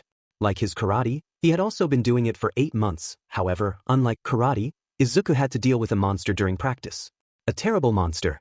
An evil monster, a monster so vile that it could destroy mankind itself. Midori, is something wrong? Meanwhile in a CC pose. Tormos. Why does it only happen during dance practice? Midoriya asked himself. I'm fine Ishido. Both Midoriya and Ishido did a whole hour of dance routines, stretching, and making sure that Izuku's body was pulled to its limit.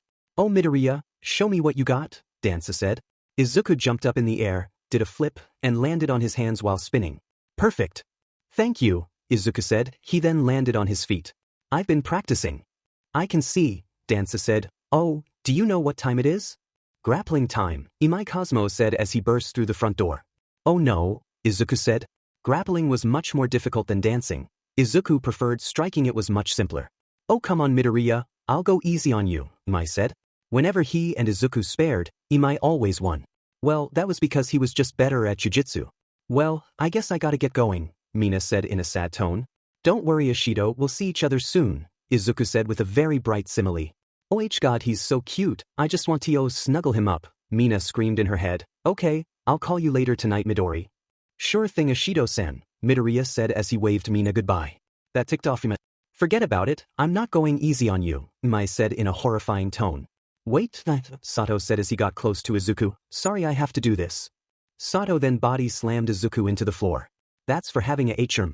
I think you knocked him out, Dansa said. Your problem now. The man then wheeled away in his wheelchair.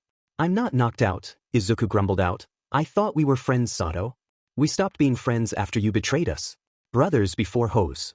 1 hour later. Another loss for you and another win for me, Imai said as he pinned Midoriya to the ground. Ah. Shut up Sato, Imai replied. Also you got practice with your sensei now. Imai released his friend from the chokehold. Thanks, Imai. See you in the entrance exam, Izuku said as he ran out of the studio. See you, Imai and Sato said as they waved him goodbye. Izuku ran towards a beach that was once known for its garbage but has now become an appealing paradise. Takoba Municipal Beach Park, the same beach where Izuku worked months trying to clean it. It was also the same beach where Izuku's life would change forever. Young Midoriya, All Might yelled, so glad to see you. All Might? Izuku nearly cried. Even after 8 months of interaction, Izuku still isn't used to seeing All Might in the flesh. Even though All Might even came over his house in his skeleton form, Izuku still cried every time they meet. Midoriya, Senshi said, every time we do this. Why can't we have normal workouts now? You have normal workouts with me, Bakugo said. Shut up and do a 1,000, sensei replied. Bakugo groaned as he got down on the floor and did 1,000 push-ups. Ever since he learned about All Might, Bakugo has been training under sensei. At first, sensei was hesitant to train Bakugo, but with enough persuasion, sensei agreed. So Bakugo began to train with Midoriya. He even learned some Niko Style moves as well as other martial arts.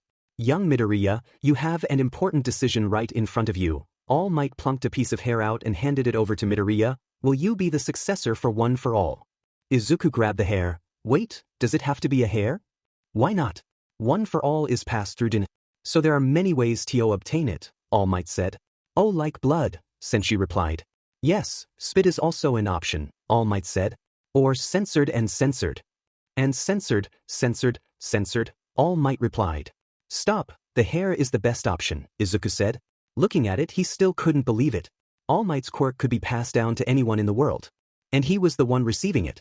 Out of all the people in the world, Izuku Midoriya was the one who was receiving it.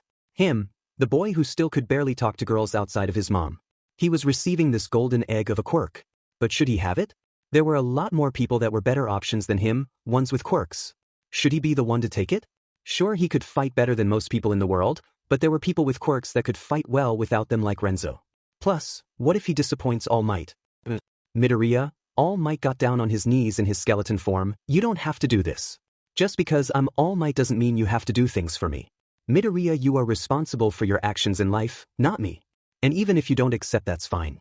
Trust me, I'll support you with or without a quirk. Midoriya took one last look at the hair before making his decision. Izuku Midoriya and Yagi Toshinori were both in a car heading to the young boy's house, with Yagi driving the vehicle. Can you believe it's been 8 months since we met, and now you're going to take the UA entrance exam, Yagi committed. He wanted to break the tension after seeing how nervous Midoriya was. Don't worry, I was nervous when I took the exams. Yeah, but you are All Might, a man born with supernatural strength and dash. Hee, All Might's giggles distracted Izuku. Midoriya, that's what the tabloids say. Just like you, I had to work hard as well to get into UA. It's also funny because Shinueni also trained me with my MSTR. Your MSTR? I've never heard about your MSTR.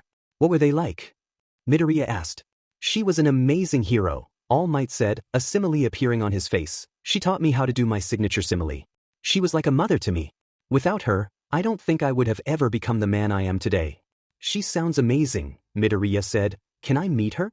All Might's face changed to happiness to one of grief. She's not with us anymore. Oh, I'm sorry, Midoriya replied. The car ride was silent until they reached their destination. Here we are, All Might said. They had arrived at Midoriya's apartment. Ms. Midoriya, we're here, Yagi said as he and Midoriya entered the apartment. Oh good, I just finished the katsudon, Inko Midoriya said. Would you care for some? Yes please, Izuku said as he sat down on the table. I shouldn't, I have food at home, Yagi replied. Nonsense, it would be rude for me to not feed a guest in my house, Inko Midoriya said. Besides, I already made enough for all 3 of us. Well, I can't say no to that, Yagi said as he sat down on the table. Inko laid the plates on the table before sitting down herself. Itadakimasu, all 3 of them said before eating their meal. Mr. Yagi, I have to say thank you and sensei for helping my son with training, Inko said. It's nothing, really I have to thank young Midoriya for handling the train, Toshinori said before taking a bite. By the way, where is sensei? I wanted to thank him as well, Inko asked. He said he was going out with his girlfriend. He has big news to tell her, Toshinori replied. So, what is it you wanted to tell me? Heichir Dejiki said in a fancy restaurant. She was also wearing a fancy dress. Dear God, please tell me we're getting married. Well, you see, sensei scratched the back of his head. Despite being in a suit, he looked, you see, I got a job. That's great, Heichir replied. God f damn it, I wanted to get married. So, where's your new job? Well, you wouldn't believe me even if I showed it to you, sensei replied. That was wonderful, Toshinori said as he finished his meal. Your cooking never ceases to amaze me, Ms. Midoriya. Thank you, Yagi, Inko replied. At least let me help you with the dishes, Mr. Toshinori said. He gathered up the plates and carefully put them in the sink. Let me help, Izuku said as he grabbed the sponge and turned on the sink. Oh my, Inko said, my 2 favorite men helping me. Although Yagi and Izuku weren't related by blood, when Izuku saw them working together, they looked like a father and son. Ah, that was easy, Toshinori said. Thank you, Midoriya. You're welcome, Dad. Please forget what I just said, Izuku said. I'm sorry as Halden Fave said that, please forgive me Izuku ran to his room to hide from his embarrassment. Yagi Toshinori has fought giants, men who could control fire, a literal god in the flesh, but yet he could barely handle being called dad. God, he needed to go out more. Well, that was a surprise, Inko Midoriya said. I'm sorry for that, Yagi replied. No, it's perfectly fine. I'm honestly more surprised than mad, Inko said. Besides, he wouldn't be wrong. We are technically dating. Inko played with her hair saying that last sentence. She still couldn't believe it. She was dating a man who worked for All Might. Izuku and Yagi have yet to tell her the truth. Yeah, well, I still don't know if we should tell him yet, Yagi said. It's been 4 months. We should tell him soon, Inko said. I know, but I want to tell him together, you know. I've never been in a relationship like this, Toshinori said. I understand. Besides, if anyone should tell him, it should be you, Inko said. You deserve being called his father, Inko said. She didn't want to be near his biological father. That BSTRD hasn't been around for years. I will trust me, Inko, Yagi said before kissing Inko on the lips. The day has come. Today's the day, Bakugo said. He and Midoriya were standing right in front of the gates of UA. He hated winter, mainly because it weakened his quirk. Yes, it is, Midoriya said with a big smile. Today was the day where he can officially become a hero. All he had to do was step right through those gates. He took a step forward and instantly tripped. God FNG, damn it. Surprisingly, Izuku didn't fall in his face like an idiot.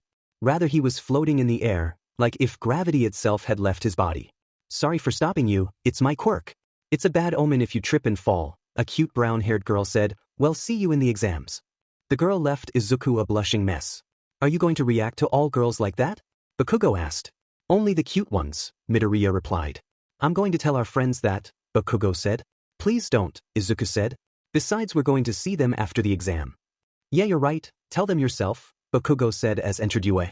Wait up, Bakugo, Midoriya said as he ran towards his friend. After catching up, Izuku and Katsuki entered a large auditorium. Once it was full, a very popular hero stepped forward. Welcome to today's live performance. Everybody say hey. President Mike yelled. Well, that's cool, my examinee listeners. I'm here to present the rules of today's test, President Mike yelled. Ogo de test President Mike Listanto his radio Shauveride and dash. Shut up, Bakugo replies. Save that mouth for the exam. Excuse me, a tall blue-haired boy said. There seems to be a mistake. You said there will be 3 machines that we must defeat. But here on the pamphlet that you gave out, there seem to be 4 robots, one not shown in the presentation.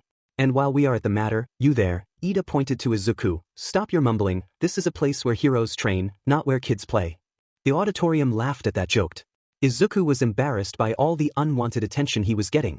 Hey jackass, Bakugo yelled. Since this place is for heroes, a real hero would have waited before asking unnecessary questions. That made the whole auditorium quiet. That was a bigger burn than anything Endeavor can throw.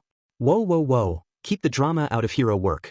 Anyway, the last robot is a gimmick who rampages around, destroys everything.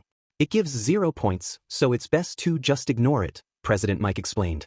After explaining some more rules, the students were loaded up onto a bus. Izuku and Bakugo's friends were loaded onto different buses, while Izuku and Bakugo went on the same bus. After a short trip, the duo arrived at their testing grounds. That's big, Bakugo said. Looks like it's city. Hey, there's the girl from this morning, Midoriya said in his head. I should say thanks. What are you doing? Ida grabbed Midoriya's shoulder. Don't interfere with others. This a-hole again, Bakugo said as he was ready to confront the boy with glasses. Interfere, Midoriya grabbed Ida's hand. I was going to tell her thanks. If you start assuming things at first glance, then you're going to be a terrible hero. The crowd watching the scene was shocked at how Ida not only embarrassed himself once but twice in one day. How many more burns could the poor boy get? And begin, President Mike yelled. What's wrong? The test has begun. Go. Everyone ran towards the city at their fastest speeds, even Ida was using Gear 1. However, they were all nothing compared to Izuku. He jumped over the crowd and began first place. Then he ran towards the city at a faster speed than anyone else. Holy shit, that's Izuku Midoriya, someone from the crowd said. Izuku Midoriya? What's he doing here? I thought he had a scholarship for UA. Who cares, let's just go. Everyone else ran after Izuku, hoping they can get to the city before he can. But it was all in vain. Izuku was the first into the city, and he still had a lot of energy left. A one-pointer came out of a building, preparing to fire a laser at Izuku. However, before it could, Izuku grabbed the machine by the neck and crushed its neck with his hands alone. One down, many to go, Izuku said in his head. Unfortunately, most of the examinees had caught up to him at this point and was already fighting other machines. Gotta find another one, Izuku said as he ran off. It didn't take long for Izuku to find a two-pointer. It aimed its laser right at Izuku and fired. Izuku barely dodged, but he threw a strong punch towards its center and ripped its insides out. Sorry machine. The robot then fell to the ground. So far that's 3 points, I need at least 47 more to go, Izuku said in his head as he ran away. Two three-pointers began attacking Izuku. They shot missiles at the young boy, which he dodged with ease. Izuku jumped over one and landed on its head. Izuku then stomped so hard that the robot's head was destroyed. The other three-pointer then aimed right at Izuku and was about to shoot its missiles at the boy. A laser came out of nowhere and destroyed the robot's head. Merci, thank you for the asset, Aoyama Yuga said. Izuku got of the robot and dashed towards Aoyama, which startled the French boy. Mercy! Aoyama yelled as he covered his face. Bang! Izuku destroyed the one-pointer right behind Aoyama with ease. Now we're even, Izuku said as he ran off. Thank you merci, Aoyama yelled before he went off to fight more robots. Well, this is a surprise, a UA teacher said in a private room. These first years are doing pretty good. These kids make me go yeah, President Mike said. I'm surprised Izuku Midoriya was participating, another teacher said. I thought he had a scholarship here. Hey Aizawa, wasn't that your job? President Mike asked. Yeah, Aizawa remembered the time he went to the Midoriya house. So, if sign here your son will be exempted from the UA entrance exam and will not have to pay for his tuition fees, Aizawa explained as he places the papers on the table. He was explaining the process to the Midoriya family. Midoriya, Inko and Izuku who were both in the briefing. They were both surprised and nervous in the briefing. Is there anything I need to know? Inko asked. Nothing really, everything I just said was it. There's nothing you need to worry about. Aizawa explained. This is a once-in-a-lifetime deal Midoriya's. If I were you I would take it. This may seem selfish. Midoriya got the attention of both of the adults in the room, but is it possible to take the exam and still get a scholarship? Did I hear that right? Aizawa asked. Did you want to take the exam? Yes, I think it would be unfair if I didn't. Everyone else is working hard for it, I want to feel like I earned it instead of receiving it, Izuku explained. Wait 1 second, Aizawa got up and made a phone call. Nizu, it's me. No, I didn't expel him. He wants to do the entrance exam and still get the scholarship. I see, I'll let him know. Aizawa shut the phone off. The principal agrees, however, there is one condition. You must score in the top 5 to enter the school. That's insane, Inko replied. I'll do it, Izuku said with a brave simile. I promise it. What a weird kid, Aizawa said in the present. If you have questions, ask the rat. Call me a rat and you'll be my next test subject, Nizu said as he sipped tea. Hey look, Midoriya is doing bad out there, a teacher said as they pointed to the screen. They were right, Izuku was struggling. Every time he saw a robot, it was instantly attacked by someone else. I gotta get points, Izuku said in his head. The sound of a massive machine filled the city with fear. 0-pointer, everybody run, an examinee yelled. The massive robot crashed through the building and it scared every student there, even Izuku. Dear God, where does UA get the money to make such creations? Izuku said in his head as he ran away. I need to get points now or never. Help, a small cry said. Izuku turned around and saw a brown-haired girl on the ground. She was clearly in pain and needed help. The 0-pointer was about to crush the gravity girl in a single swoop until something powerful came. Izuku dashed as fast as he could, he then clenched his butt cheeks and threw the most powerful punch of his life yet. Kaboom! The 0-pointer was gone. No, not destroyed, gone. There was nothing left of the machine aside from the fear it once created. The machine was wiped off the face of the earth, and in its destruction was a canyon created by Izuku's attack. Everyone who saw the scene was in awe at the mere sight of such a powerful quirk. Even Ochako, who had a front-seat view of the attack, still couldn't comprehend the attack. Izuku, at first didn't even realize the impact of his punch until after he landed. Then he noticed something else. Izuku screamed as he finally noticed the pain coming from his right arm. Taking a look, Izuku's stomach turned. His right arm looks like it came out of a body horror manga. Cuts were scattered all around his arm and blood was leaking out. His arm was also in a crooked position that shouldn't even be humanly possible. And that's even getting into the numerous bruises on his arm. Izuku's pain was now the only thing on his mind. Here, let me help you, Ochako said as she rushed over to Izuku. She ripped off a piece of her jacket and wrapped it around Izuku's arm. With a few twists and turns, Ochako made a functional arm brace for Izuku. Thank you, Aunt Haidshire, this was important information. Does anywhere else hurt? Ochako asked. No, Izuku said as he got up. Thank you, but I must go now. I need points. Ochako was amazed at Izuku's determination. Despite his arm being broken, he was still willing to fight. What was his driving motivation? It's all over. President Mike yelled. A look of despair appeared on Izuku's face. It was over, but it just started. No, now all of his hard work and pain was for nothing. 7 points, I only got 7 points, Izuku said as he collapsed on his knees. Well done. Good luck to everyone, a small nurse said as she went around and gave candy to some students. I see, your arm looks terrible, Recovery Girl said as she examined Izuku. With a quick kiss on the arm, Izuku's injuries began to heal itself, however, some bruises and cuts remained. Oh my, it looks like it's very serious. Let's get you to my nursery, bots. A pair of robot assistants came out and helped Midoriya to the nurse's office. Anyone else please come to me, Recovery Girl said as she healed the injured. Ochako watched as her savior was taken away by the assistants' robots. She saw how sad his face looked. I want to help him. Like how he helped me. But how? I know. With that, Ochako ran off to speak with President Mike. 1 week later, Izuku stared at his fish for an unhealthy amount of time. Ever since his entrance exam, it had not been his week. First, there was his All Might not returning any of his calls or texts. I must have done bad, Izuku said in his head. Then there was Sensei leaving Japan. Sorry Midoriya, I'm going to China. See you soon, Sensei said before jumping in the ocean and swam away. And finally, there was the fact that he bombed the practical exam. Forget the written, if he did bad on the practical then there was no way he would get into UA. Izuku, his mother yelled, which brought Midoriya back into reality. Sorry mom, I spaced out a bit, Izuku said as he ate his dinner. While he ate, there was a knock on the door. I'll get it, Inko said as she went to the door. Izuku was focusing on his food rather than the guest at the door. Inko gasped, Tashinori. That got Izuku's attention. If All Might was here then it must be important. Wait, why did his mom use All Might's first name?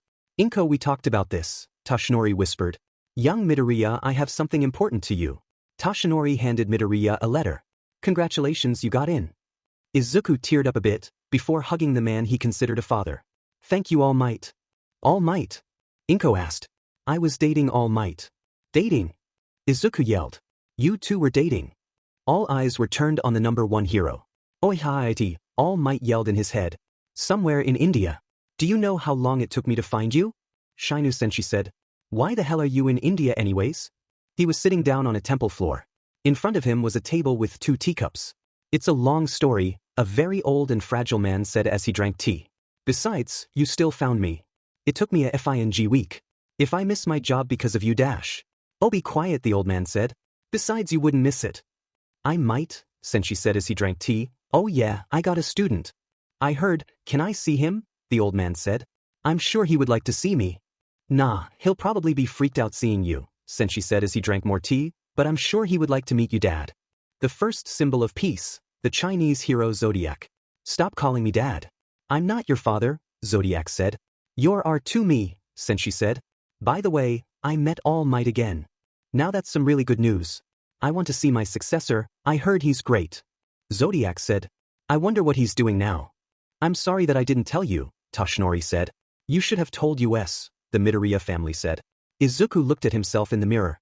Today was the day. His first day of high school. But Izuku wasn't just going to any high school. No, he was going to UA, the greatest hero school in the world. Just 2 years ago, Izuku was a quirkless nobody, but now he was one of the strongest teenagers in the world. Look how far he had come.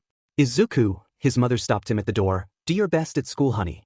I hope you know that I'm going to be supporting you all the way. Thanks, Mom. Izuku hugged his mother. I'm going to do it, I'm going to be a hero. Izuku left his house and caught up to a certain blonde friend. Oi Deku, we're going to be late, Bakugo said in his messy school uniform. Not if we run, Izuku said before dashing off.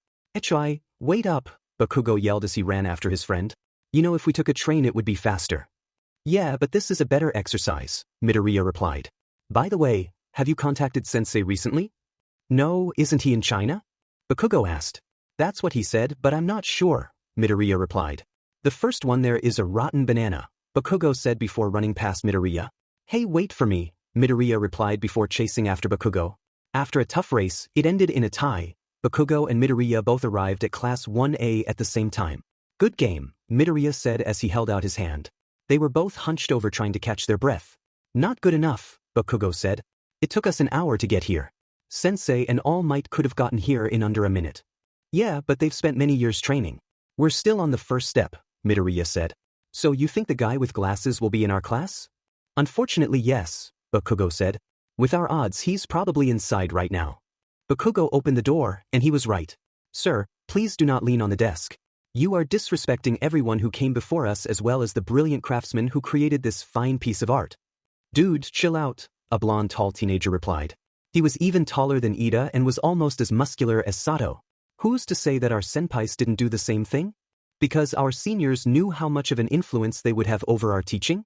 Jesus, are you that pretentious? Is your name some kind of stupid pun? My name is Ida Tenya. What is yours? Hachi Takashi, remember that name because it's going to be a better hero than you. How dare you, Ida's rambling once he noticed Midoriya standing by the door. It's you, Ida rushes to the door and surprised both Midoriya and Bakugo. I am sorry for my disrespectful behavior at the exam. I was clearly in the wrong and my way of thinking was holding me back. You were the real hero, not me. While Ida was praising Midoriya, another person came up to him. Oh, you're the punchy guy, Ochako Uraraka said. To Midoriya, she looked so cute while wearing the school uniform. Your punch was so cool and awesome, you blew away that robot. You were all like, smash. Ochako even demonstrated the punch Izuku famously did. While she chatted away with the famous Midoriya, members of the classroom started to take note. Looks like Midoriya came right on time, Kirishima said to his three friends Mina, Momo, and Sato. Yeah, a shame Imai and Kendo are in Class 1B. I wanted to be with them, Mina pounced. Don't worry Ishido, no one says we can't visit them at lunch, Momo said trying to reassure her. On the other side of the room, there was a blonde girl with buns in her hair who was freaking out about her celebrity crush. Oh my god, there's Izuku Midoriya. He's even cuter. In person. How cute will he look like with blood on him?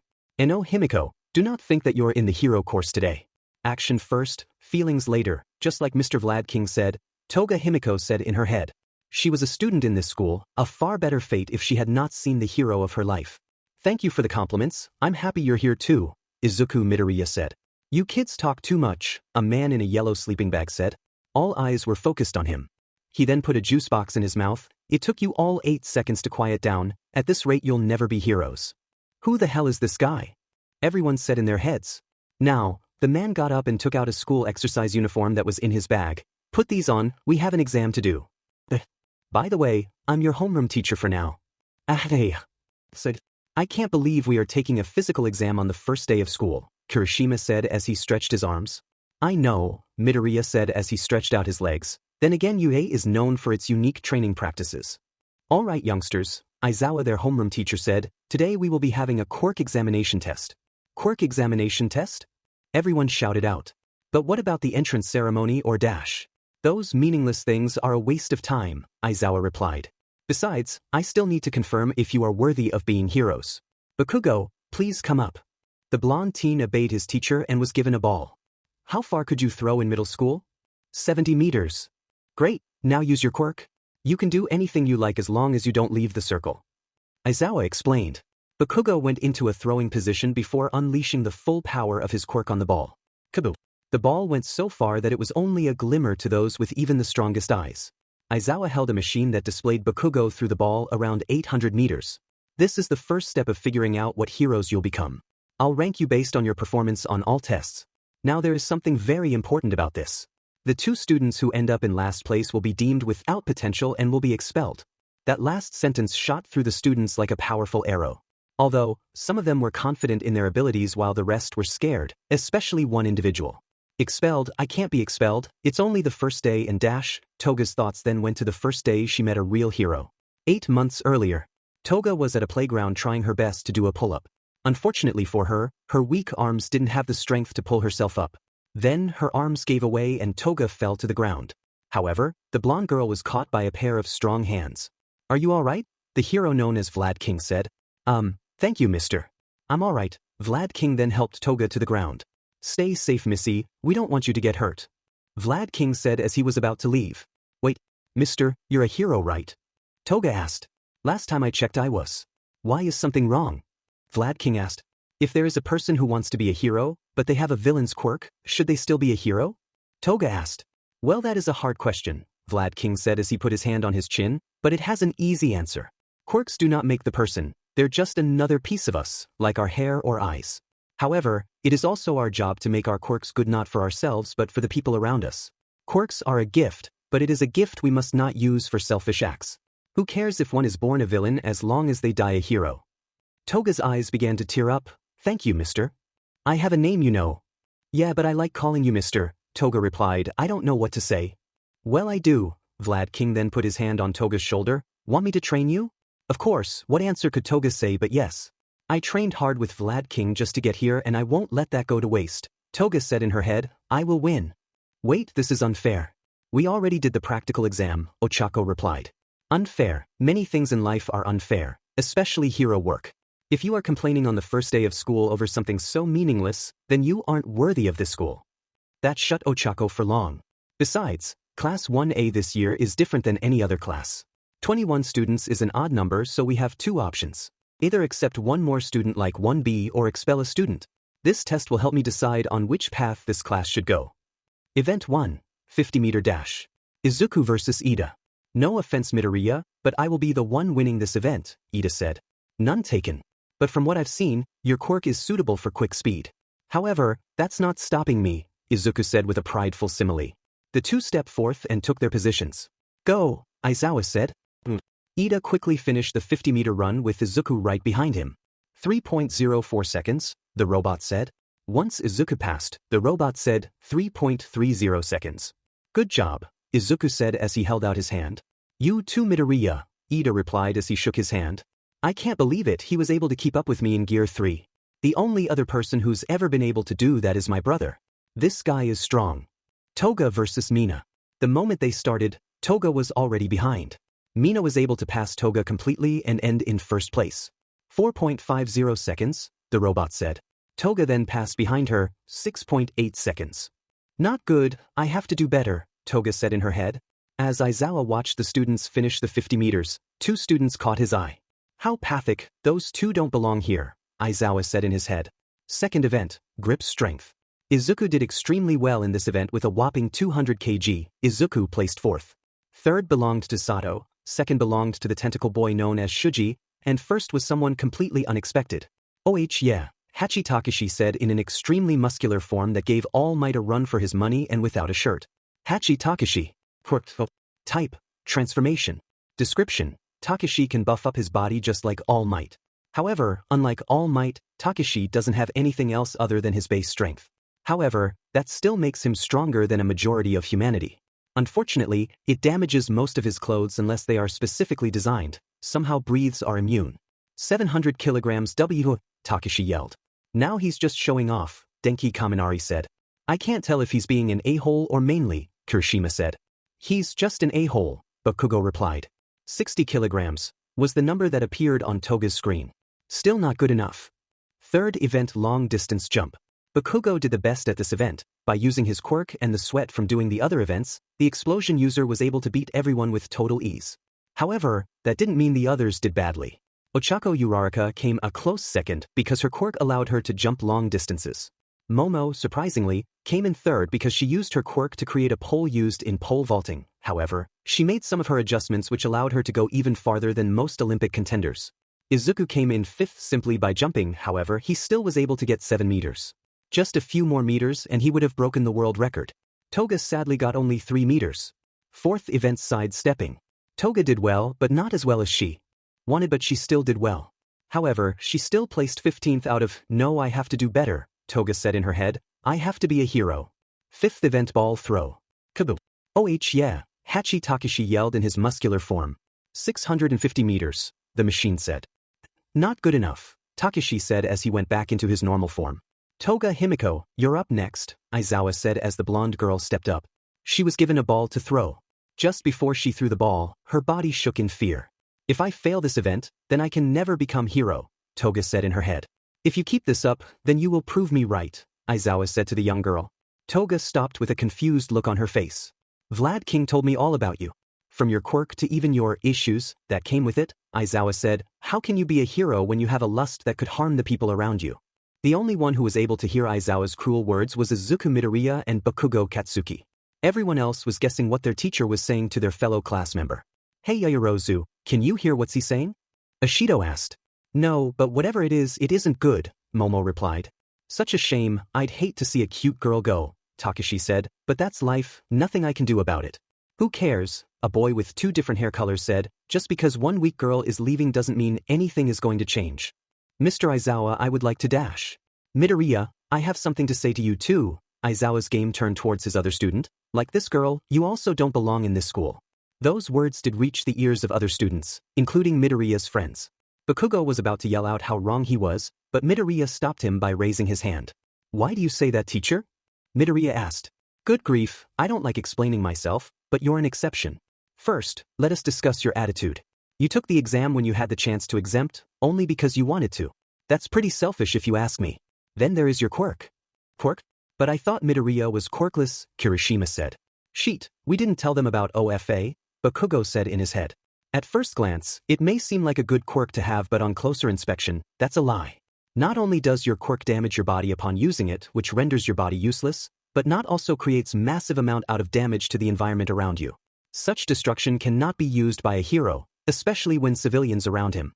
If a hero hurts the innocent, can he be called a hero? And if your body is broken just by using your quirk once, how can you save anyone?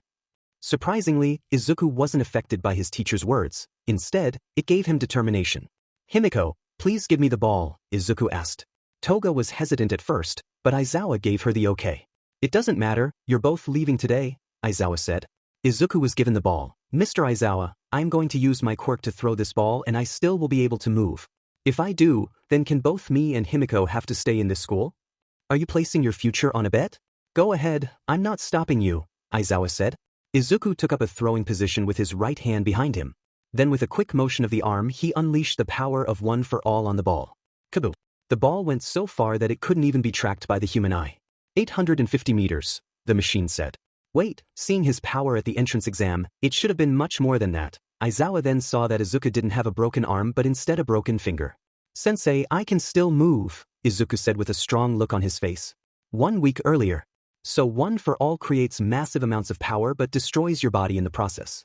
Seems like a shitty quirk, Bakugo said at the beach. He was also accompanied by All Might in his skeleton form and Midoriya. Hey now, one for all may have its problems, but it's one of the finest quirks in the world, All Might said. Although I did have some issues at first, I was able to control it. Well, mine seems to be out of control, Midoriya replied. My smash attack was able to destroy an entry city with one attack. I need to be able to tone it down or I'm going to mess everyone up. I know what's the issue, All Might said. You're using a 100% of the power. Isn't that a good thing? No, it's not. If I used 100% all the time, I would create even more collateral damage than Superman in that awful movie we don't talk about. Instead, use 50% or 25%. That way you can still land powerful attacks and not destroy everything around you, All Might explained. That's not bad, but what if it still destroys my arms? Izuku asked. Why use your arms? You have other body parts, like legs and fingers. So why limit to just your arms?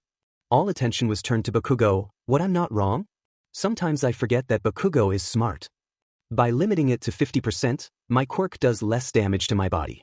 But, Izuku then grabbed his hurt hand. Ice still hurts. So, you did better than I imagined, Aizawa said, but Himiko Toga still needs to pass. Can I at least give her some advice? Izuku asked. Go ahead, surprise me, Aizawa said. Izuku grabbed Toga's hand and took her to a place far from Aizawa's ears. However, this just raised even more suspicion from the students.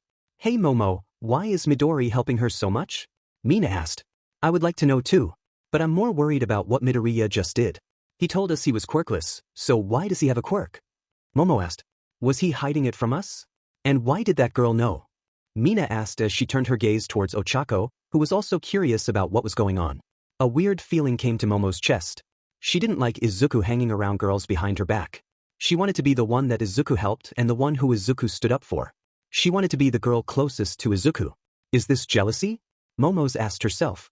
Her gaze turned towards Izuku and Toga. It's because of that girl.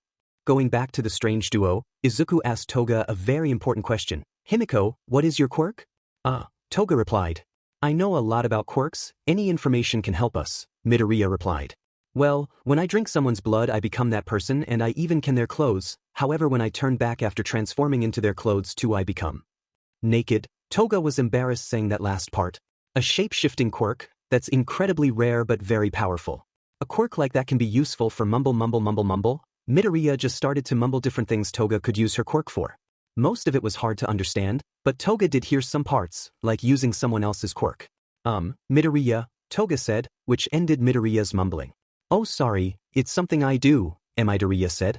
Anyways, if blood is all you need then here. Midoriya offered his broken finger which had some cuts on it. Toga was happy to see the sight of blood, but then her thoughts turned to confusion. Why are you doing this? Toga asked. I know what's like to be persecuted for something you were born with, Midoriya said. I don't want others to feel the same way I did. Toga's heart throbbed by those words. Okay, I'll do it. She opened her mouth wide and essayed Midoriya's finger. Hey, tentacles, what's going on over there? Takashi asked. I have a name, Shuji replied. Whatever, Tai, just tell us what's going on. Takashi said. Shuji rolled his eyes and formed ears from his tentacles. I hear the sound of skiing. Oh yeah, Takashi yelled. What? Everyone else yelled.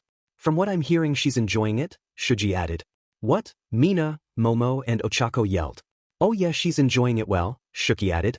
Shuji knew that Toga was only skiing Midoriya's finger, but should he tell them that detail? He knew he was adding oil to the fire, but hey, let's see how far it goes. Plus he wasn't lying. She seems to be skiing hard. My man, Takashi said. How the hell did that girl stuck Midori in one day? I'm so jealous, Mina yelled in her head. After a minute of skiing, Toga let go of Midoriya's finger. That was the best SCK I've had in my whole life. One more thing, Himiko, Midoriya said, there's something about your quirk that could benefit you. After a few words with Midoriya, Toga was ready to throw the ball. So you're finally done, Aizawa said. I was getting sleepy. All the students were watching anticipation. They had waited to see what tricks Izuku had given Toga. I'm ready, sensei, Toga said proudly.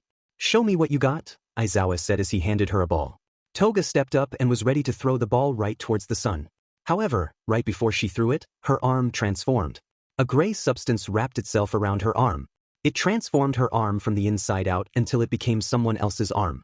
Once the substance came off her arm became muscular and larger. Hey, isn't that Midoriya's arm? Bakugo asked. As soon as he said that, everyone noticed the same thing. I see now, she has a transformation quirk, Takashi said, explains why she was skiing him. Toga threw the ball as if Midoriya was throwing it and got an impressive score, 90 meters. So, they've impressed me again, Aizawa said. The end of the day. Everyone had finished with their physical exam and had gotten their results back. First, Momo Yaoyorozu. Second, Izuku Midoriya. Third, Katsuki Bakugo. Fourth, Shoto Todoroki. Fifth, Hachi Takashi. Sixth, Tenya Ida. Seventh, Fumikage Tokoyami. Mizo Shuji. Ninth, Ejiro Kirishima. 10th, Rikido Sato. 11th, Mashireo Ojiro. 12th, Mina Ishido. 3rd, Chuko Uraraka. 14th, Koji Koda. 15th, Tsuyu Ajui. 16th, Yugoyama. 17th, Hantasiro. 80th, Denki Kaminari. 90th, Kyukajiro. 20th, Toga Himiko. 21st, Toru Hagakure. Despite her best efforts, Toga still ended in the bottom 2 with an invisible girl. By the way, the thing about expelling the bottom 2, that was a lie. Wayeth. Most of the students yelled out. Not to be rude, but it was pretty obvious, Momo said. I'm not being expelled, Toga yelled in her head. She jumped in the air and yelled, yippee. Izuku wiped the sweat from his forehead. Thank God no one had to leave. Midoriya. Toga jumped right at her new friend, with her beers right near his head. We did it, we're not being expelled. That demon, the girls who knew Midoriya said. By the way, Midoriya, Aizawa handed Midoriya a pink slip. Give this to the nurse and have her heal your injuries. And take someone with you that's not young Himiko. Oh, the blonde girl said. I'll go with him, Momo said. Sure, why not, Aizawa said. You're dismissed, now leave. Aizawa then got in his sleeping bag and went to sleep right in front of his students. Wow, what an a-hole, Hachi Takashi said. How long do we have to deal with him? Until March. Also don't talk about our teacher that way, Ida replied. Shut up, nerd. So Midoriya, I have some questions for you, Momo said. I hope you won't mind me asking. Go ahead, Yaoyorozu, Midoriya replied. We're friends after all. I want to be more than that, Momo said in her head. First, that quirk you displayed when you threw the ball, what was that? I thought you were quirkless. Oh, I forgot to tell you guys. It turns out I'm a late boomer and my quirk came right at the entrance exam, Midoriya explained. I wasn't hiding anything at all. I swear. He's hiding something, Momo said in her head. However, it's possible that he either can't say it to us or doesn't want to. If the latter's the case, then I must investigate. I must get all the details first. Then what about Himiko? Momo asked. What about her? You helped her a lot today, Momo explained, and she was skiing you. Oh, well I saw her in need and I wanted to help her. Was that wrong? Midoriya asked. It's not wrong, but I was just wondering why, Momo replied. I respect you going out of your way to help people, but there are limits. I understand, Izuku said. Also, Momo grabbed Izuku's injured hand. If you need help with your quirk, please let me know. I will, Midoriya said, completely ignoring the fact that he was holding hands with a girl. After that quick session, Recovery Girl healed Midoriya's finger and then forced him and Momo to listen in an hour-long presentation about not breaking your bones. After that, the day was done and the two friends were free to go. I can't believe our first day is over, Midoriya said. He had his backpack on him and was accompanied by Kirishima, Momo, Mina, and Bakugo. Imai and Kendo had to stay behind with Class 1B and Sato also stayed behind to help them. I can't believe that our teacher is an a-hole, Bakugo said. That's rich coming from you, Mina replied. Hey, let's try and be nice here, Momo said, even though Bakugo is right. Wait up, two voices said. Turning around, the group saw Ochako and Toga making their way towards the group. What do you two want? Bakugo asked. Midoriya then hit him on the back of the head for being rude. Is it all right if we come with you? The girls asked. Hell no, Momo and Mina said in their heads. Sure, Midoriya eagerly answered. His answer was greeted with the bright eye faces of both Ochako and Uraraka. God damn it, how many girls are in this boys' HM? Kirishima asked. So what are we going to do? Toga asked. We were thinking about going to the arcade, but we haven't picked a location yet, Mina explained. I know a good one right near here, Toga replied. It has really good games and is very cheap. Sweat, Bakugo said, but who's paying? They decided that the only way they know how, the way their ancestors decided, rock, paper, scissors. Momo lost due to a lack of experience. Don't worry Yaoyorozu, you're rich, Mina said, so we can play as much as we like. I don't want to waste too much money. I have limits, you know, Momo replied. Wait, how rich is she? Ochako asked. Her mansion is just as big as this school, Kirishima said, possibly even bigger. That made Ochako's eyes widen in awe. Wow. What are we doing? Let's go to this wonderland, Mina said as she went on ahead. Wait up, you don't even know where it is, Toga said as she got up to her new pink friend. Is it like this every day? Ochako said. Pretty much, Kirishima said, except with 3 just crazy individuals. You get used to it, Bakugo said, trust me.